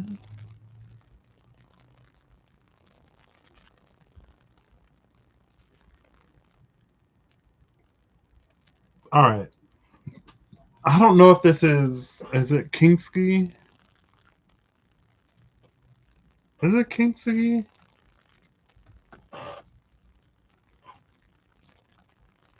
I think, how do you say make? Is it, I know ski is like, but I think Suki is to make. Tsuki. Let's do to make. Japanese. I can't remember. Scooter, right? Scooter. To make, right? Yeah, scooter is to make. So, skimas, because it's a ru verb. Skute kudasai. Please make. Yeah. So, to make with gold. Kinski. King gold. Sugi. Well, Suki, but if you put it together, I can see it being gi. That's the thing about Japanese. Sometimes the consonant part changes depending on what comes before. Kind of like how we do like a and. So if it starts with a verb, it's typically preceded by and apple and orange. And if it starts with a consonant, it's preceded by a. So like that kind of whatever. Because like even when you count stuff, ippon, nihon, sanbon. So it's when it's one, ippon. When it's two, nihon. When it's three, sanbon. You don't say sanpon or sanhon because I guess it doesn't sound right. You say sanbon because it sounds better. I don't know. Anyway, a little bit of a Japanese lesson from someone who took some classes a while ago now. Anyway, there's an because so we have she's holding up this bowl, right? To receive that holy light. And then there are these other bowls on the ground, and there's some of them that have like that gold leaf on it. I think all of them do. Most of them do. That one doesn't necessarily. They're fixed with the gold, right? That's that kintsugi energy. But that one is pure gold. Now, is it pure gold because it's been, if we go back to the dragons of destruction and rebirth, is it pure gold because it's been completely destroyed and entirely remade? Or is it pure gold because it's just pure gold? You know what I mean? Now, the next card, there's a bunch of like little dudes with candles and this gigantic angel with this mirror portal thing that looks to show, I would say the solar system, but maybe it's another world. I don't know.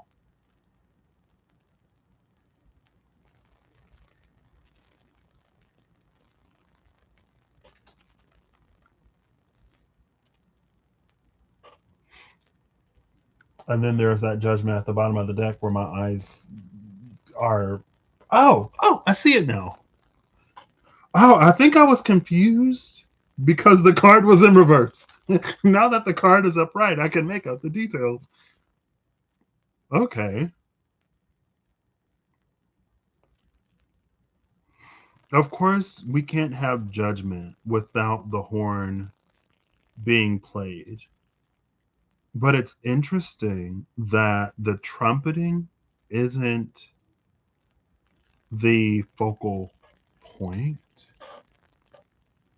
Like he's like in the back with the trumpet, and she's more front and center. Now, because there's a trumpet there, it does make me think of Amadeus and that music that was played.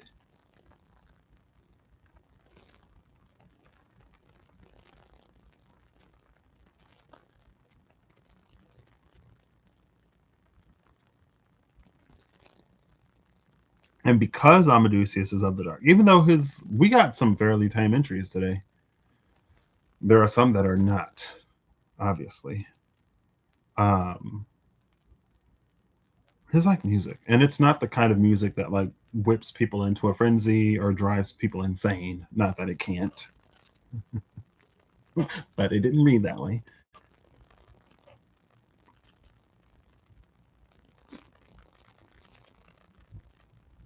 Shall we confront the book? 60 and 62. What time is it? I know it's been like 4.5 hours. 60, Mitzrael, God who lifts the oppressed. Cool. Love that.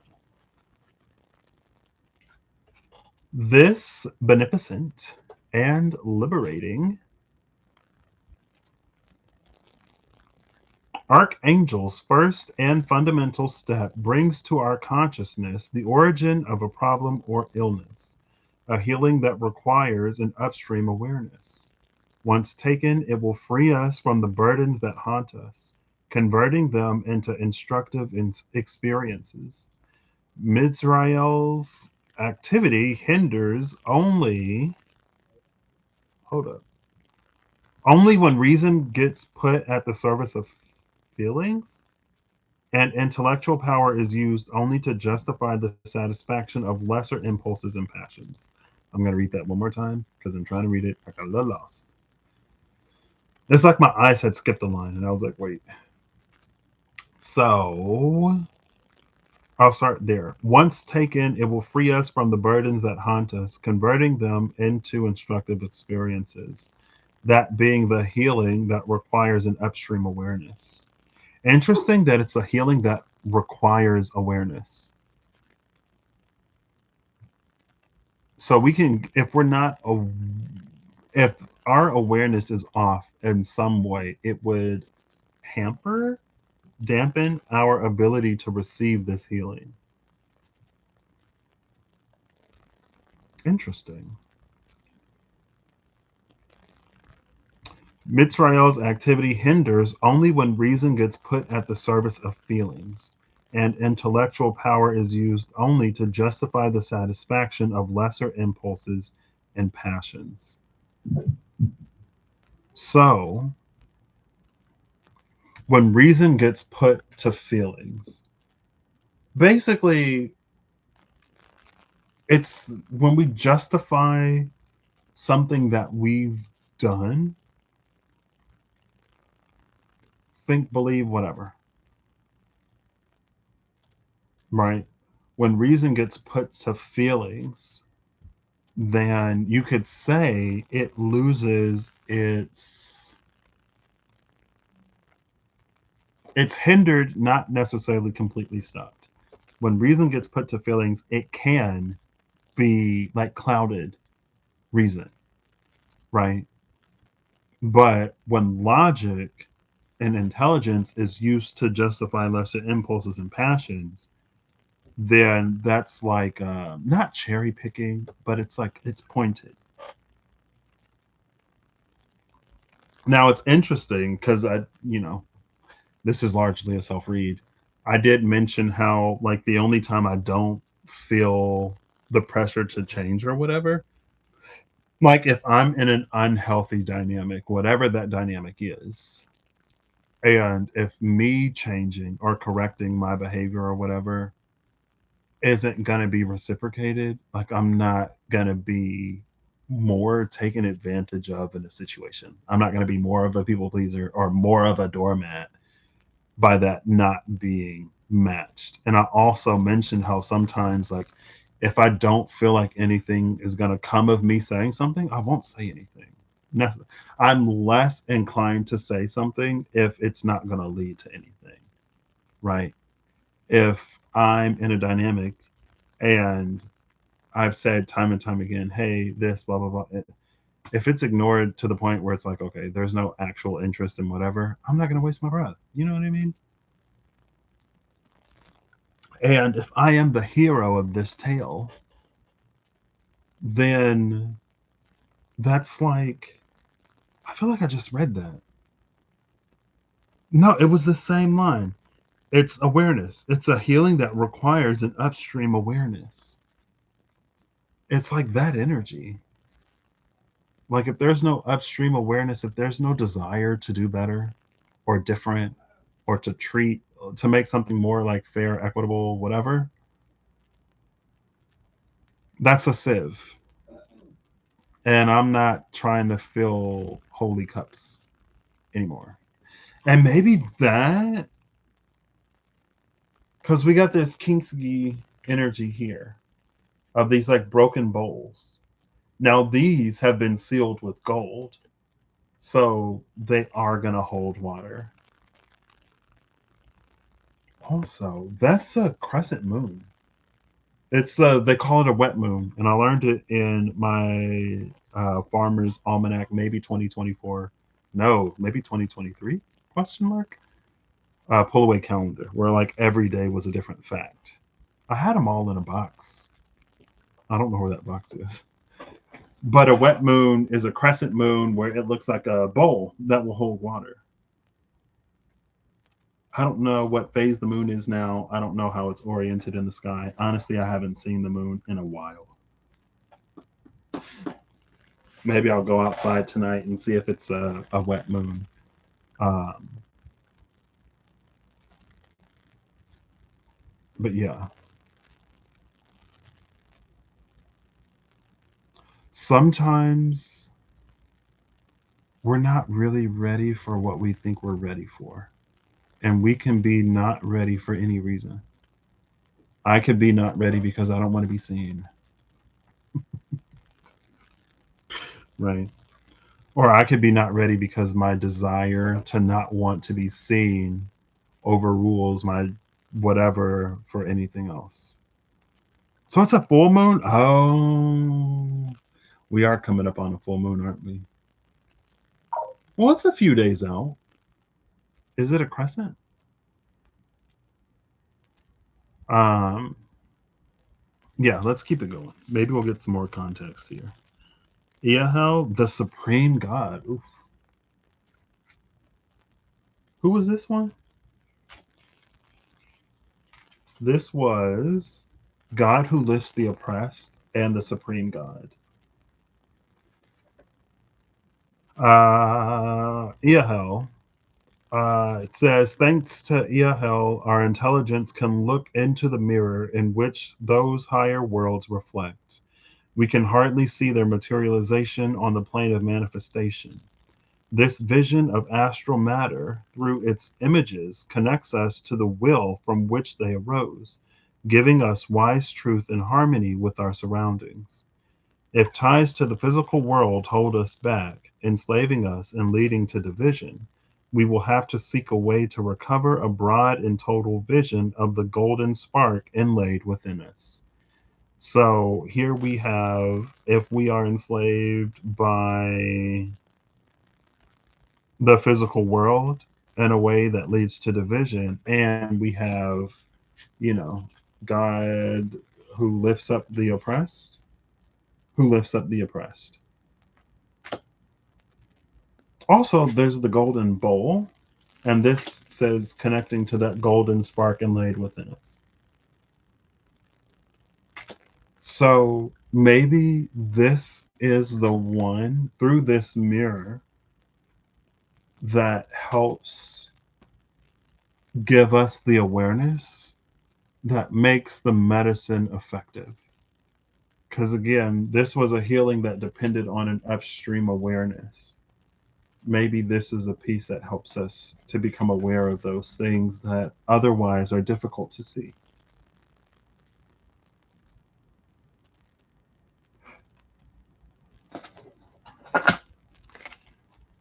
I'm not going to read Judgment at the bottom of the deck. I feel like I've read enough. I'm not necessarily burnt out on reading, but should I read it? I want to say no, but I'll read it anyway. If I read it anyway, what was the point of asking? No. I'm not going to read the Judgment at the bottom because we'll just say the truth of that judgment at the bottom will be revealed through healed eyes, right? So, whatever that healing that we have enough of an awareness of to be healed. And sometimes we're not aware of things that we're not aware of. And if my thing is to give people, a perspective, that's a part of it. Maybe that's, through this work, our awareness to certain things can increase our perspectives at the very least, hopefully expand a little bit so that we can receive healing. And maybe that's it. Like not only do I rely on the viewer to have an intuition, discernment, and connection to the divine to make sense of things, I also rely on the divine to be the administrator of healing. And so, in this vein, my role or desired role is to help us be body conscious, right? So, for example, it's like a pre screening type energy so that when you go see the doctor or when you have your conversation with the nurse, you know what to tell them. So it's almost like in that metaphorical scenario, I hope to slash feel more comfortable with and hope to like go through like a rundown questionnaire. Like, how's this? How's that? How's everything going? Oh, you say that this is ailing you? Okay, let's try to isolate the location. And if we can, let's try to find a cause, right? Have there been any changes in your diet? How is things going on at work? How's your personal life? Is there any stress that you're experiencing, either a prolonged stress to where it's finally wearing on you, or a new stress, which is this thing that you don't usually have to sort of accommodate for, blah, blah, blah, blah, blah, whatever, right? We have our appointment, and then you have your appointment so that you can have a more productive conversation with the nurse and you can get a more accurate prognosis from the doctor. And then you take the script to be filled, and because everything is copacetic, the medicine actually works. How about that?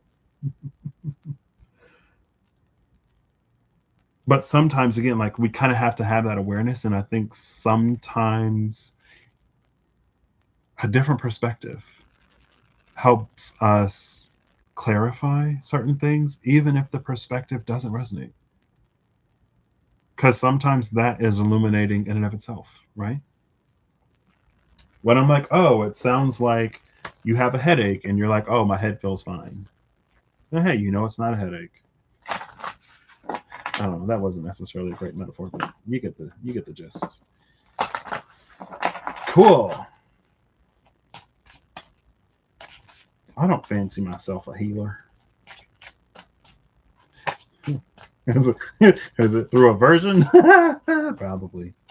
I remember having a conversation with my other best friend very, very early in my journey when I was like, I don't want to be a healer. I haven't been in this space at all, but I know enough about people to know that I don't want to be a healer. I don't I don't want to be at that intersection in that way. And she was like, you don't have to be. Like, even if you have the gift to be, you don't have to be. And I was like, you're right. Now, if what I do is healing in some way through perspective, introspection, conversation that we have together that leads to certain things, like things that precipitate because of that, I'm fine with that.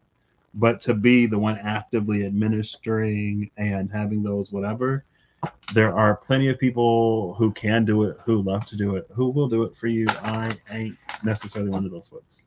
I ain't necessarily trying to be one of those folks. It's a gift that even if I have, I hope to not have to use it. My pursuits and desires are in other places. Oh, wow. The demon fell out in reverse on the floor. Maybe we should keep it on the floor. What's at the bottom of the deck? The bottom of the deck is the metamorph, which is interesting because they're one and the same. And maybe that speaks to like with some of the like with Tap and some of the other ones. Like even after falling, they maintain their angelic nature. Like they weren't twisted into monstrosities and shadows of themselves. They just like relocated. Not all of them. Big on that. Again, I would feel comfortable saying it's an extreme minority. Extreme minority. Like maybe 3 out of millions, if not more. You know what I mean?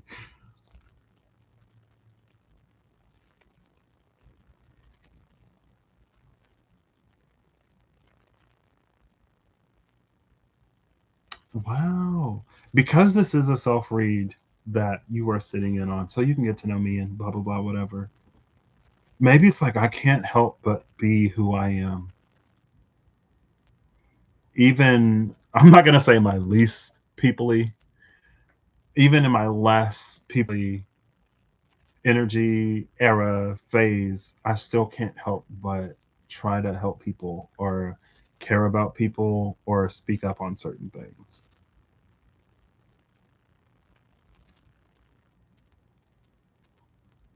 Right. And maybe I think that was another thing I kind of wanted to clear up from the end of another video when I was like, we're encouraged to take on the title of sovereign this and sovereign that. And when things go left, that's when the sovereigns step up. When things get dark, that's when the sovereigns step up and they shine and they do whatever. You know what I mean? But because we can chase and embrace a title more than we're necessarily prepared for the responsibilities that come with it, now our whole sector of the world has gone dark because we volunteered to be the light when it went dark and we're afraid to shine or we can't shine because, you know, it's easy to be there in the daytime. Who needs a lighthouse when it's noon? If you're not at the North or South Pole, nobody. Because noon, it's high noon. That's when you're getting sun. And I feel like the way I ended it, I didn't. It's like we can be something that like we can be the thing without being the thing, right? We don't have to profess to be what we are because we are what we are. You know what I mean? And so maybe that's a little like, as much as I don't want to be a healer, or as much as I don't want to be this, and as much as I don't want to do that, I'm the type of person where I'm not necessarily volunteering to be the leader. But if someone has to step up, I'll have to step up. And if there's a gap, I will step into the gap. You know what I mean? Or at least I'll be like, hey, let's have a conversation about this gap because this is where things are falling through. And I'm working here.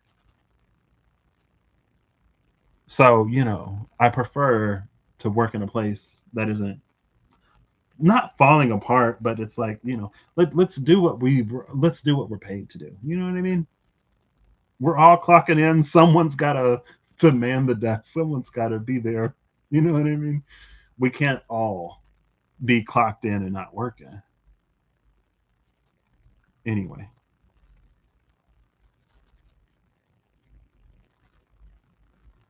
I don't know. Regardless of the circumstances, I'll always be who I am. Unfortunately. Fortunately for some, unfortunately for me sometimes.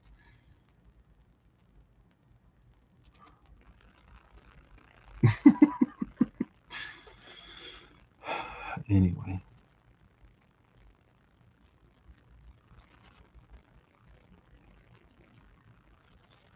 I don't know if it's necessarily integrity or principle. I feel like it isn't an integrity for me, or because it's not something that I do. And I feel like behind closed doors, when I'm by myself and I've done it, it doesn't sound right when it comes out of my mouth.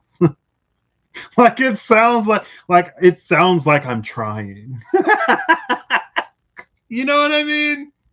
And it's like it doesn't sound natural. It doesn't feel natural. I don't feel cool when I do it or whatever. It's just like, with the proverbial cigarette that's being passed, I'm like, I don't feel cool smoking. I got a coughing fit and my lungs are on fire and I'm not having a great time. So I'm just gonna put the cigarette down. You know what I mean? Like if it made me like if I felt cool when I did it, maybe I would do it. It's just I feel like it's as awkward as people might think, or at least it feels that way to me. It's completely unnatural. I don't know. Sometimes I don't necessarily wish I could. I guess I don't necessarily wish anything. See, you got me. Between me and Eve, we create balance. We create a harmony between us. So there you go. Yeah. So I appreciate the sentiment though. It just I feel like it wouldn't work. Like if I did it to like blend into my environment, like if I did it to try to assimilate, everybody would know. They'd be like, "You don't talk like this, do you?" And I'd be like, "No." And they'd be like, "You don't have to. You don't have to for us. You just keep not cussing. You'll be fine."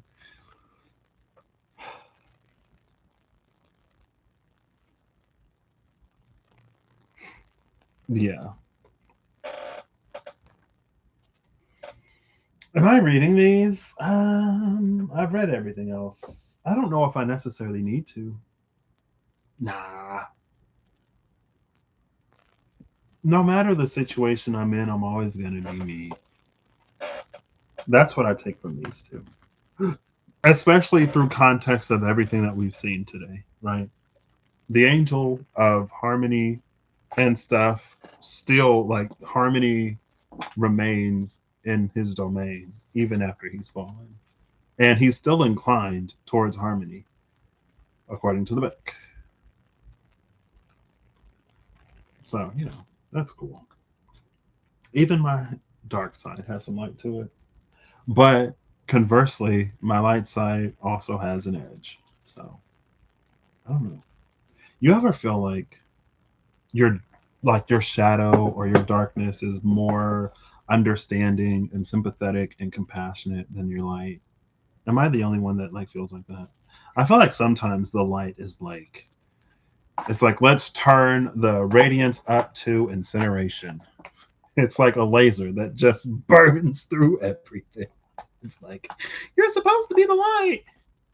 What, you said you wanted my light? Well, here you go. I'm not going to compare it to the sun because the sun is everything, but it has a focus that just burrows through things in a way that dispersed sunlight through the atmosphere just simply does not. That's where the fire comes from. Well, where there's light, there's fire. I've been seeing that a lot. I'm playing the paladin in Diablo 4. That's why. And fire modifiers also work for light. Holy and fire sort of share the same modifier.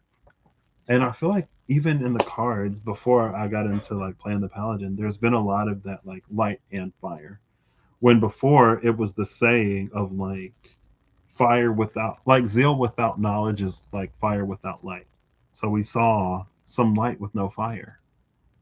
It's light that doesn't like it doesn't warm or like there's no heat to it. It's just like bright and or blinding. There's no warmth. There's nothing. So it's like imagine that you're freezing cold. And so you get closer to a light and now you're like cold and blinded by the light and not warmed by its radiance at all. So it's like not only are you still freezing cold, but now you can't see because it's so bright, right? You got to have a little bit of, you got to have a little bit of, yeah, like it balances out. You know what I mean? I feel like like there was this whole moment that I had early 2020, I think, like January. And after that moment, like my shadow got so kind. I'm like, wow, like you used to be my saboteur. Now you're like my biggest support. And I don't know if it's my light or if it's my pursuit of it. That was more like something almost always out of reach. Right? Like light was what I strove for, and my shadow was what comforted me in my pursuit of it. Where it's like, this is something that I've never done before, so I don't have to be so hard on myself and blah blah blah. But there was a vow that I made with myself that no part of me gets left behind. And so I don't have a reason to self-sabotage me anymore because my success is in my interest. You know what I mean? All parts of me are interested in my success and my happiness and my abundance, prosperity, and my thriving because we're all going to the same place. I intend on arriving whole. And because of that, there's no part of me under threat of elimination that has to like freak out and self sabotage and do all this other stuff, you know? Or at least that's my take on it. Who knows? I almost forgot this again. I can take the bookmarks out because I'm not going to need those. And maybe with the metamorph, because I'm thinking of this separating the seeds from the nuts, which is a squirrel folk expression, meaning dwelling on unnecessary details. Because of that metamorph, like light and shadow or light and dark, it becomes this unnecessary detail. Because no matter, like, I'm always going to be me, or because I'm whole regardless. You know what I mean? Maybe there are some like defining characteristics. I'm sure you can separate like a nut is a specific type of seed, right? There are seeds that aren't nuts, maybe. Yeah, because I wouldn't call a sunflower seed a nut, but just because I wouldn't call it a nut doesn't mean it's not a nut. Cool. But yeah, you know. And we saw it, right? We saw that in the Union card and the Dreams of Gaia Tarot after the cut with like was it Union and Intuition and then Intuition and Perception and or was it Intuition, Perception and Union? That was in the mix somewhere. We saw it there, but also somewhere else. I already forgot. So we're going to run this one more time. I'm going to cast the final lot. We'll say NRS 625 final cast. And we got cast reveals I Ching number 27, Mountain over Thunder, shifting into I Ching number 20, Wind over Earth. So they both shifted. Both the upper and lower trigram shifted, and it shifts on the bottom line and the second line from the top. So from the top, it shifts on lines 2 and 6, but from the bottom, it shifts on the bottom line and the fifth line. So there we go. Heaven, Mountain Over Thunder. I don't even have the titles on here. Again, like because I couldn't find a source, this program kind of stalled out, which is fine. Mountain Over Thunder. Iching number 27. 27. 26. 27. The Corners of the Mouth. And Iching number 20. I feel like we've had Iching number 20 recently. Iching number 20 is Contemplation. I think I am going to read these. And well, maybe not. Maybe I will. Maybe I won't. I won't. What I will read in the Book of Maps is the first pair that we got that I didn't know the changing lines for. How about that? So, I gotta go. I gotta go potty again. All right, I gotta go potty. We're getting 2 new bookmarks. Where's my thing? Oh. We need 2 new bookmarks because I gotta go potty. First bookmark is this one, which is the Rugged Highlands. It looks like where it's Fire Meets Earth, Rugged Highlands. The flavor text here: we may fight the Timur. We may fight the Timur when territory demands it, but we've no desire to profane their sacred places. Taklai, the Mardu convoy. We may fight the Timur when territory demands it, but we've no desire to profane their sacred places.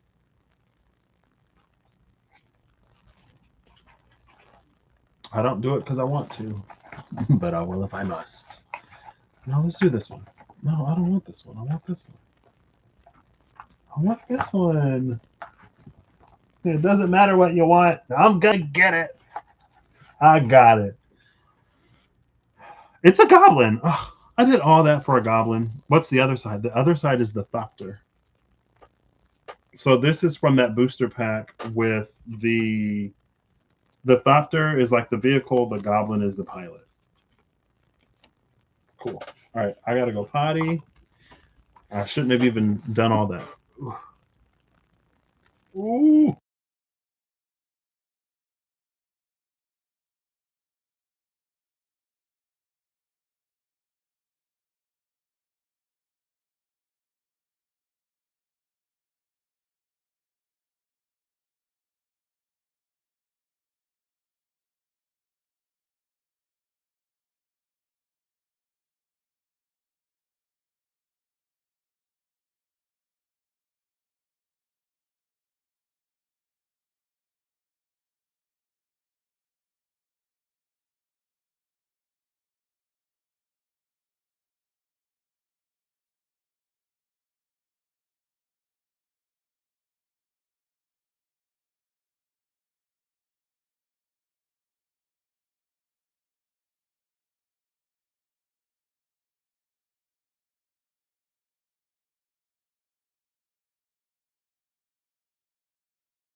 I clicked over here.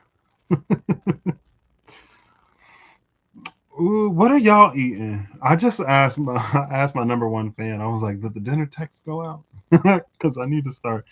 There are a few things that I need to finish, so you know, maybe I will. Whoa, what's going on with the squirrels?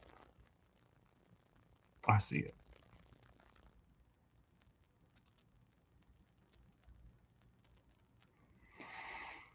Oh, what are we? Don't tell me. I was gonna ask what y'all are eating, but it's gonna make me more hungry.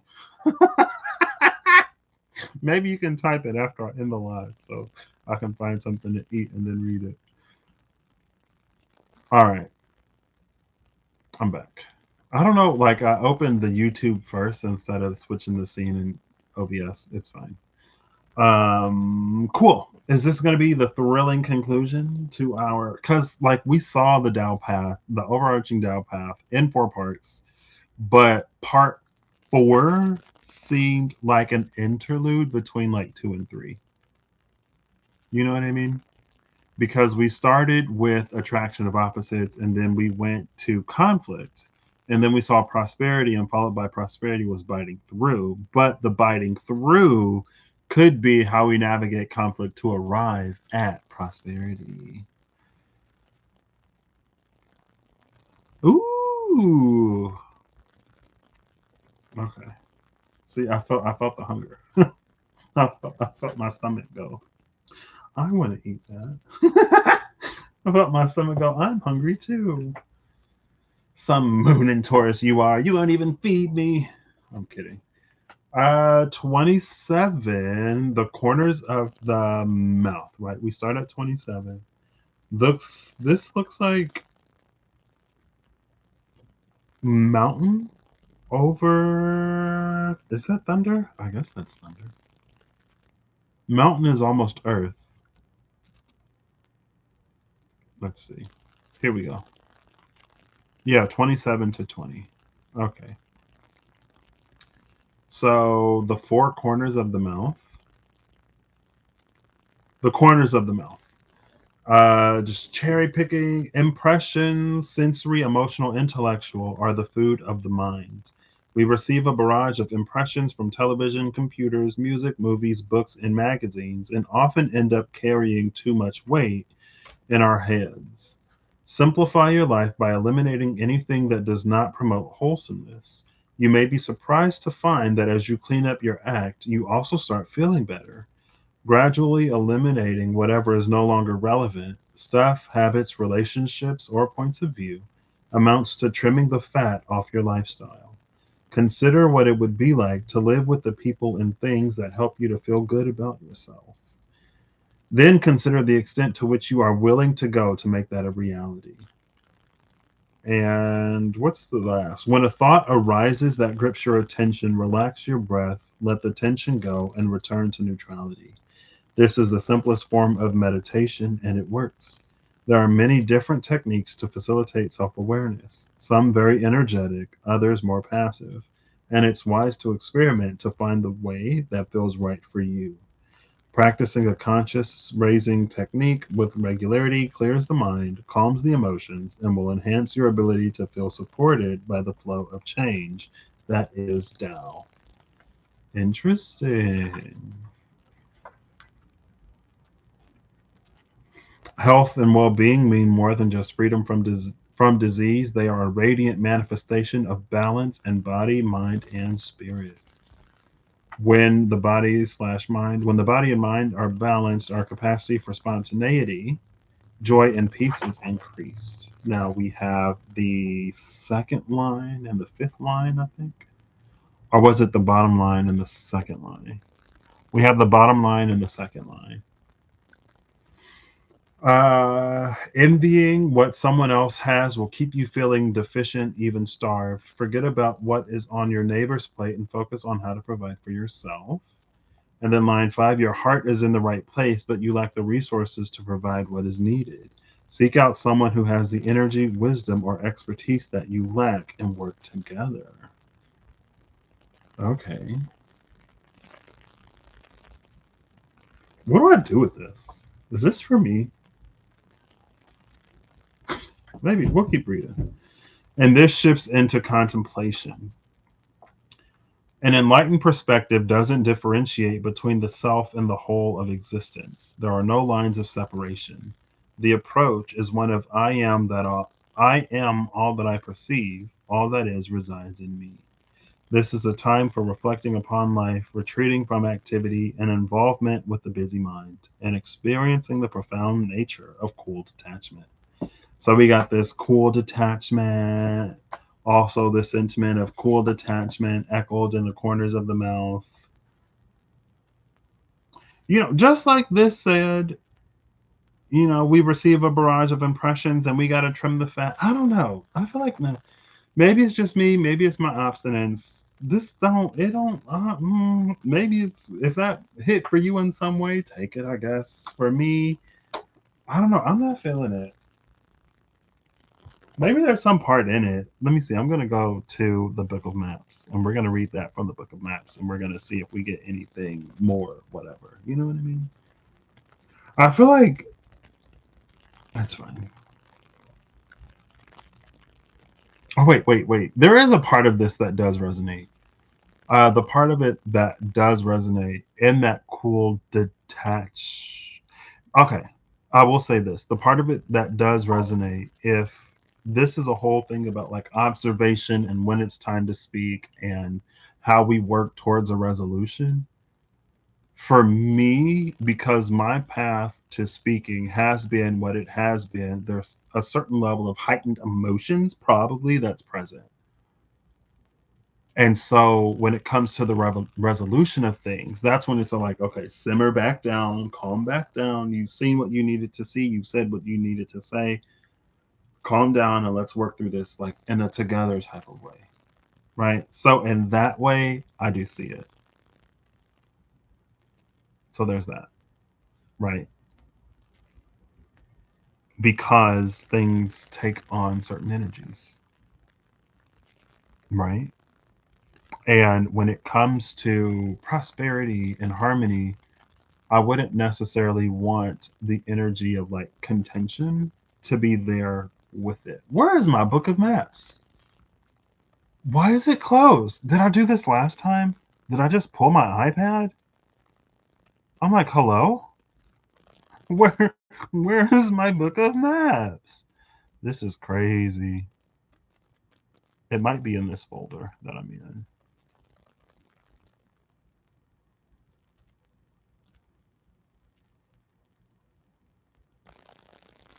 Maybe.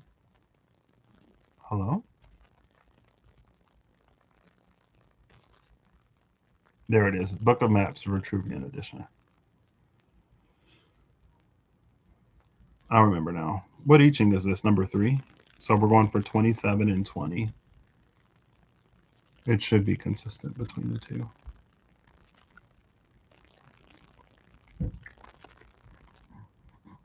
Mm-mm. 1921, 2, 3, 4, 5, 6, 7. 27 corners of the mouth, nourishment, mountain over thunder. Open your mouth to begin receiving the nourishment you seek. Good fortune can be had if you take affirmative action toward your own well being. Pointing at the self, to know the self is to know what goes in and what comes out of the mouth. The true measure of who you are is in how you nourish your body, what you put into it, balance with your speech, and the words you let out of your mouth. Do not abandon your own inner oracle. Listen to the divine within. Nourish that divine within. As 27 and 20 is critique, reassessment, audit yourself. There is a need for contemplation, seeing but not understanding, like a child. Like seeing but not understanding. Like a child, you see the circumstances going on around you, but you fail to grasp the ramifications. Kings past call upon the four guardians of the universe to aid them toward the correct guidance of their people. You must do the same. It is a time for quiet introspection and self reflection. Before you proceed, reevaluate the inquiry at hand and restate for yourself what your motivations are. If your true motivations do not align with the divine, adjust your motivations. Only after sincere contemplation should you return for a second divination. I think another thing here too is like to focus on me. I feel like I give a fair amount of focus and consideration to the world at large and everything. Because, like I said earlier, like there are historical examples of people living their life, minding their business, historical and still to this day, real world. People living their life, minding their businesses, reaching a point where they thrive, and then someone else from somewhere else comes in and ruins everything. For why? For them reasons, right? See, y'all making me hungry. It's fine. I'm glad that y'all are eating. Maybe that's the envy. Maybe the envious is like, wow, y'all are eating and I'm hungry. It's almost over. Yeah. Maybe it is a little too much consideration to the outside world in that way. And it's not that I've ever necessarily thought or felt that my own happiness was like threatened by someone else's, but I'm also like, I don't believe that my prosperity, abundance, fulfillment, joy has to come at the expense of someone else, right? I don't view it as a competition. Um, and maybe there are positive aspects to viewing it as a competition. Maybe it's saying it's time to focus on me, right? When it comes to, I guess I will say, um, that I have already, in a way, applied an element of this. Like, there are things that I observe about myself, right? There are things that I observe about myself that where it's almost like because I am who I am, how I am, I almost make things I feel like more difficult for me in a way that, at the very least, some other people like don't make things difficult for themselves. And in a way where there is societal expectation, for example, like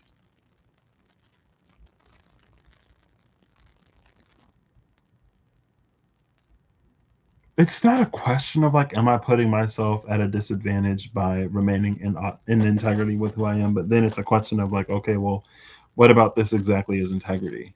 You know what I mean?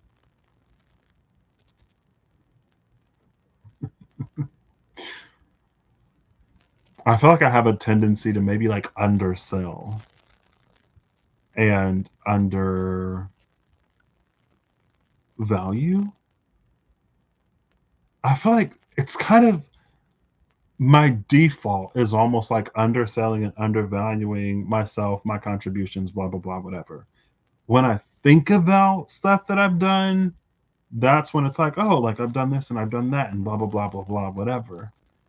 But outside of that, I'm just like, girl, I don't know. And I feel like there are certain things in life that's obviously a lot easier when you're not undervaluing and underselling and whatever yourself. I'm just like, it's just time for me to get out there. But again, like it's something I've spent the past few years like really getting into the habit of being okay with. And so now my approach can be different, right? And so literally within the past few days, it's something that I've already sort of like put into play and put into practice for myself with from that vantage point. Um Maybe two, because of the metamorph with the demon in reverse, with that message of like I am who I am and I'm always going to be who I am regardless. Maybe it's like there are certain things that I don't have to worry about so much because I'm always going to be me. You know what I mean?